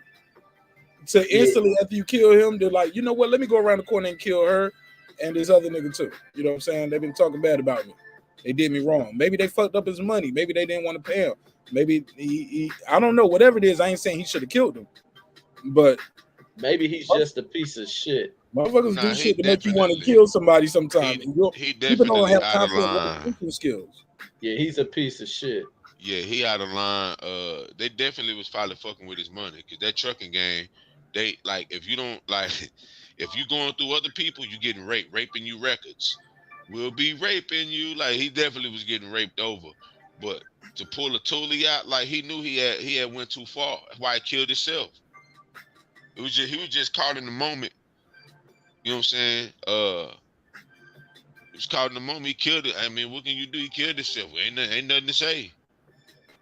He went out the ultimate coward way. He killed it. He murked himself. Because he knew he couldn't justify whether they was fucking with him or not. You can't justify rolling up in there killing them people. Like, hey man, you hit a rough patch. We all hit rough patches. Doesn't hit rough patch. I know I done had people sabotage me on jobs. Now, I wasn't finna shoot them. I definitely tried to put my hands on. I ain't gonna lie about that. But I wouldn't, if I couldn't get them how I wanted them, I just had to eat that. You know what I'm saying? I had to eat it. And that's with a family. You know what I'm saying? But go up in there and shoot, like, try to kill 3 people? Yeah, they definitely was toying with him out of his money. He did too much, but he went the coward's route and shot himself. You know, yeah, I mean, it's just an ill thing, bro. But again, I talk about the lawlessness in this country. You know, we're so desensitized by violence, by hostility. We desensitized by it. You know, our children, we grew up playing games where you steal niggas' cars and go on joyrides and shoot at this and like that. Like, if you don't think that becomes ingrained in the psyche of a person, especially if it's some shit they've been doing since they was 10 on video games, and obviously these children don't have social lives how we had, to where we actually go outside and know, say, man, your ass try, hey, that's a trick bag, because you might get your ass shot trying to break in somebody's car. You might get ran over. Like, life ain't Grand Theft Auto. These niggas out here trying real Grand Theft Auto missions in real time. Like, it's somewhere along the lines have become blurred, and our society now is become niggas actually trying to do video game shit, whether it's those teens trying to take a woman's car. This nigga just walking around snuffing niggas just for the hell of it, chasing niggas around clothes and displays at Target. The level of law, a woman pushing an 87-year-old, the level of lawlessness and the level of inhumane activity is probably at an all-time high across the board. You know, so we have to be careful how we navigate this, because as a sane person, who I mean, I think I'm operating as someone who's sane. It's just disheartening, the level of lawlessness, and and before we help a Ukraine or any other country, and any other country or other nation, we got so much we need to turn internally to focus on before we focus on anybody else. Because I know I sound like a broken record, but the level of humanity is at an all-time low, man, in our lifetime. I'm not, of course, slavery, but in our lifetime, bro, in our communities, in other communities, in humans relating to one another. So it's just ill. Anybody got anything else? Yeah. So it's, of course, it's very unfortunate. Like, I just, anytime someone takes a human life, it's very unfortunate. I wish, whatever he was going through, he would have taken another route. Um, you know, and like I said, because it's like now I'm paranoid. It's like I gotta say this 3 times. He should not have taken those people's lives. And if he, was alive, he deserves everything that the court system would give to him. And perhaps there, while behind bars, could get, I don't know. I don't think they get therapy or mental health stuff. But one of the things that I was concerned about, I was in leadership for 15 years of my life, as well as a clinician. One of the things I was always concerned about, not that I was afraid, was how I treated my employees. Because these stories surfaced a lot. An employee got fired, came to work with a gun, shot up everyone. And I was so familiar with that I just used to be so gentle. I did the job, but I was gentle with my employees, to where, I mean, listen, I guess maybe sometimes you can operate from that space where you think you're doing everything and you still have somebody disgruntled. But that was one of my concerns. And so I always made it a priority to treat people with respect, how I'd want to be treated. But that's not to say that his boss and his coworkers did not. I'm just saying this is an unfortunate event. He should never have done that. It's just reminiscent about how I used to feel about that.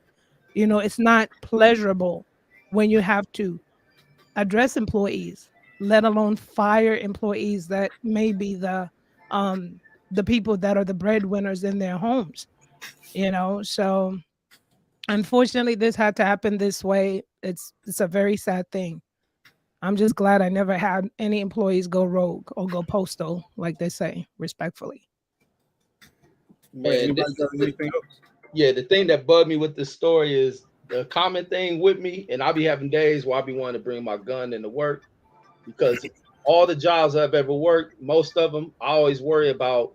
Because even as a kid, you remember back in the 80s, there was always a shit with postal workers going crazy. And then when I ended up working at the post office and seeing crazy ass people up in there, I used to always worry about the day when some person's gonna go in this mug and go postal. And then even jobs after that of wondering if somebody's gonna go postal or somebody got fired from the job and how much do they blame that on the employer. And I'm like, I don't want to be stuck in the damn office with no damn defense, no other way out. And I always worry because every time I go into work, when many of the coworkers don't know this, I pay attention to how they look and I try to evaluate them mentally, see where they are in that mental space, rather than me be caught off guard and they just tick and come in here and take that shit out on any person they see up in this damn place. And even after schools, I worry about this with my kids and have to teach them of behaviors of how to act and conduct themselves if they have to hide away in some situation. And I worry about fools like this damn dude who went into that damn job and did that shit. Go ahead. Anybody got anything else on this? Brandon, Clips, y'all still there? All right, let's keep it moving. And after this, we can close it out. Let me get y'all take on this topic. I got a survey in the chat. Want to know what y'all think of this. The U.S. will take up to 100,000 Ukraine refugees. Since the war started, over 3.5 million people have fled the country. The United States has opened up their borders to 100,000 refugees. Want to know what you guys think of this topic. For more on this, let me go right here. Boom, click. Boom. Let's talk about it.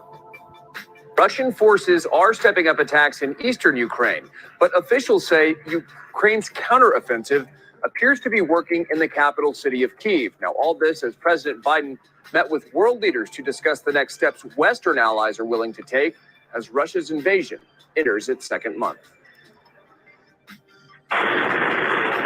1 month since the start of Russia's invasion of Ukraine, and it appears there is no end in sight. A slow and grinding war for the soul of a young democracy. Ukraine's Navy claims it sank a Russian warship in the city of Berdyansk, saying the Russian military had been using it to supply its forces. Russia continuing its relentless attacks on Mariupol, claiming it intends to permanently occupy the southern port city. This drone footage showing block after block of homes destroyed by Russian airstrikes. The Ukrainian Foreign Ministry is accusing Russian troops of forcibly relocating more than 400,000 people from Mariupol, possibly to be used as hostages. Russia says nobody was forced to relocate. President Biden arriving in Brussels for emergency meetings with NATO leaders, the G7, and the EU to discuss what to do about Russia. NATO has never been more united than it is today. Putin is getting exactly the opposite what he intended to have as a consequence of going into Ukraine. Mr. Biden announcing new sanctions against Russia's central bank, as well as Russian lawmakers and defense companies, and committing to provide $1 billion in humanitarian aid for Ukraine, while saying Russia should be removed from the G20. The president also declaring the U.S. will take action if Russia carries out a chemical attack. We would respond if he uses it. The nature of the response would depend on the nature of the use. The president also saying China knows the consequences of aiding Russia. China understands that its economic future is much more closely tied to the West than it is to Russia. Ukrainian President Volodymyr Zelensky also addressing world leaders via video, and again pleading for tanks, fighter jets, and a no-fly zone. A month of heroic resistance, a month of the hardest suffering, a month of unpunished destruction of a peaceful state, and with it, the whole architecture of global security. President Biden heads to Poland tomorrow, which is the epicenter of the refugee crisis. The president announcing today that the U.S. will take up to 100,000 Ukrainian refugees. MB Pedro, back to you. All right, let's talk about it. How y'all feel about that? Russia says no. I had a feeling it would happen. It's a common thing. It ain't no major deal. Something that's always been done.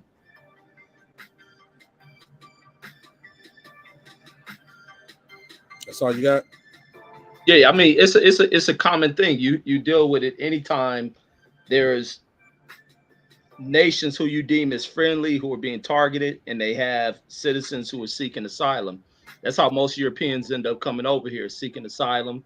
A lot of Africans who come over here seeking asylum, and it's a common thing, especially in conflicts of war, and especially now that America's becoming more engaged in it. But now, do these people remain as citizens here? I'm pretty sure some of these Ukrainians are probably going to return back to their country.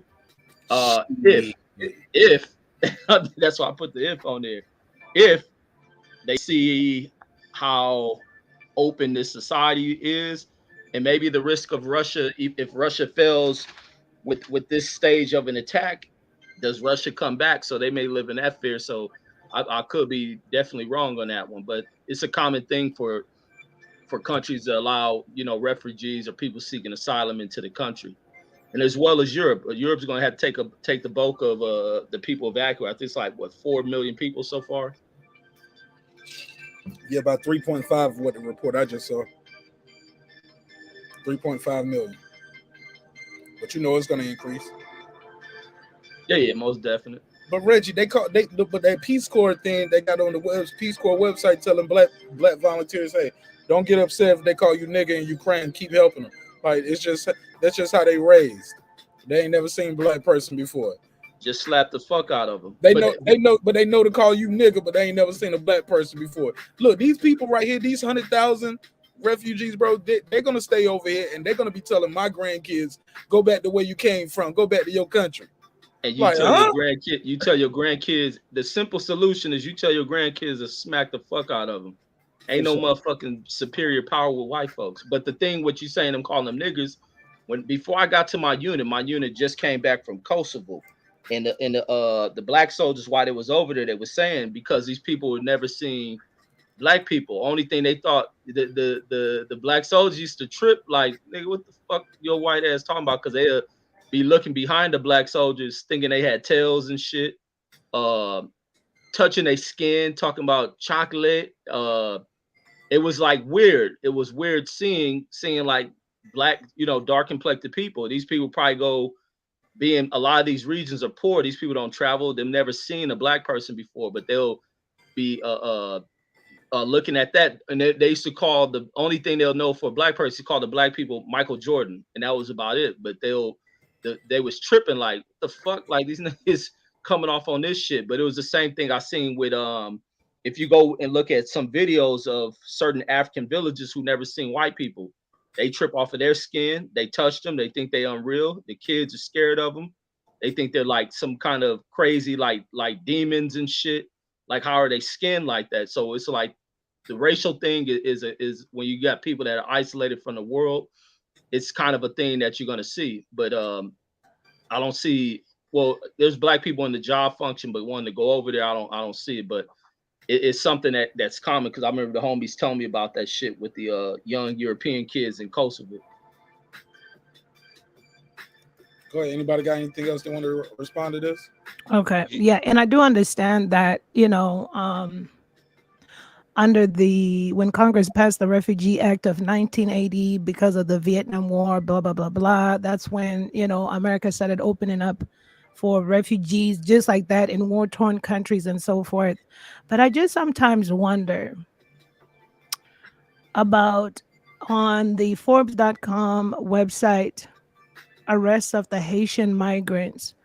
What happened with those? 185,000 total arrests were made at the border by Border Patrol at the southern border in September last year.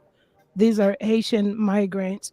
And the article on the Forbes.com does go ahead and say that these roundups were done, of course, by Border Patrols, and about 36% of the arrestees were expelled from the United States of America.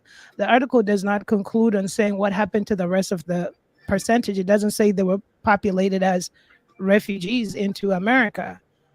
So my only concern then is, what is the difference? I understand there's no current active war in Haiti, but at that time, I think their president got assassinated. And I mean, there's really no grounds of, America doesn't say in order to seek asylum, you have to be in an active war. You just have to say you're coming from either you're running from political, I forgot the name of it, political, whatever it is, and you're oppressed or upheaval, or you belong to the opposing party, or whatever it is. What I'm saying is asylum laws in America are not that stringent. So this could have been some of these Haitian people's plight.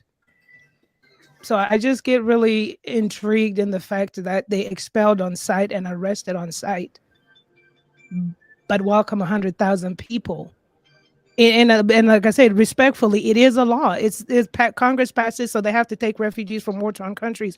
They've been doing this for years, but the point is, there's hundreds of thousands of people. Also, there are other Ukrainians. They have a lot of help from neighboring countries, Romania and so forth. And I get it; they all just can't go there. I understand. But I think it just boils back to my earlier on first conversation about America. It's time to make things right. And my question mark is just, why would you expel all of these Haitian migrants, but openly open up your arms to 100,000 Ukrainians? It kind of looks suspect to me. Let me let my guy Lance Myers jump in. Go ahead, Lance. What you got for me? Yo, what's up, Mark? What's going on? Breaking beats. What's up? Man, we talking this shit. Go ahead. What's up, Lance? What's going on, Reggie? What's up? Turn the TV down a little bit in the background, Lance. Okay, I got you. Give me 1 second. Put me on mute. Just give me a second. All right, go ahead, Megazord.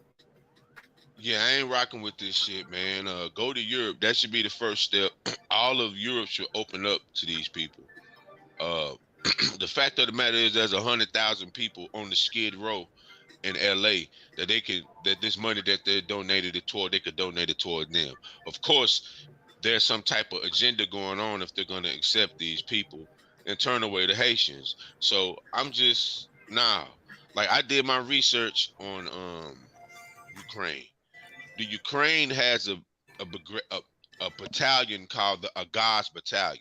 They're neo-Nazis, right? This is an element within their military. So that's why they treated black people like they treated black people. It wasn't a fluke. It wasn't a farce. That's how they are in that society. In the way that things were reported, you can see how lopsided it is. Hey man, I'm at the point to where, okay, if they come over here, put them somewhere, around their people. Like put them around their people. You know what I'm saying? Because 100,000 of them, that isn't a lot in a scheme. But if you put them in an area, they're gonna come to a predominantly what used to be black area and dominate that area. Like, resources is going to be given to them. Housing is going to be And given what to neighborhoods are you talking about? And what are you referencing here? Because what are you familiar with? Because I could tell you about my neighborhood. I could tell you about how this shit happened over here in St. Paul. I could tell you how it happened over here in the north. Hey, Lance, let him finish his point. Well, I'm saying historically, like where I live in Dallas, there's a sect where people move to, like immigrants. Like there's a lot of Venezuelans who moved here. All of them stay in Addison, and they got work visas. They here off work, but all of them stay in Addison around each other. Certain resources, they didn't just by happenstance fucking move there. Resources was allocated to them.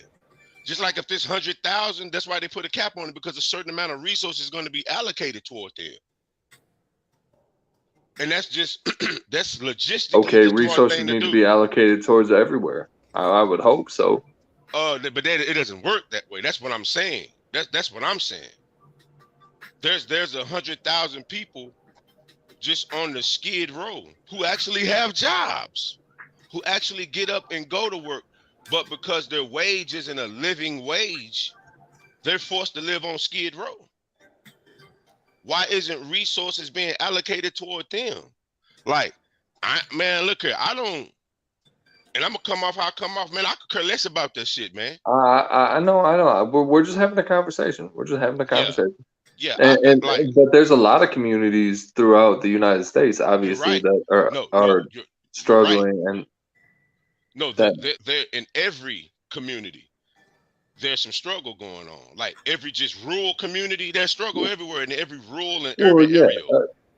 We know that, but I'm just saying, like, of course, I'm always sensitive to the loss of life of the people who are innocent in the conflict. Yeah. You know what I'm saying? But I'm saying, like I told Marq then when it first jumped off, you don't give $1.9 trillion. Was it $1 trillion? $1.9 trillion to people, and soldiers aren't incorporated in that. And them bringing people over here, that's part of the 1.9 trillion too. So obviously it's something going on. I'm just saying that if we're gonna I understand your thought process with that. Yeah, I'm just saying that if we're gonna, like I said, I understand that there's a diplomatic relationship going on, of course. If that, because when Israel were bombing the Gaza Strip, they didn't say 100,000 of them can come over here. So I know there's some diplomatic relationship that's going on between the two. I'm just saying, at one point, do we start to exhaust our resources for the people here? I'm not saying turn your back. I mean, that's an ally. I'm just saying, as a citizen who lives here. I hear what you're saying. I hear exactly what you're saying. You're saying, why does this matter to us? And not in the sense of colorism at all, just and nationalism. You know, like why what does this have to do with us? Those are two. That's a country that was once a part of the USSR, if I'm not correct. This happens all the time. Like, this literally been going on since 2012. Yeah, just been under the radar. I'm relatively informed. I understand. Let me let you get your bars off, because y'all keep cutting each other off, going back and forth. No, we were just having that conversation. Go ahead, Lance. What you got? No, I didn't have anything profound or anything. I was just having a conversation. I wasn't trying to cut him off or anything. I was just trying to kind of, go ahead, get your bars off. What's your take on it, though? What you think of the 100,000 refugees? I got nothing. Come on, Lance. You ain't got nothing. You joined the panel. I just come to kick it. My friend.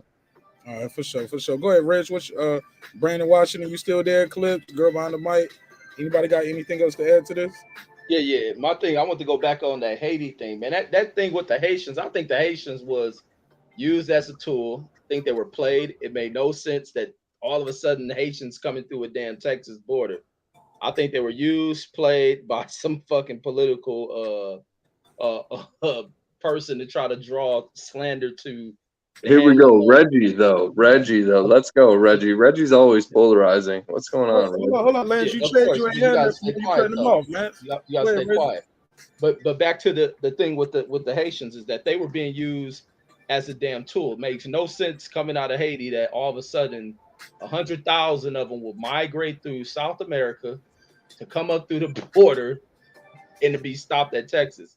It was a huge ploy, and it was like, what were they running from? Was it around the time that quake happened? I don't know if that was before that earthquake that they recently had out there, but none of it made sense. And even looking at some of the people who were part of that caravan of Haitians that were coming through here, they looked well clothed. Didn't look like they were going through any struggle. It seemed to make it through there. I think it was some political ploy of using those people, because any other time I know when Haitians are going to come through here, they'll probably come through Florida rather than coming up way through South America and taking a long ass walk through Texas. It made zero sense. Could they have let them through here? But it was like, usually when you work with that, you deal with a nation directly. You don't deal with people just trying to cross a border. Usually you're going to stop them at the border and try to vet them. But that's the same process has to go with not just bringing a bunch of people up over here. You still have to vet them. But go ahead. You can't vet refugees. Just real quick, because I do know two people that are asylees, is what they're then called in America. Real close. This happened in 2016. Oh, that was it, Reggie? This happened in 20. Is my microphone on? Yeah, Bro, yeah. That's all you. This happened. This hold on, happened. time out, Lance, are Hey, you Lance, joking? are you retarded or something? God damn. I'm halfway remedial, Reggie. I'm halfway remedial. Understand that, okay? So I'm We're not gonna fully give you some retarded. remedial I'm and tell not your fully dumb ass retarded, Reggie. to Reggie, hell up. hold on, Reggie. Before you keep fucking You hear talking, her? because I know that's what you No. like to do. You hear her talking, right? So No, shut your yeah, I ass was up trying to till be she quiet. I was finishes. trying to be quiet. I was just trying to be quiet. Shut Chill up. out, chill out. Hey, chill out, bro. You literally unmuted your mic to say that. Let the sister talk. Come on, Lance. Especially once I give you the floor and you say I don't have nothing to say. Come on, my brother. I'm gonna give you a chance to speak, but yeah, she's talking, my brother. Let's show. She's the only lady on the panel, so let's show the lady some respect. Go ahead, sister. Go ahead. All right, and I'm just saying, and I get it.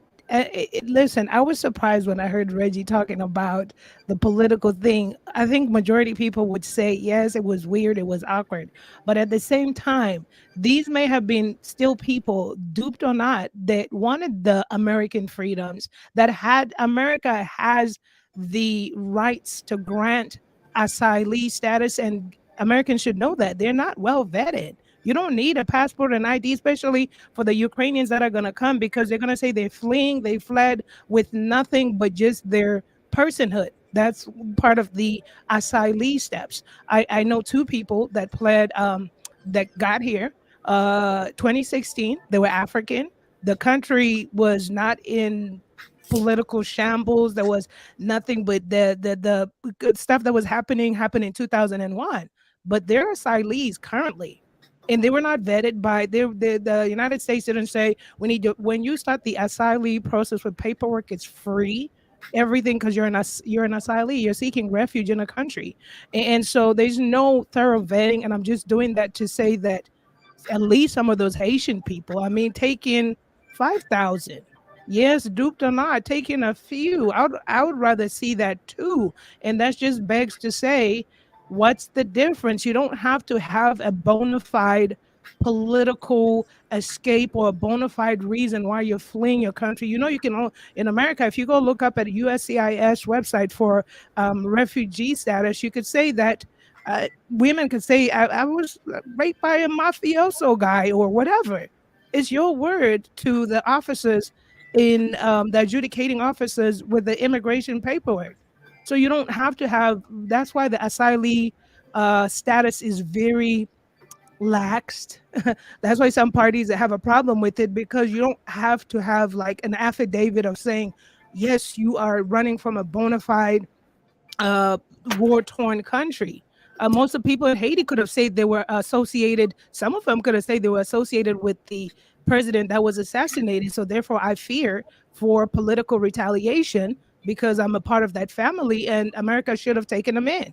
Any political fear or anything like that, like the two people that I know, that's what they cried. Journalism I or think that would depend on the individual, though. Or it depend on depends the on the individual. individual. That's what I'm saying. But what I'm saying is they were still arrested and treated and arrested and taken back. So I'm not saying that they should have all just come here. I'll never say that. I just say it just goes to the very first conversation that America needs to make some things right. That's all. Girl behind the mic, you reaching like hell on that one too. No, I'm not. It's honest truth. Why wouldn't they get asylum? Anyone could get asylum. Look, girl behind the mic. One country is being invaded. They're being bombed by a damn superpower. Haiti is not. And those people have to fly far as shit on American airplanes. So do the they can't Haitians. process them. So it's no comparison between the two. It's I just say that my people that I know, the two people flew 22 hours. They bought their own tickets. And that's what I'm saying. It doesn't matter how you get here, as long as you get to the border and plead asylee. I'm telling you from firsthand experience of filling out the paperwork. And what I'm just saying is there is no difference. Everybody knows that it's Ukraine and Russia at war. But America doesn't say, oh, no, we reserve the right until we know you're in an active war. So Haitians, you're not in an active war. No. You could come to the border and say these retaliation are related to the assassinated president and the people are going to kill me in my country. I need to seek refuge. That's what you're saying. And you should be taken in. But what I'm saying is, noticing from the Forbes.com article about the arrests on the Haitians, and they will be, girl. They were not received like that. There was a lot of arrests. So when you watch 100,000 Ukrainians come and fly in, they're just gonna fly in. They're not gonna tell you, well, we sent away 50,000 and we kept 50,000. No, these people are solid. They're flying in one straight shot. No vetting, no nothing, because they're fleeing a current war-torn country. But I need Americans to understand you don't have to be coming from a current war-torn country. What can they do though? You can't sit there and say that what can they do? They can't take everybody in at all times, all the time. They can't. We can't. Okay, we so that's why they cannot. didn't take the Haitians. It's not sustainable. It's not sustainable. It doesn't fucking make any sense. Go behind the mic. It doesn't make any sense. I understand. Okay, so why couldn't they just take like 10, I know what this country was based off. But I know that we can't keep doing it. We can't keep taking everybody in. It's not sustainable. It's not sustainable. Y'all can't go back and forth. I gotta hear one, then hear the other one. So let him finish, and then you can reply, because we can't hear y'all at the same time. Plus, I don't want to hear the yelling because he's getting louder while you cutting him off. So let him finish. Go ahead. Go ahead, Lance. No, that was it. No. You finished, because I didn't even hear what you said. You said, I know what this country was built off, but we can't take care of everybody. But continue. That was the whole point. That was it. That was all of it. All right, go ahead, girl. Okay, I'm not saying, and that's where I don't want people to get it misconstrued.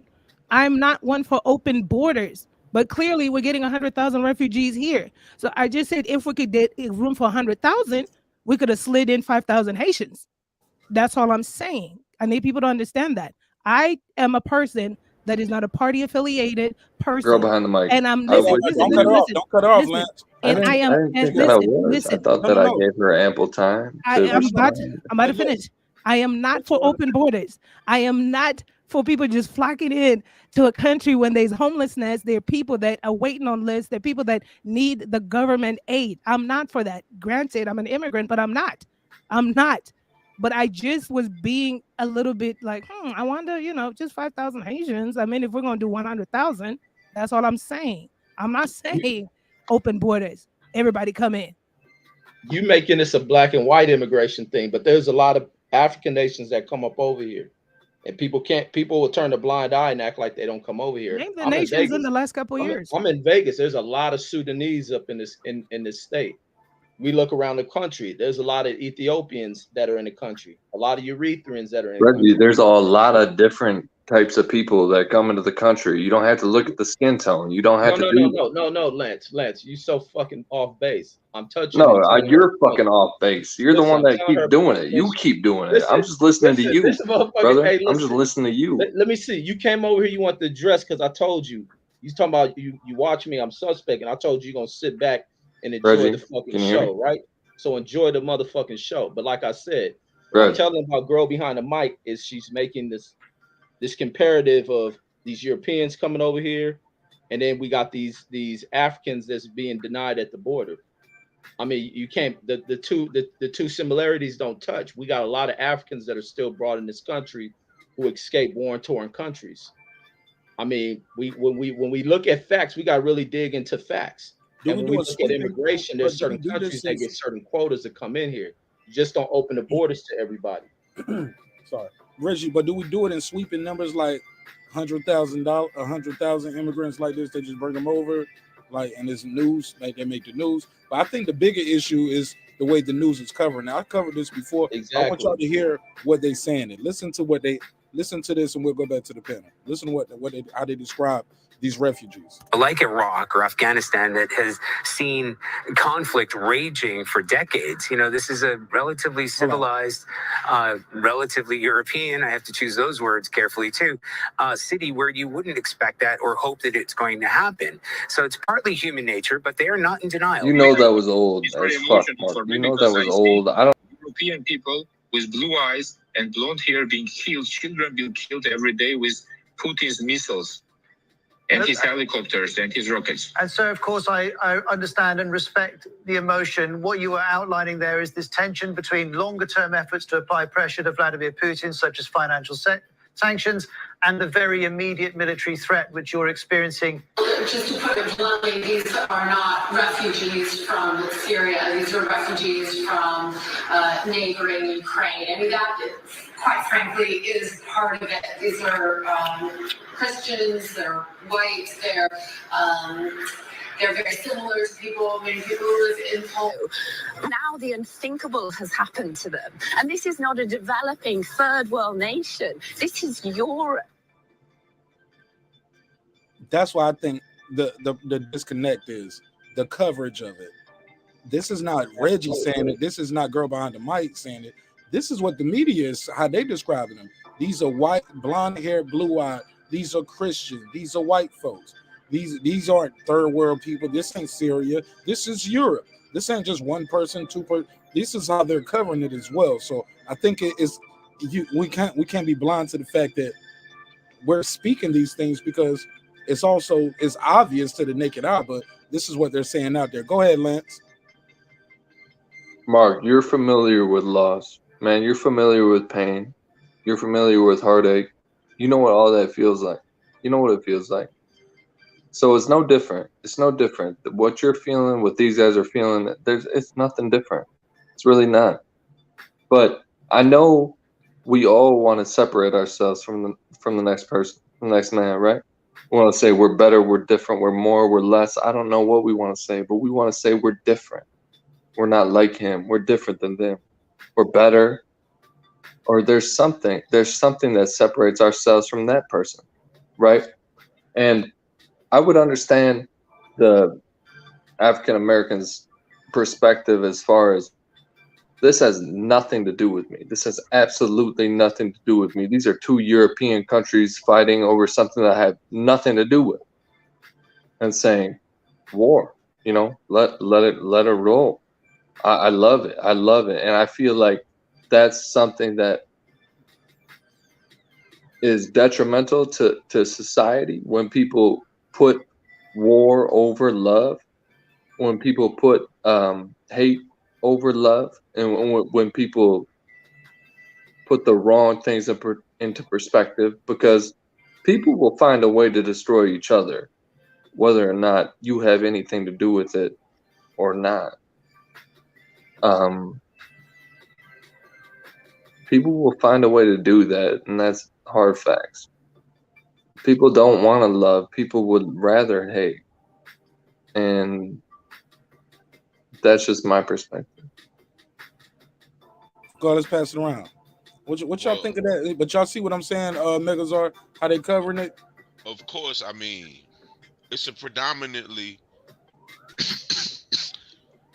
as someone who's come to grips with the racial inequality, I don't complain about it. I've navigated my entire life living through it. So it's nothing that shocks me. I'm not shocked when I see racism in an active state. I'm not shocked. I stay in Texas. So I see this shit more often than not. I even see the poison of racism, how it has seeped into black people treating black people with the classism and the self-hatred aspect.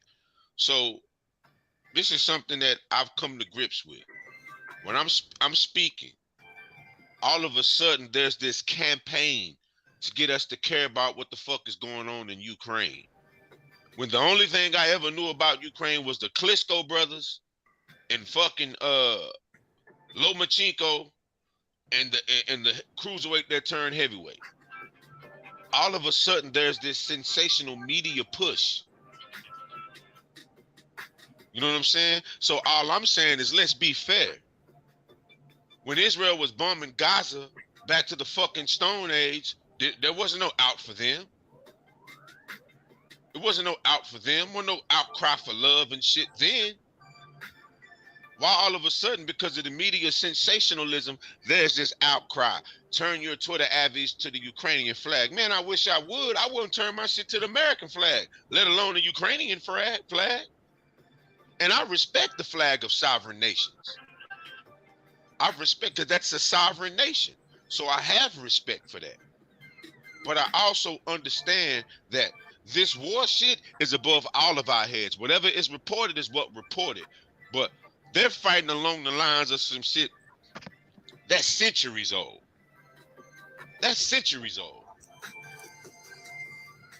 Just like I don't trip over our Hispanic brothers crossing this border and making a better living in Texas. That shit is centuries old. This shit is in their blood to be over here. They were here. I don't trip over that. But when I know a broad paintbrush is being painted for a particular situation, I look into it because I'm trying to see what's really up. You know what I'm saying? This country clearly has displayed racism while the media was on them, which, like I said, it's no shock. It's no shock. But once you do that, I can opt out. As someone who suffered under racism, not making no excuses, I got the chance. I have the right to opt out because I don't rock with that shit. Hey, broad generalizations are the epitome of stupidity. You're right, but if are the epitome of stupidity. Honestly, you're right. But what I'm saying is this: I've studied what I've known of them. Have I been to Ukraine? No, I don't have no desire to go to Ukraine. Could care less about it. I'm busy, concerned working in my particular. Yeah, me neither. I mean, yeah.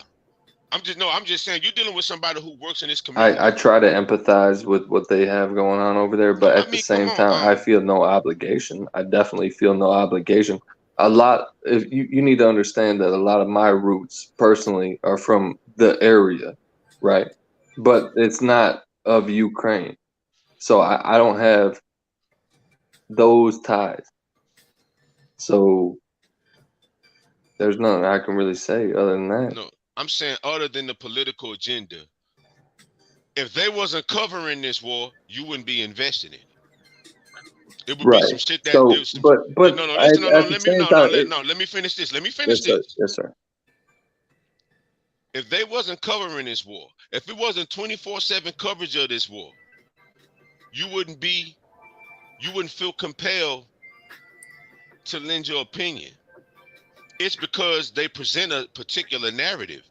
This isn't equal footing in this narrative.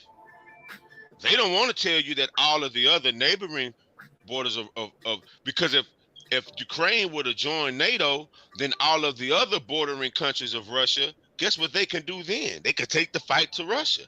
That's why Russia did what the fuck they did, bro. If my auntie had a dick, she'd be mine. Well, yeah, but I'm saying, that's why they made a strategic move, and I'm not really concerned with your auntie's sexual organs. I'm not concerned with that. That's between you. I love it.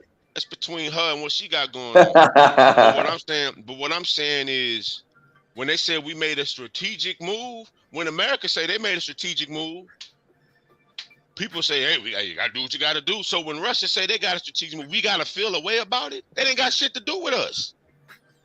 I'm saying this is what countries do. This is what's been happening. Now, am I sitting here saying it's right? Of course it's not. It's not.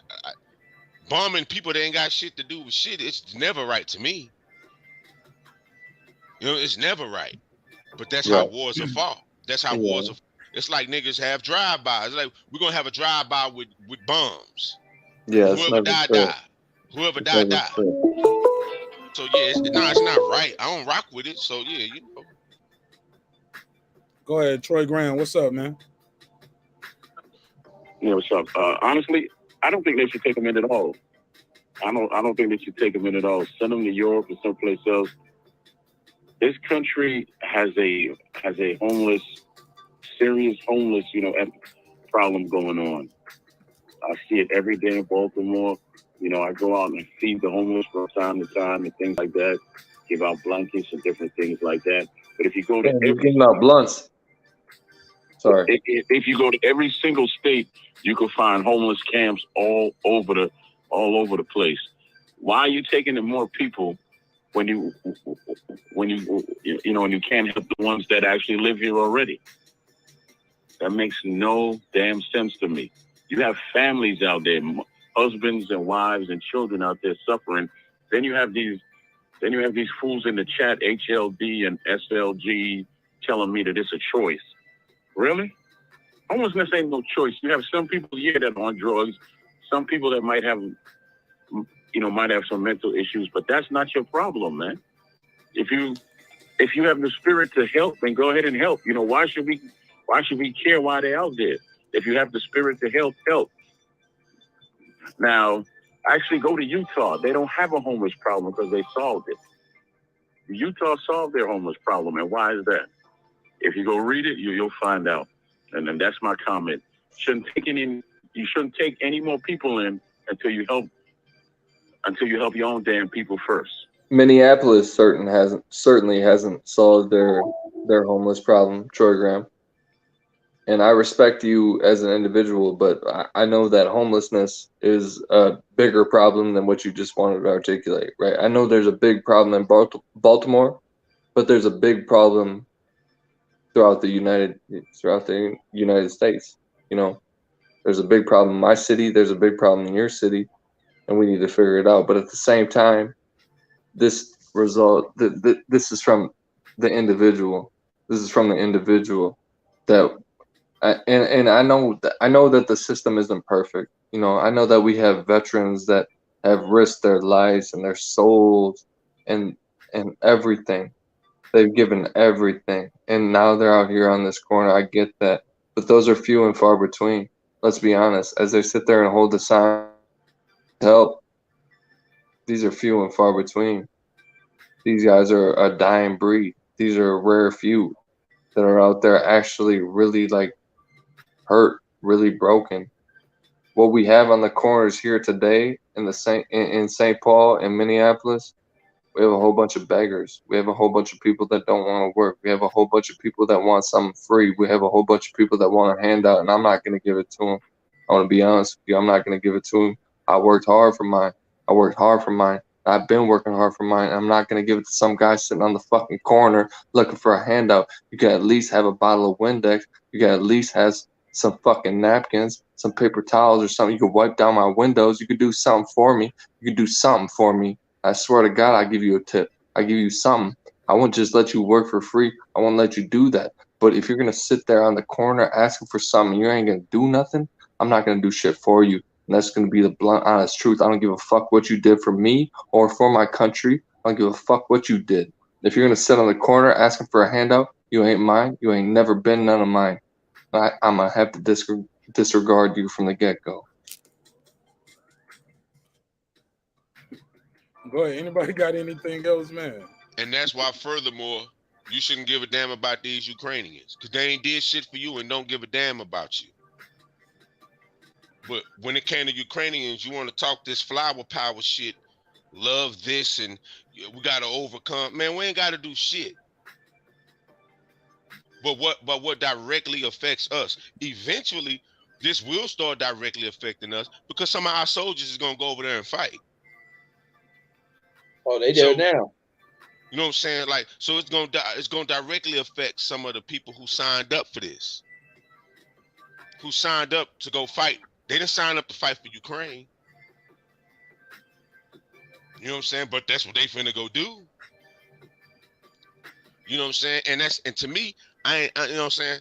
I don't rock with that.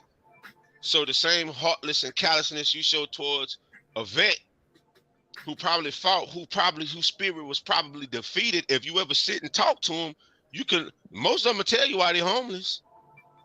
I know in my experience, them people out there just ain't beggars and nobodies. I've ran into civil engineers, electrical engineers. They kids and wife died in a house fire, and they just were so depressed they couldn't recover. So I'm not in the space to judge a man. I don't know how the fuck I would act if my whole family burned up in a house. Me being an electrical engineer, the reason why I struggled is now went down the drain. I don't know what I would do mentally. I don't know if I would be stable. If I didn't have my son, I could tell you, when my mama died, I would have been under a bridge. Because I was living to make her proud. I want to see smile on her face. There were certain things I want to accomplish for her. If I didn't have my son, I'd been under the bridge because I wouldn't give a fuck no more. But my godchildren and my son made me snap out of it. And it made me remember what my mama said. You better get your ass up, boy. My mama told me, yeah, I'm dying, but hey, you got to do this, head. That's what she called me. You got to do this. I'm depending on you to do this. I knew it wasn't just me that saw you had that big ass head. Your mama knew it too. Nah, she called me that because I was scholastically a genius. Oh, no, man. It was that no, I'm dead serious. I'm dead serious. I'm dead serious, bro. It just so happened I have a square ass head too. Like it just so happens, but yeah, that's my same story. Your head shaped like I'm sticking with it. You said what? I don't know what you said. That's my same story, and I'm sticking with it. So I was finna say, Mark. I was finna say you don't go there because I went there. Your head shaped like a Black and Mild box. Hey, bro, we seen you with the graffiti beard, brother. Don't act like we didn't see you with the nigga tagged your face. Vandalized your chin with the goddamn black ice. You went ham with the Beijing. I made him watch. Vandalized your face. Hey, I told my barber to wash some of that dye out my hair, man. I said I can't go on air with this. They know why my beard ain't this thick. I said wash some of this shit out. It's too dark. What's up, Troy? What you got, man? How's everybody doing? Who was the guy that came on behind me? I don't know his name or anything, but it's Lance from the chat. You know our brother Lance Myers. Lance. Oh, Lance. It's Powder. I guess it's why you call him Powder? I guess there's something up with you tonight, man, because everything you said was a pack of shit. What you just said when you came on behind me. I mean, because I clearly stated I was talking about the homeless problem overall, and yes, I did mention Baltimore. And honest with you, listen, you've been cutting people off and just been very, out of character this whole night, man. So, what's going on, man? Your bunions hurt or something? What's going on? You got tight drawers on? What the hell's going on with you? Man, he off the yak. He smoked a bad batch of dope. You got a bad batch of dope. Yeah, you off that you off that yak, ain't you, man? Lance, they said you had some drinks tonight. You had some drinks, my brother. It's okay if you did. Shit, it's Friday. You grown. Unmute your mic, Lance. That's the first time he didn't unmute. Go ahead. I said you need to put a case on all these guys. Is what you need to do.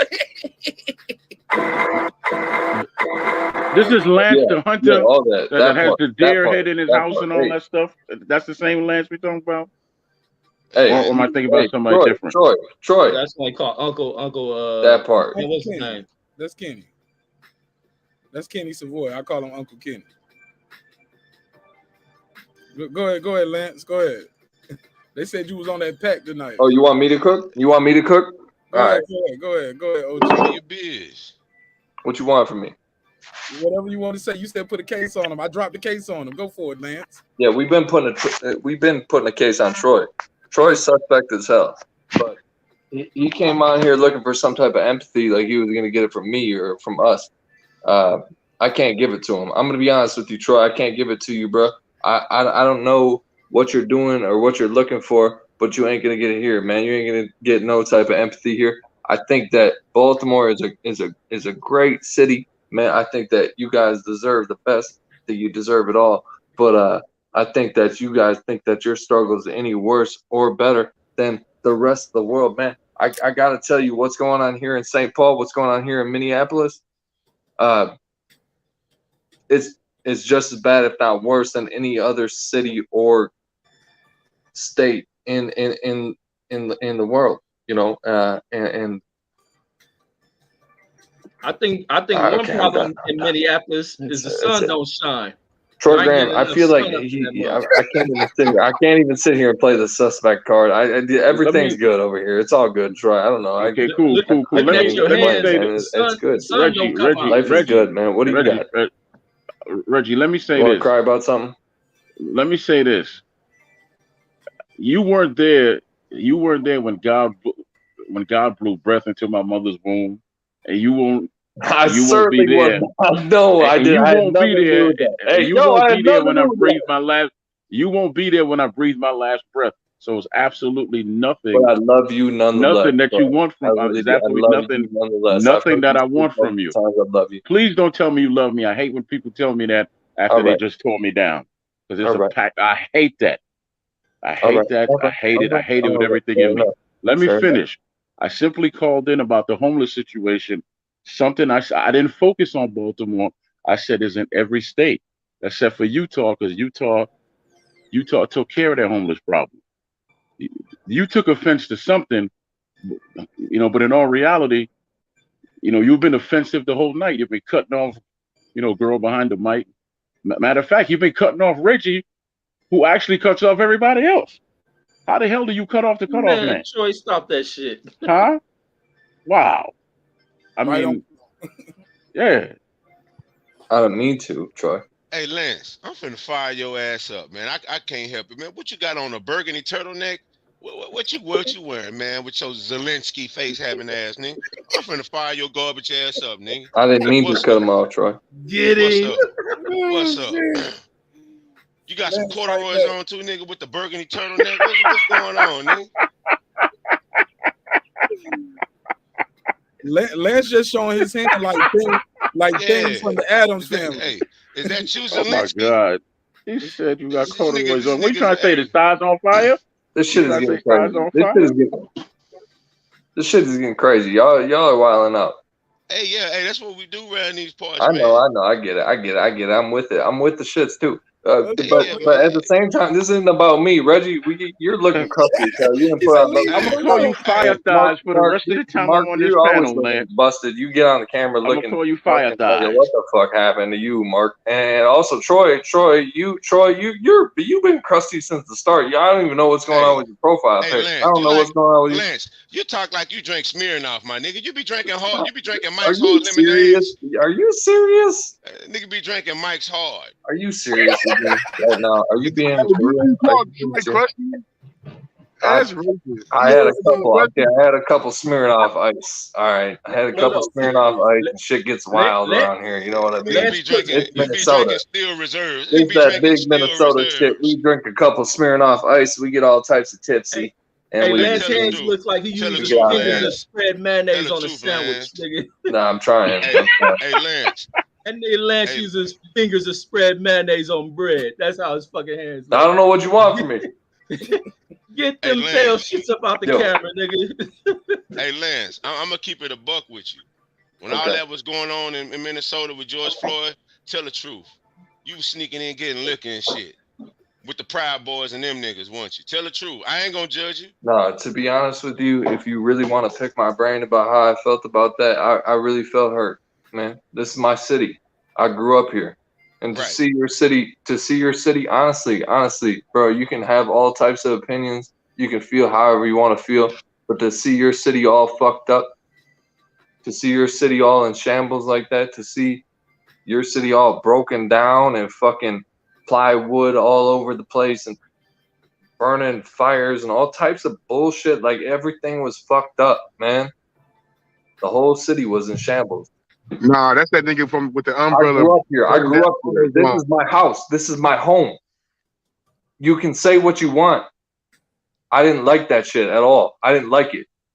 You didn't like the city burning, or you didn't like the man dying. I believe. What if somebody came into your house? What if somebody came into your city? Like everything is cool and everything's everything's cool.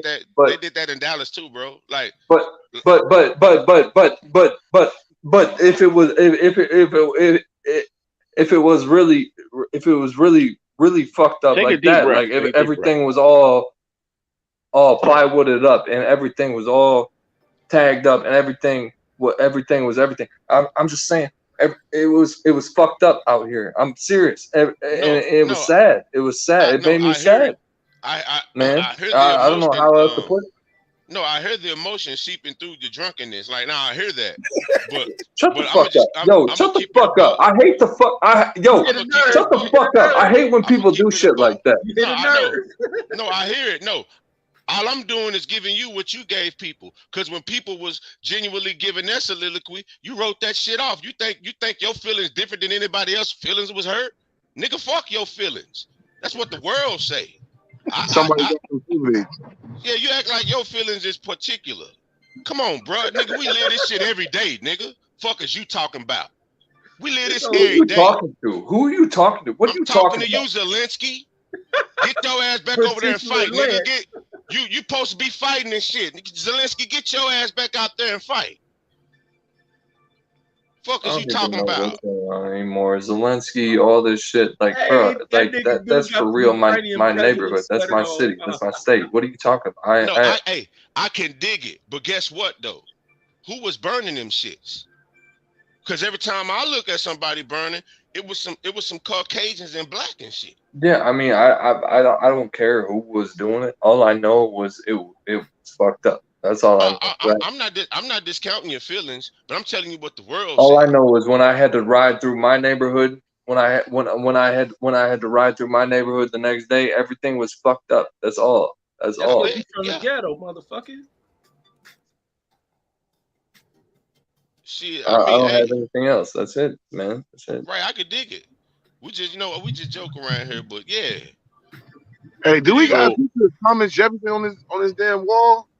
I'm just saying, for real. Like we can talk all we want, but it's sad. It's sad. It's sad when it's actually your city, when you have to leave the house and you have to see all that. Everything's all boarded up. Everything's all fucked up. Everything's like my state, my city is not worth nothing because everybody comes in here and they want to light stuff on fire. And they want to board shit up. They want to break stuff. What about the man's life that was lost? Now our cities, our states aren't worth nothing because everybody wants to come in here and they wants to break shit up.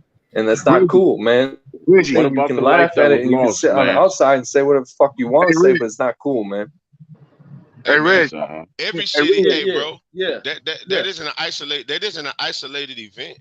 It may be isolated. I'm just saying it may be isolated for something it you've feels seen. like at the time, though. It feels like at the time. I know it's not isolated, but at the time, it feels like it feels like that. It feels like that to you, but it don't feel like that to us. That's what he's trying to explain. So that was my question. That was my statement right there. I was asking Reggie: has Compton and Watts and West LA and South Central ever recovered from the '92 riots? Nope. Never. So cry your river somewhere else. We full over here. Facts. Yeah, I'm not crying any type of fucking river anywhere. What the fuck are you talking about? We ain't pouring nowhere. Lance, you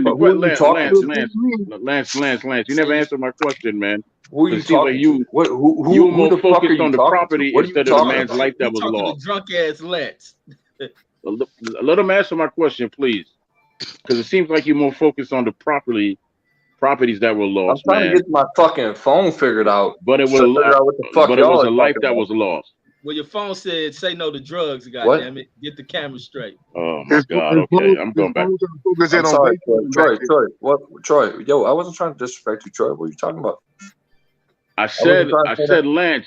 It sounds like you sounds like you care more about the properties that were lost, but you don't give a damn about the man's life that was lost. That's what started all this. I care about my city, Troy. I care about my city. I don't know George Floyd. I've never met him. I've never fucking met the guy. I've never met him in my life. I care about my city, Troy. You care about AutoZone. Well, I care about that wood burning in your city. Keep burning it. But look, what we have. I'm gonna bring some pallets. I'm gonna bring some pallets to that motherfucker next week, and we lighting that shit up. But Lance, you had empathy for the Ukrainians though, and you don't know them. Why you don't have empathy for George Floyd, who's an American? I do. What I don't understand. In your city. I do have. Mark, don't spin this on me. Like I have empathy for George. Are you fucking kidding me? I have. How can you look at me and say, oh, this guy felt some type of way, or he felt? I don't know. How can you spin that on me, Mark? No. Like I didn't have empathy for George Floyd. You just said I don't know him. I care more about. I don't know him. I care about my neighborhood. What I see, I don't know him. Mark, again, I do not know this man. But what I see, what I physically see in my neighborhood that I grew up in is shambles.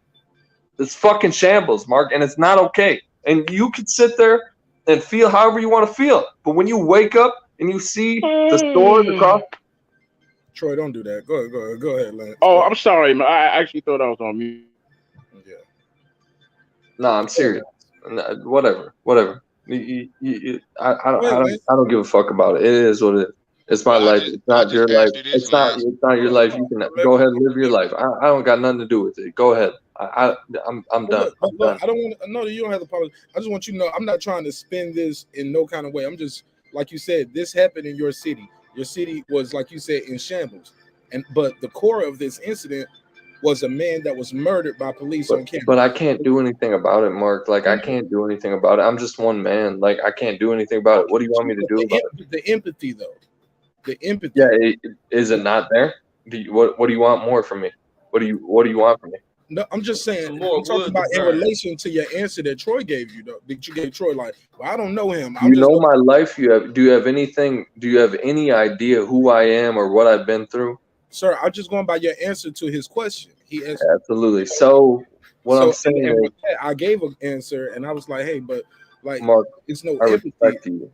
Yeah. I respect Troy, and I respect George. That's a fact. Like, I have nothing. I would never disrespect him. I have no idea why all that happened. I have no idea. That has nothing to do with me, though, man. I just live here, man. This is my city. But I don't have anything to do with that. And that's what. But all they're saying is you have more empathy for the city than the loss of life in the city. You have more problem with the property being damaged than somebody being murdered by police. Do you see where the disconnect is coming in? Respectfully, you can tell them to suck my dick. You can tell them to come to my city. You can tell them to come to my city. You can tell them to suck my dick. I don't know what the fuck they're talking about. Look here. All anybody is saying is this. All anybody is saying is this at the end of the day. You wasn't in Katrina when the levees broke. I went to Katrina as part of the relief effort. There's no way them levees could have broke. Them shits was blown. I went there. This is what happens. Misfortune befalls cities, towns, states, countries. This is what happens. Minnesota isn't an isolated event. This happens. But for every effect, there's a cause. And that's what we're saying. When you're dealing with cause and effect, the riots were the effect of a cause. Anytime there's a riot, niggas don't just wake up, you know what, I think we're going to tear this motherfucker up today. It usually don't work like that. Ain't nobody in this bitch wanted to support the riots. Ain't nobody from St. Paul wanted nothing to do with the riots. Them riots ain't affect shit. Shut that pansy ass. Man, look here. Honestly, them riots that city recovered. That city recovered, bro. Like, if you go to the lower, you know how long it took the lower Ninth Ward to recover? They just now getting some type of stability back. And the community don't look nothing like it looked beforehand. It's been completely gentrified. We're actually doing really Lance, good. let me answer you. Really good. We're doing really good. Well, Lance, let me answer you since you said that whoever said that comment that could suck your dick, that was me, and I have no intent on sucking your dick. But just from this whole conversation, me listening, it seems you cared more about the city and how it got messed up than the loss of life. I said that because it did, and you had all that smoke and all that energy when you first came on here, where you were trolling people, you interrupted people, and now that they attacked, now that they're coming for you, and now they're giving you that same energy that you gave when you came on here. Now you want to come with this whole I'm sorrow and the city and Minneapolis and now you want to turn your head and turn your leaf, and now you want you want people to feel sorry for you, but you ain't had that same energy when you came on there. I know, girl behind the mic. I know. I'm not girl behind the mic. I'm Queen P. Girl behind the mic is on mute. Wrong person. Who are you? I'm the one you said they could suck your dick. I'm not Hold up. He said you could do what, Queen P? He said I could suck his dick because you read my comment, Mark. Everybody talking. I don't think I did that. Yes, you did, because Mark read my comment. He had put the comment on. He had put the comment on the screen. He read my comment, and you said, "Well, whoever said that, they could suck my dick." Well, I'm the one who said that, and I don't intend on sucking your dick. So, oh man, yeah, it's going to be a null and void. This show is no. This is getting out of hand. This is getting out of hand. So all I'm saying is this is my city, right? Like, okay, for real, that's for fine. real. And just like all the other people cared about something else that mattered to them too. No, but for real. But what I'm trying to tell you is this is my city. So when. Thank you, Karma. Thank you, Karma. Thank you, Karma. I need you to say it one more time for Lance. We all heard you. I heard you. So no, you didn't. No, it's not that you didn't. I didn't hear him. What did he say though? Okay, Mark. This is what Mark happened. keep getting her to repeat it. Mark, whatever. You had my comment posted where I wrote that it seems he cares more about the city. He has more empathy about the city than the loss of life, and so he had made his response. And that comment was my comment. So I came up to address him and let him know, yeah, that's not happening. So sorry, can't help you there, sir. But now I noticed with you, you come on this trolling. What was she saying? You come on this you ain't getting no head, homie. Damn. You come on this trolling, you come with interrupting people, cutting them off, but now that they give you that same smoke, now you want to come off sympathetic and you want people to feel sorry for you. Nah, like what? I don't know where you came with all your personal information that you got. I have no idea where you got. I just said this twice. Like, I don't know if you got wax in your ears, you deaf, or my girlfriend you just trolling me. What my lady tells me is she loves me not because I'm only short, because I'm skinny too. You know what I mean? About your lady, she said she loves me because not only am I short, she said she gave me a compliment, right? She said, I love you because you're short and you're skinny. You know what I mean? No one cares about your lady, hey, sir. Thanks, babe. I said, hey, thanks, babe. Thank you for the compliment. I said, I love you for that. That's real talk. I love it. But what the hell does your lady have to do with my response? She loves you because you allow her to be like a nun. You ain't fucking it. What the hell do I care about what your lady say? Dude, I don't care about what she thinks. I'm not here to talk about your lady. I don't give a damn if your lady were to go to Idaho. I don't care about her. I care about the comment you said to me. Okay, period. Fuck that. What the hell? I don't even know who you are. I don't know who you are either, but you were bold enough to make the comment you made, so I'm going to be bold enough to respond to you. You have a whole bunch of facts about my city, about my state, and you have a whole bunch of shit to say. What do you have to say? I don't know what you have to say. Dude, I literally she didn't say nothing about your city or state. Yeah, exactly. She wasn't here for none of it, so fuck off. I've been on here the whole time. I've heard you, dummy. Bro, what are you talking about? You, bro. She seen you through the flip phone the whole time, bro. Like she seen you. I'm here on my razor. I'm here on my razor. What the fuck? He's trolling, Megazar. He's trolling. I'm not trolling. I'm not trolling. It's for real. My razor. It's not a razor. I got the first generation blade, the first generation razor. Yeah, that's what I'm talking about. Nope, show don't win love. No, hell yeah, let's keep it going. We'll get back in the U-turn. I don't know how it went left. It went left because of you, Lance. It went left because of you, mainly. Hold on, everybody be quiet. Let me play the audio. I got Len's audio. He said he didn't say it. Let me hear it. I went there. Let me hear it. This is what happens. It happens. A cause and effect. Hold on, right. It's right before Queen P. Click from me. End of the day. Anybody is saying what the fuck they're talking about. You can tell them to come. You can tell them to. You have more problem with the property being damaged than somebody being murdered by police. But it wasn't. Stop. You can tell them to come to my city. You can tell them to come to my city. You can tell them to suck my dick. I don't know what the fuck they're talking about. Checkmate. That's what we call checkmate on the show, Lance. When you say you didn't say something and it's right there on camera, you just said it. That was your voice, correct? Go ahead. Unmute your mic. That's fucked up. That's fucked up to do that because it's my city. Like I see everything all fucked up. I understand what you did. I get what you did, but that's not personal. That's not. You took that little clip. But it doesn't portray how I feel overall. Say it though, Lance, and it's I did say that. Yeah, that's it. It's just recorded. But like I said, you know your little brother was burning that shit. Get out of here. What you crying to us for? You come on a black show to cry about your city being burned by a bunch of white kids. You know, I don't know what to say to you, Mark. I didn't know that was what it was. No, we were doing like that. Burnt that damn city up. Man, y'all gonna make don't come on here with that shit. You go to your white community and you tell little white kids. Shut up, Reggie. I know you're fucking. Shut up, Reggie. I know you're disenfranchised, and I know you had a whole bunch of shit going on with you. I know. I don't want to hear it. Oh man, tell me about what I got going on. I'm just kidding. Go ahead, Reggie. Tell me about it. You tell me, Reggie. I know shit's rough. We gonna get some tears out of your ass before you get off Reggie, I just go ahead.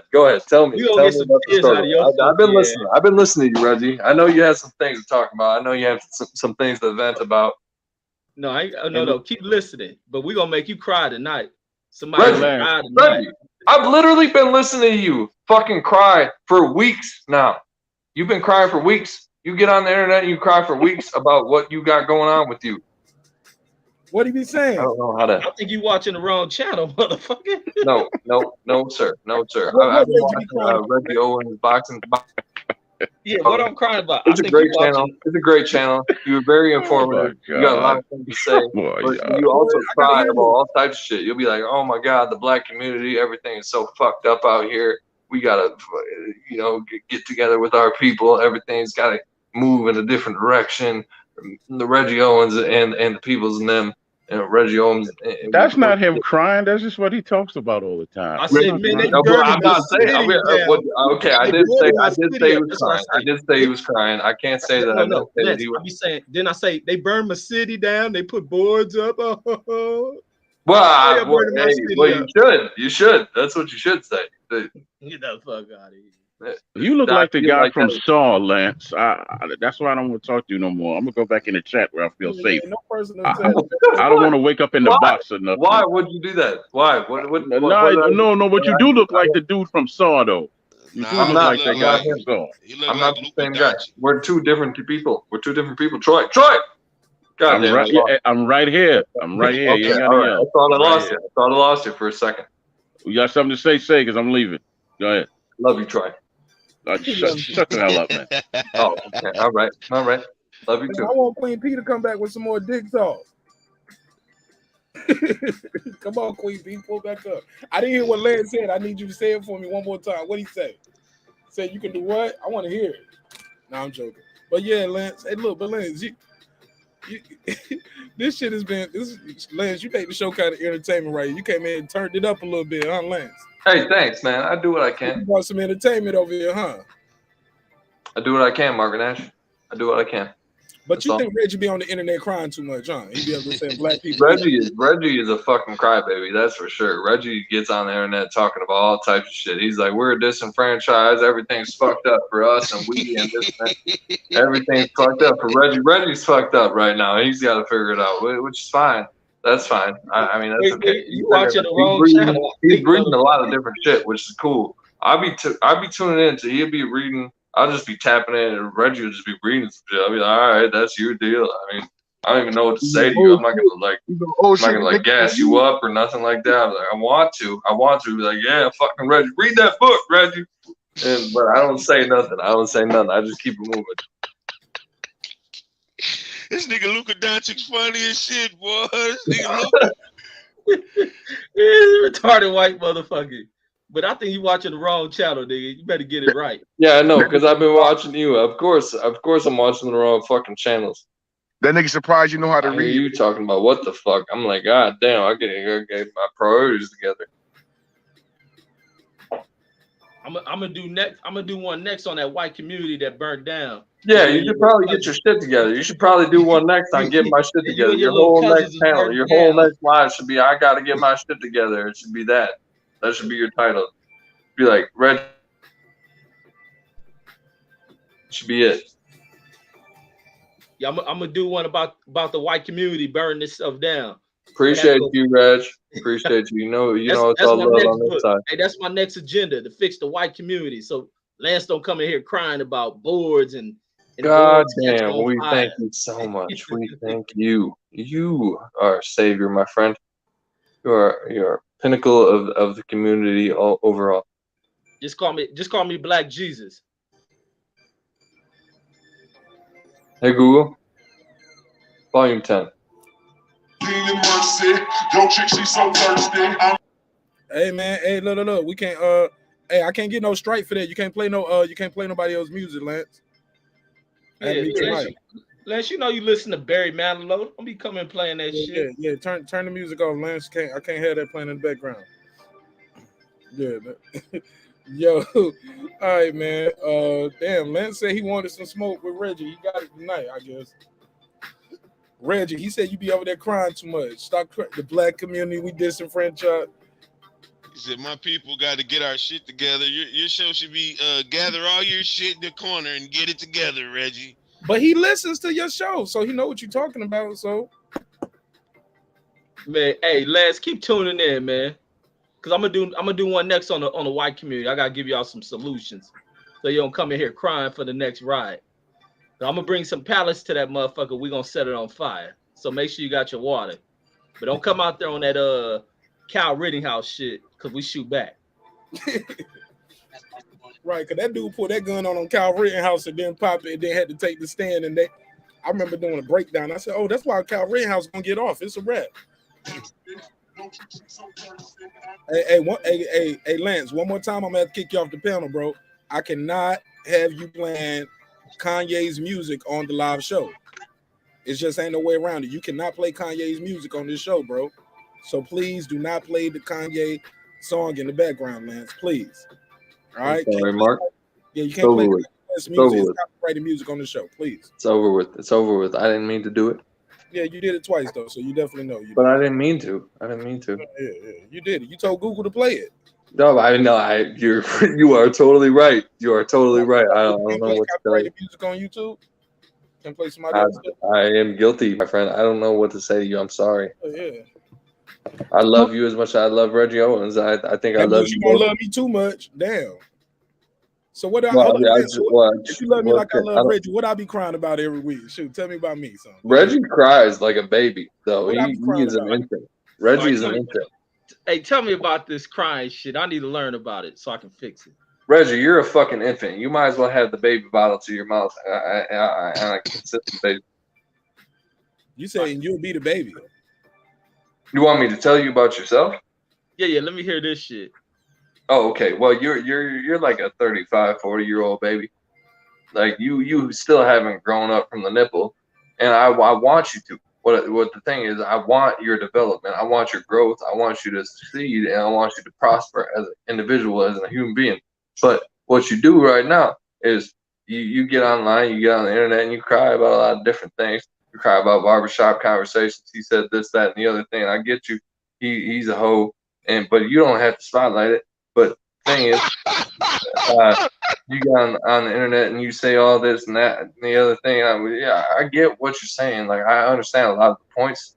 I think you made a lot of valid points. But at the same time, I feel like you're keeping a lot of young mentality, and just, I know you want to keep moving forward and shit like that, but I don't know what your parental values and things like that. You want to share this messages with the community, but I just don't know what you're doing, Reg. So I hear what you're saying. Well, but get to the goddamn point. I fucking, that's what I say when I listen to Reggie's message all the time. I'm like, what the fuck is he talking about? I don't know what the fuck he's talking about. And I think you're great, but I think you also need to get the point, Reg. So I just gave you your own synopsis of what the fuck you do. Okay, we do a whole lot of nothing. They're like, hey, what was he talking about? Let me give you the synopsis of how stupid as fuck you are. That was it. That was the whole thing. That was you. But let me say this. You can't give me a synopsis of yourself, Reggie. You're like, what did you just say? I was like, yeah, I said the same thing about you. Synopsis from everything you said. So I'll be on there crying. Whole bunch of about how your stupid ass sit over there to listen to me crying. Well, what the fuck you want? You put the shit out there. I listen to it. I don't know what you want. So you listen to you want me to not listen to it? Get the fuck out of here, boy. You a strange white motherfucker, man. Reggie. Where you learn this shit from? You know the white girls like me. Right. I think that's why you came over. You thought you were gonna get some white pussy, huh? That's what you thought. They ain't fucking with you. You stopped. You stopped saying anything. You didn't say nothing. You didn't say a fucking word. That's why you come to watch me, because you know the white girls be up in there. But they ain't fucking with no Lances.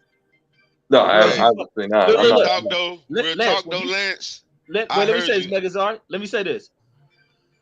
Let me tell you this about you, Lance. When you get with a girl, she on a Labrador or some shit, right? golden retriever. She's on a Labrador. And that's your baby. That's her baby, right? That's the like most with like a retriever. Yeah, that's what y'all get. You be the daddy of a dog. Of a Labrador. Cause you ain't fucking no pussy. White girls ain't fucking with you. Okay, go White ahead. Girls don't fuck with you. They get smutted out. All right. You motherfucker. What they call the motherfuckers that sit back and watch their girls get slutted out? A cuck, whatever they call that shit. Okay, all right. I'm with it. Go ahead. Yeah, that's what it's called. You a cuckold, motherfucker. I'm a cuckold.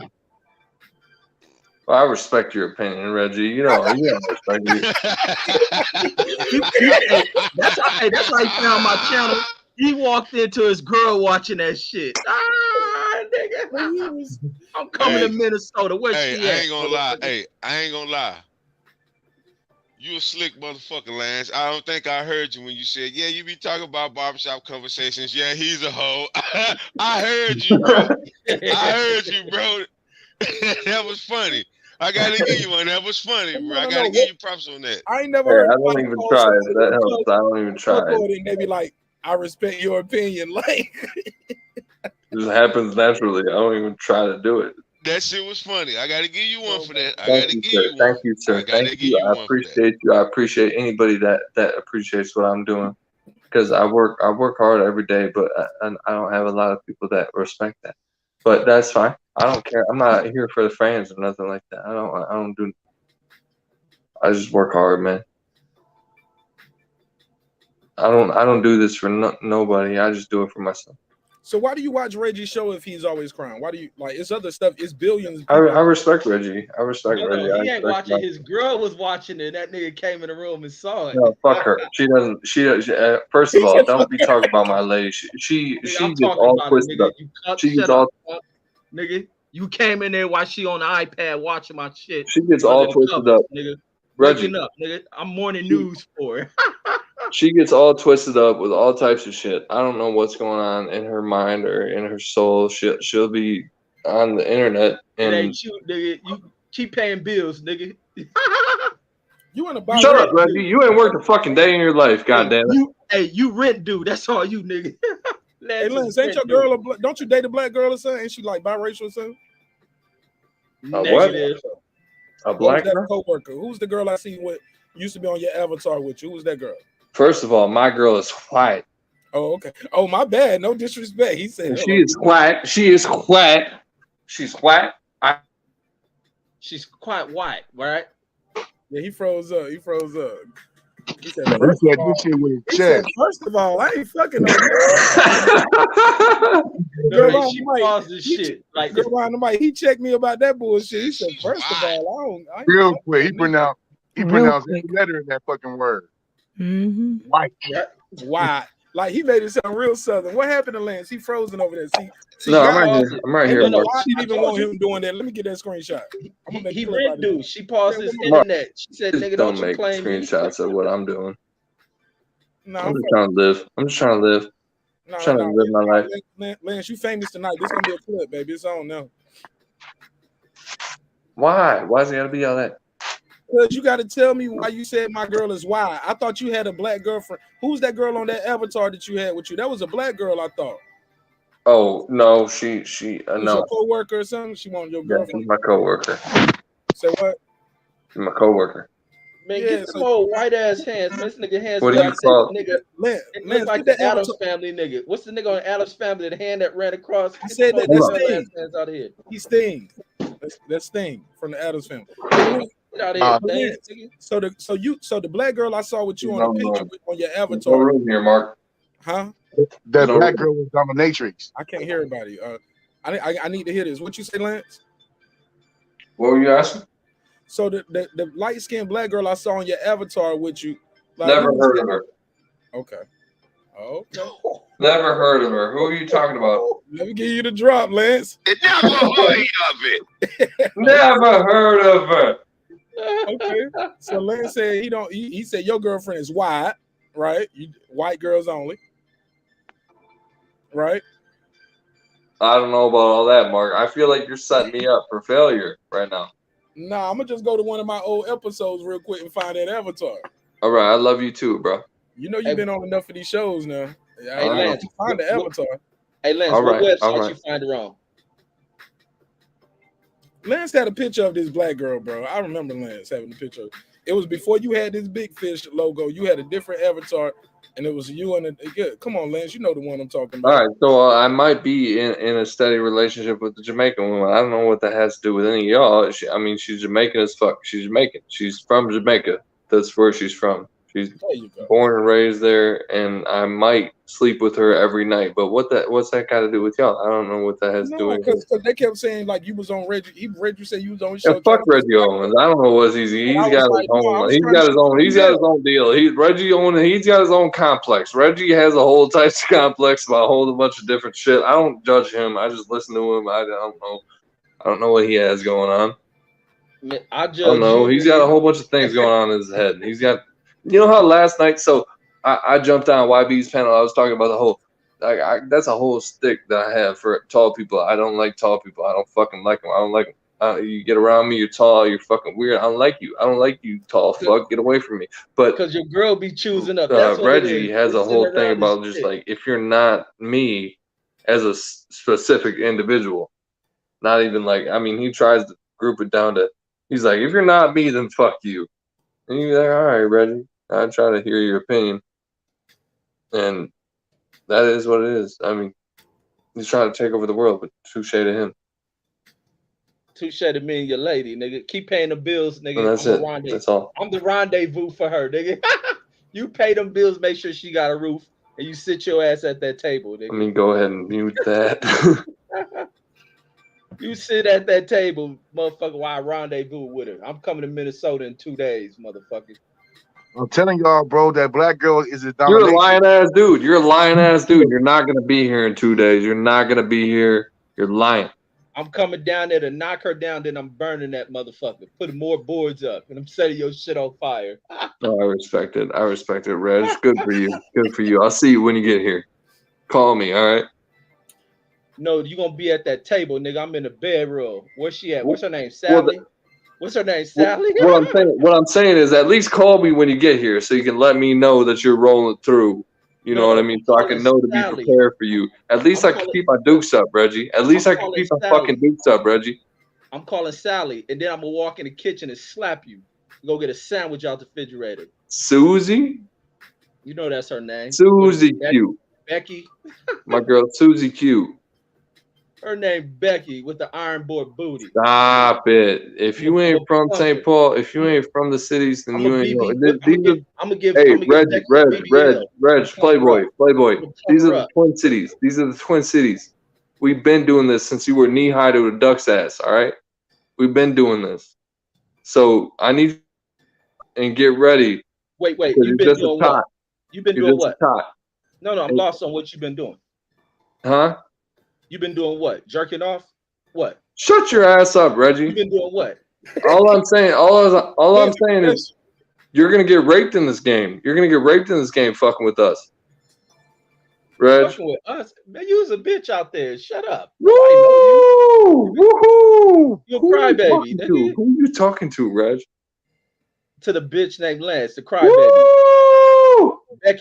Becky's sponsor. That's what I'm talking to, nigga. God damn. You ought to have a patch on you, nigga. I love you too. I love you too. I can't wait till I see you, Reg. You're gonna be like, that's him. That's Reggie Owens. That's him right there. Reggie Owens is gonna be quiet as kept. He's gonna be in the corner talking about what? I'm not Reggie. He's Reggie. Look, you watch enough of my videos with Becky, right? You know what I look like when I walk through it. Walk through your front door. Reggie's gonna be in the corner. Hold up. Reggie's gonna be in the corner talking about, no, I ain't Reggie. I ain't even fucking seen Reggie. Reggie went over there. Reggie, he went that way. I'll be like, hey, where the fuck did Reggie go? Where did Reggie go? He went Reggie. You're looking for Reggie. Reggie went. He was Reggie. I just seen Reggie. He went over there. Reg was just here. He was just here a second ago. I swear to God, he was. Lance, Troy Graham said, "Are most of your friends black?" That's you. That's you and all your people. I guarantee it. Reggie, I swear to God, he was just here a second ago. Reggie was here. He wouldn't take. He darted off that way just a minute ago. I swear to God, he was here. He was here. What do you mean? His people? Man, what the fuck does that mean? Is that race? Is it some type of racial connotations? I mean, black people is what I meant. Okay, you said I didn't know if you mean people from Las Vegas. No. I just meant all together, all together, black folks and citizens. Somebody said Troy Graham said it's on the screen. Said, are most of your friends black, Lance, or do you have mostly white friends? Well, no, I've never even met a black person until I met Reggie Owens, and then I said, hey, this is it. This is good. We're good enough. I just meet him, and then we'll call that good. You met me and your girl got strange on you. I said to myself after I met Reggie, I said, this is it. I mean, I met watching my channel, your girl got strange on you. We're good. I don't even really need to meet anybody else because I met Reggie, so we're good. I don't feel like I have anything else to prove. You know what I mean? So we'll just meet Reg, and then we'll just keep it going from there. And I'll just introduce her to Reg and different things like that. We'll just be like, hey, I know Reggie Owens, and we'll just kind of go from there. This nigga, man, that nigga girl was really watching my channel. She got strange. Yeah, I know she was. She does all types of weird shit. Hey, shut the fuck up, Reggie. First of all, I don't know what the fuck she does. All right, she does weird TikTok shit. She does all types of shit. I don't have anything to do with what the fuck she has to do. Hey. Hey, Reggie, I need to let you know. I have no idea what the fuck he does. All right, but I did this content is not rosebud. Go get off that rosebud. She looking at me on camera. That's why I turned the camera on. What's up, Becky? She gave you the rosebud. What's up, Becky? What are you talking about? Yeah. What did she give you? You hear that buzzing in your background, nigga? Give me the rosebud. Becky looking at me. You got me fucked up. You got me fucked up, Reg. This nigga, this is a computer screen. Lower your voice, ho. You owe me $100. Lower your voice, stupid. This is a computer. For what? Why? I didn't even do nothing. Why are you calling me stupid? First of all, I think I'm more educated than you. I know you read a whole bunch of books. On your phone, boy. You know, you read a whole bunch of books. You're still dumb as fuck. You still stumble over your words. As long as I know how to stick it in Becky, I'll be dumb as I want to be. You ain't stuck it in Becky since fucking Timbuktu.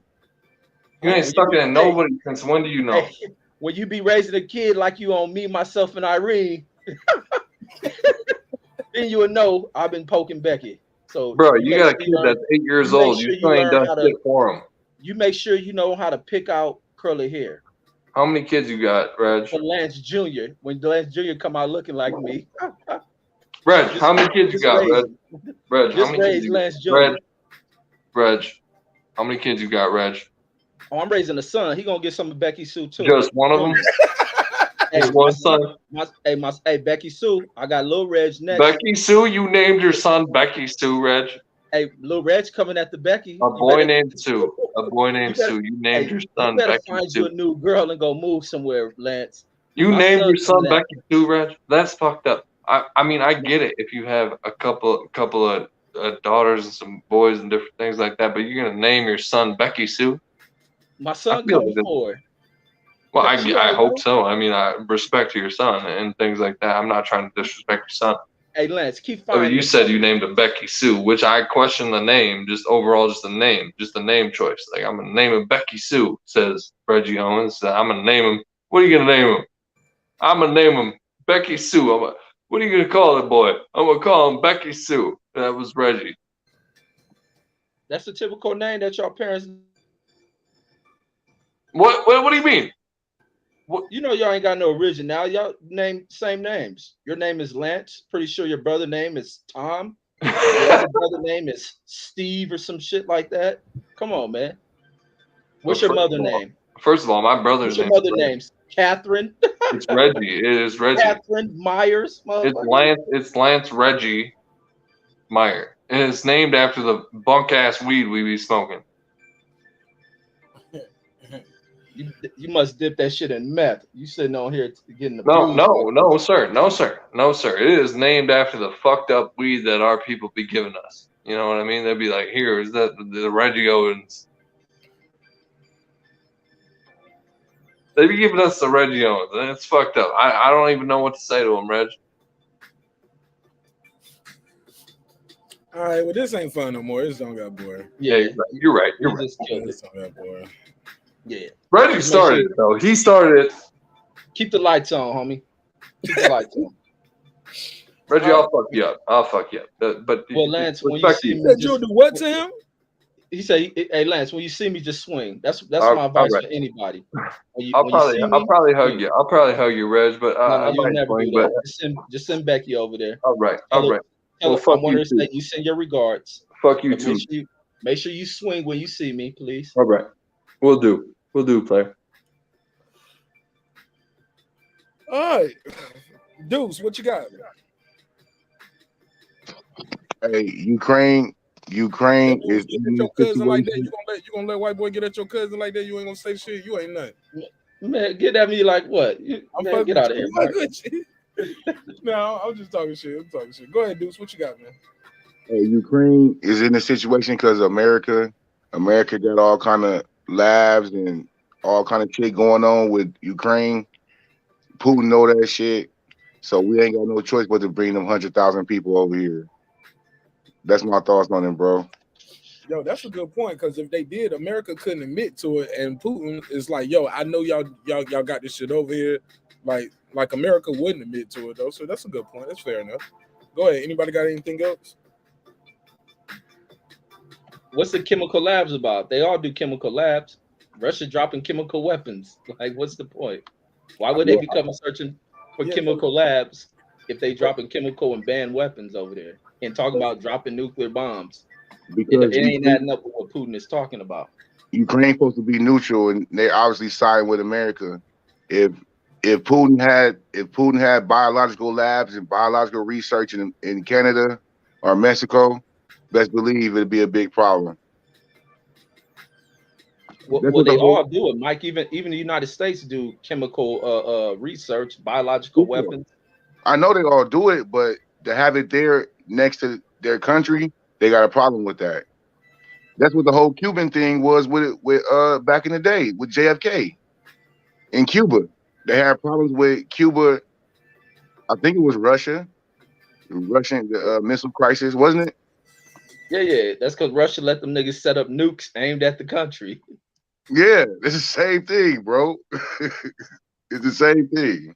But he has no proof of that. Like, I mean, but look, Mike, when you look at this war, why are you bombing apartment complexes? Why are you bombing movie theaters? Why are you doing all this other ill shit? None of it adds up to what Putin is doing. They're saying that the Ukraine staging all that shit, and they showed the little mall. They try to say that they showed the mall. They had pictures of the shit that they said that they bombed, but the mall had all kind of military hardware inside that shit. Man, this shit ain't got nothing to do with us, bro. And fuck that. These motherfuckers can't have me crying on river for these motherfuckers.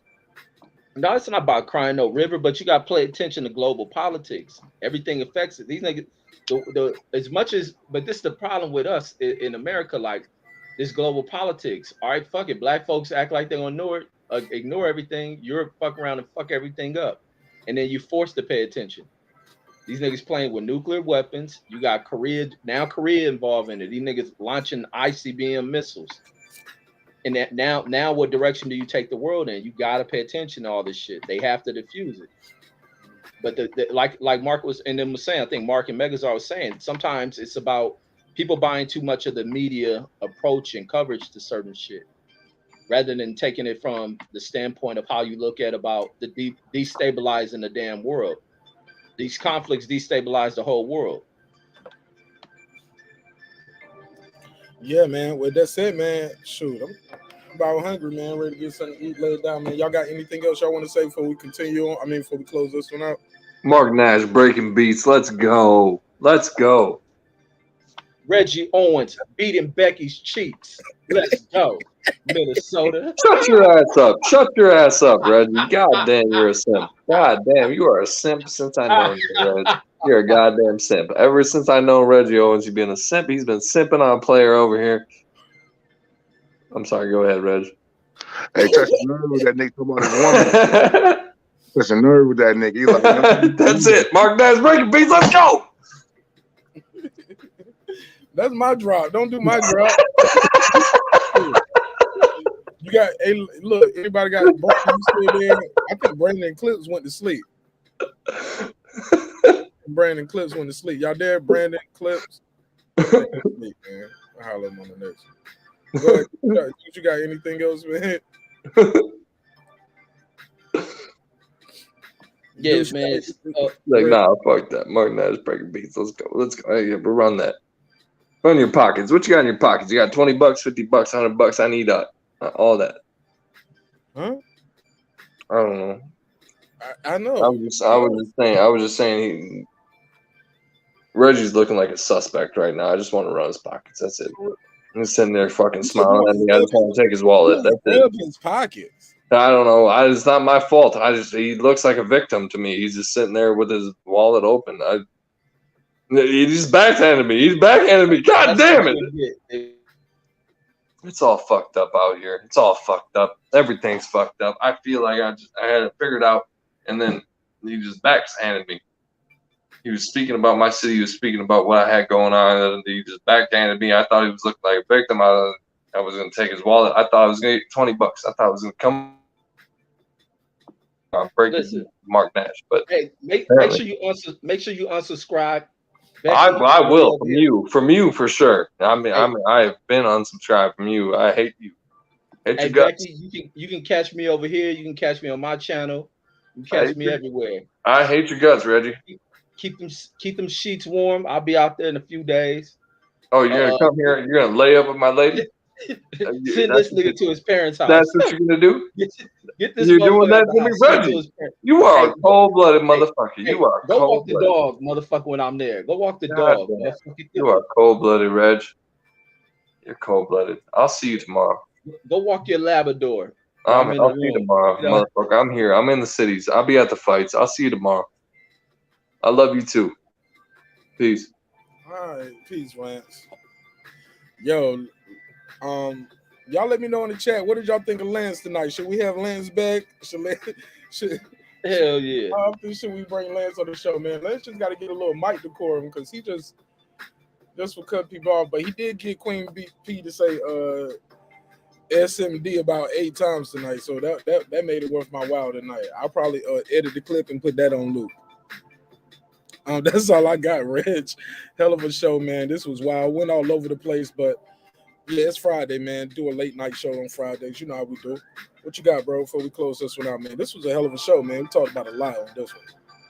Oh, yeah, most definite, man. Most definite. And had to bring down the property value with the white guy. Fucking everything up. Turn this shit into a ghetto. Just like they do in this community. But that's my next crybaby rant. I'm talking about how they turn everything into some ghetto shit. The Lances of the world. But no, good chat, man. Good conversation, man. We need to do that Dr. Inky video, man. When you do that one, man, send me the link. Oh, talking about what more joking on Dr. Inky? Or just any of those teachings like that he was talking about. He was saying like he was kind of tearing down the Dr. Sebi stuff and saying it was outdated, and yeah, he was talking about a lot, and he had a lot of things to say what black people aren't doing right. Like your grandma died eating pork, nigga, she ain't shit. You know what I'm saying? But while all this, like while wearing the Trump hat too, I was like, man, you disconnecting with people a little bit. But go ahead. Yeah, and I realized in my video I kept saying Dr. Sebi. I kept saying this food name, but I meant Dr. Sebi. But it's crazy that these dudes will take somebody who's reached certain goals and standards to tear them down to build themselves up. And I always think that's wrong for a person to have to tear someone down just to build themselves up. And that's why I kind of focus in on them, because they know what they're doing wrong. They know it's foul with what they got going on. Ain't me just talking ish about Fred or Dr. Inky. They foul. And Dr. Inky, what a lot of people say, he's been attached to a lot of deceptive shit, con artistry, and trying to scam his own people. And then when things fall apart between him and his partners, he goes in a different direction. So it's like with Fred trying to bash certain black people and what they don't do. It's crazy with who you try to associate and link yourself with, and then present to black people like these are the righteous teachers for black people who you should listen to. And it's always people without an attachment to a black community who only come there just to get $1 from it. And that's why I was doing with my video about support. Support ain't only just about when you want to come to the black community, give me your money. I hope to lead you the way. Money. The game is to be sold, not told. Money. And I think that's the problem with a lot of these type of cats. Do things authentically, the money comes. Do the good work, the money comes with it. And you don't got to tear down folks who look like you. You don't have to tear down folks who achieve great success every day, all day, and especially the ones who aren't no longer fucking here. Like it makes zero sense to me. But that's kind of my gripe, and especially a guy who built something off of, the place of black conversations. We have genuine black conversations, great dialogue between one another. Then it started turning into where it became okay for black folks to go at each other, and you sit back there, giggle, laugh, eat pistachios, and allow these conflicts to continue with black folks. Oh, nigga, fuck you, nigga. I'm gonna show you your house. I'm gonna shoot you. I'm gonna do this, nigga, this and that. And the white boy call in. If Lance would have called in the Fred show, Fred, you can't talk to him like that. You're out of here. Like, how dare you? Even with the little white kid that called there, how nice and all this other shit he is. But there's this dipping and shit with the way he functions. And it's the way of, like I said, nigga from Whittier. He a Whittier Fuji. But once again, failure to that 9 chat movie. This other one. Did you even see it though? Did you ever see it? I wouldn't dare watch that shit. I watched it on Pornhub. Low key, I kind of want to see it now just to see how bad it is. Man, I'll never buy it though. Man, if you can pull up the damn motherfucker, I laugh anytime he plays anytime he played that little trailer, I laugh at that shit. Yeah, because he got some typos in the trailer. Oh, for real? What's a typo in the trailer? I'll send you a screenshot. Yeah, it's a typo. Unless he changed it, and it looked like the same one last time I seen it. It's a typo in the trailer. Man, I may have to go through that movie and just ridicule. Look at the words. There's some typos in there. I'm gonna get that shit some more Cisco and the Ebert ridicule and shit with the hated it. Yo, the crazy part is though, man, he was like, you be crying on your show talking about my people and all of that stuff, man. Do anybody ever told you that before? I never heard of nobody saying that though. What Lance said? Yeah, he said you up there crying every day. Like, how do you feel about that? Never heard of it. Now, what people been DMing me is keep your foot on their neck. Heard of it. Always heard of it. Always heard of it. Yeah, man.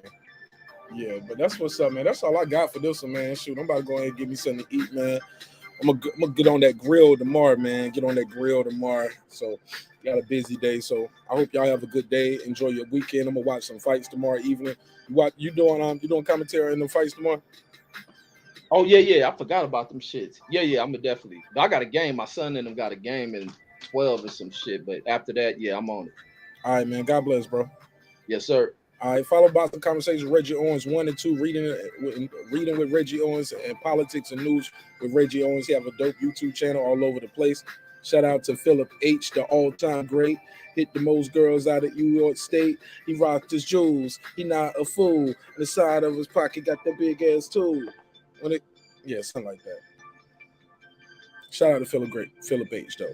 Shout out to Becky Sue. Follow me, girl. That's what Reggie said. SLG, what up, though? Yeah, it's getting tired. You see my eyes getting low. SLG, what up? Queen P. Queen P gave me the sound bite tonight. Okay. Yeah, we need to get one of them other kind of talks in. Shout out to the sister Queen P, girl behind the mic. Ace, SLG. Shout out to everybody. Let me do my drops. Let me do some of these drops real quick. What up? Let me see. Can we do a couple of these what ups? Can we do it? Do we got time? Let me do a couple of them. Anything else? Shout out to my guy HLD. Appreciate you pulling up, man. Can we do it? Let me see what the survey is. So we ended the survey. 41% of you guys said 41% of you guys said don't allow them to enter. 26% said make it temporary.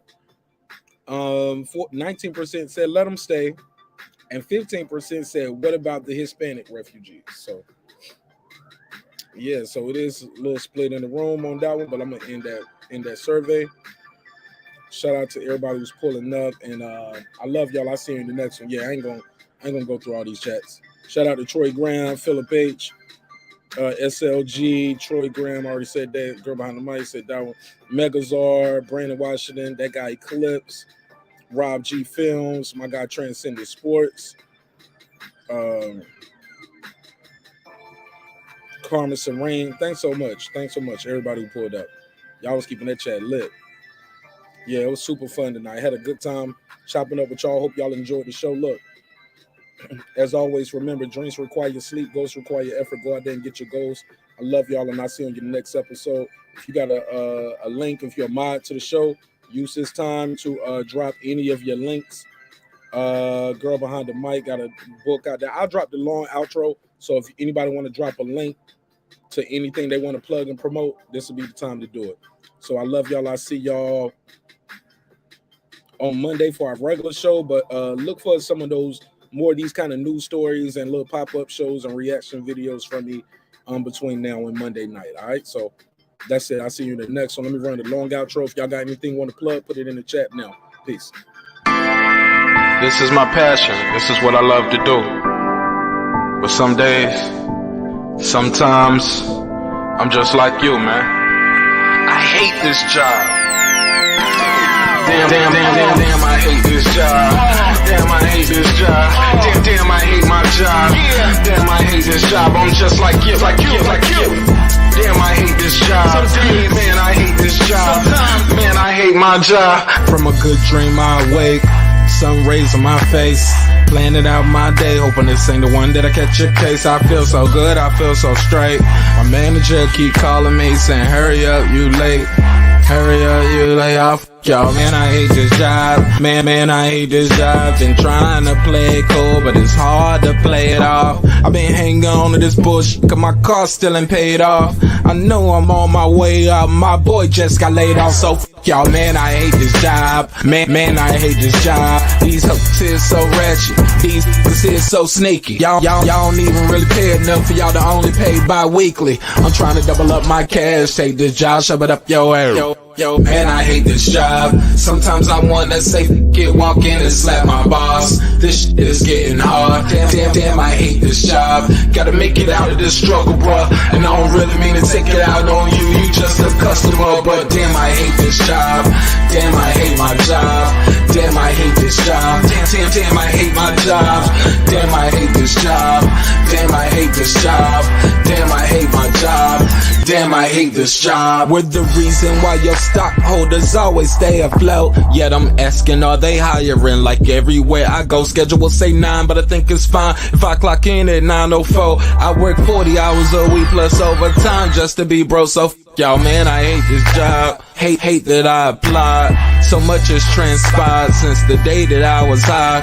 Told me I could advance, but you were telling me lies. Gotta give your notice before I quit, but you don't say shit right before I'm fired. Damn, man, I hate this job. Sometimes I wanna say, walk in and slap my boss. This shit is getting hard. Damn, I hate this job. Gotta make it out of this struggle, bruh. And I don't really mean to take it out on you. You just a customer, but damn, I hate this job. Damn, I hate my job. Damn, I hate this job. Damn, I hate my job. Damn, I hate this job. Damn, I hate this job. Damn, I hate my job. Damn, I hate this job. You and your procedures, you and your protocol, you and your policies, none of that shit don't apply to me. You and your quotas, you and your standards, you and your 2 sick days a year. Y'all niggas bananas. Wonder why the postman's posted with hammers, going postal with Popo on camera. His wage got him enraged, stressed out, it's hard to maintain. He flips the middle, grabs his.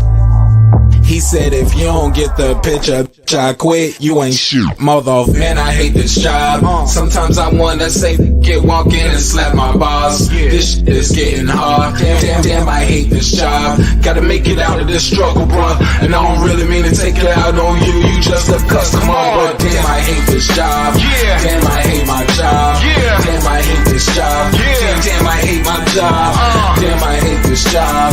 Damn, I hate this job. Damn, I hate my job. Damn, I hate this job. Look, man, I hate this job. I put my pants on one leg at a time, just like you. I'm out here trying to take care of my family. Damn, I hate this job. It's not always glamorous, for real, but I do what I gotta do for me and mine, you know? Damn, I hate this job. Damn, I hate my job.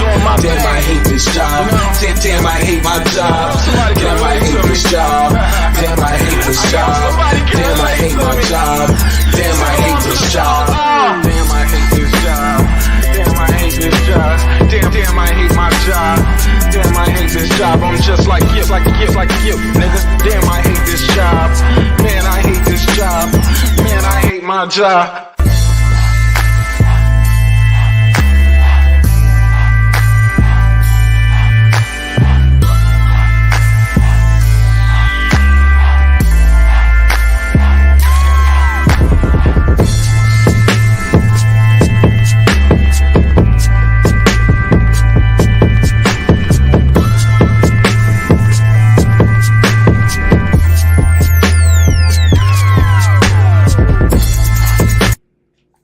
The views and opinions expressed in this program are those of the speakers, commentators, experts, and or the host.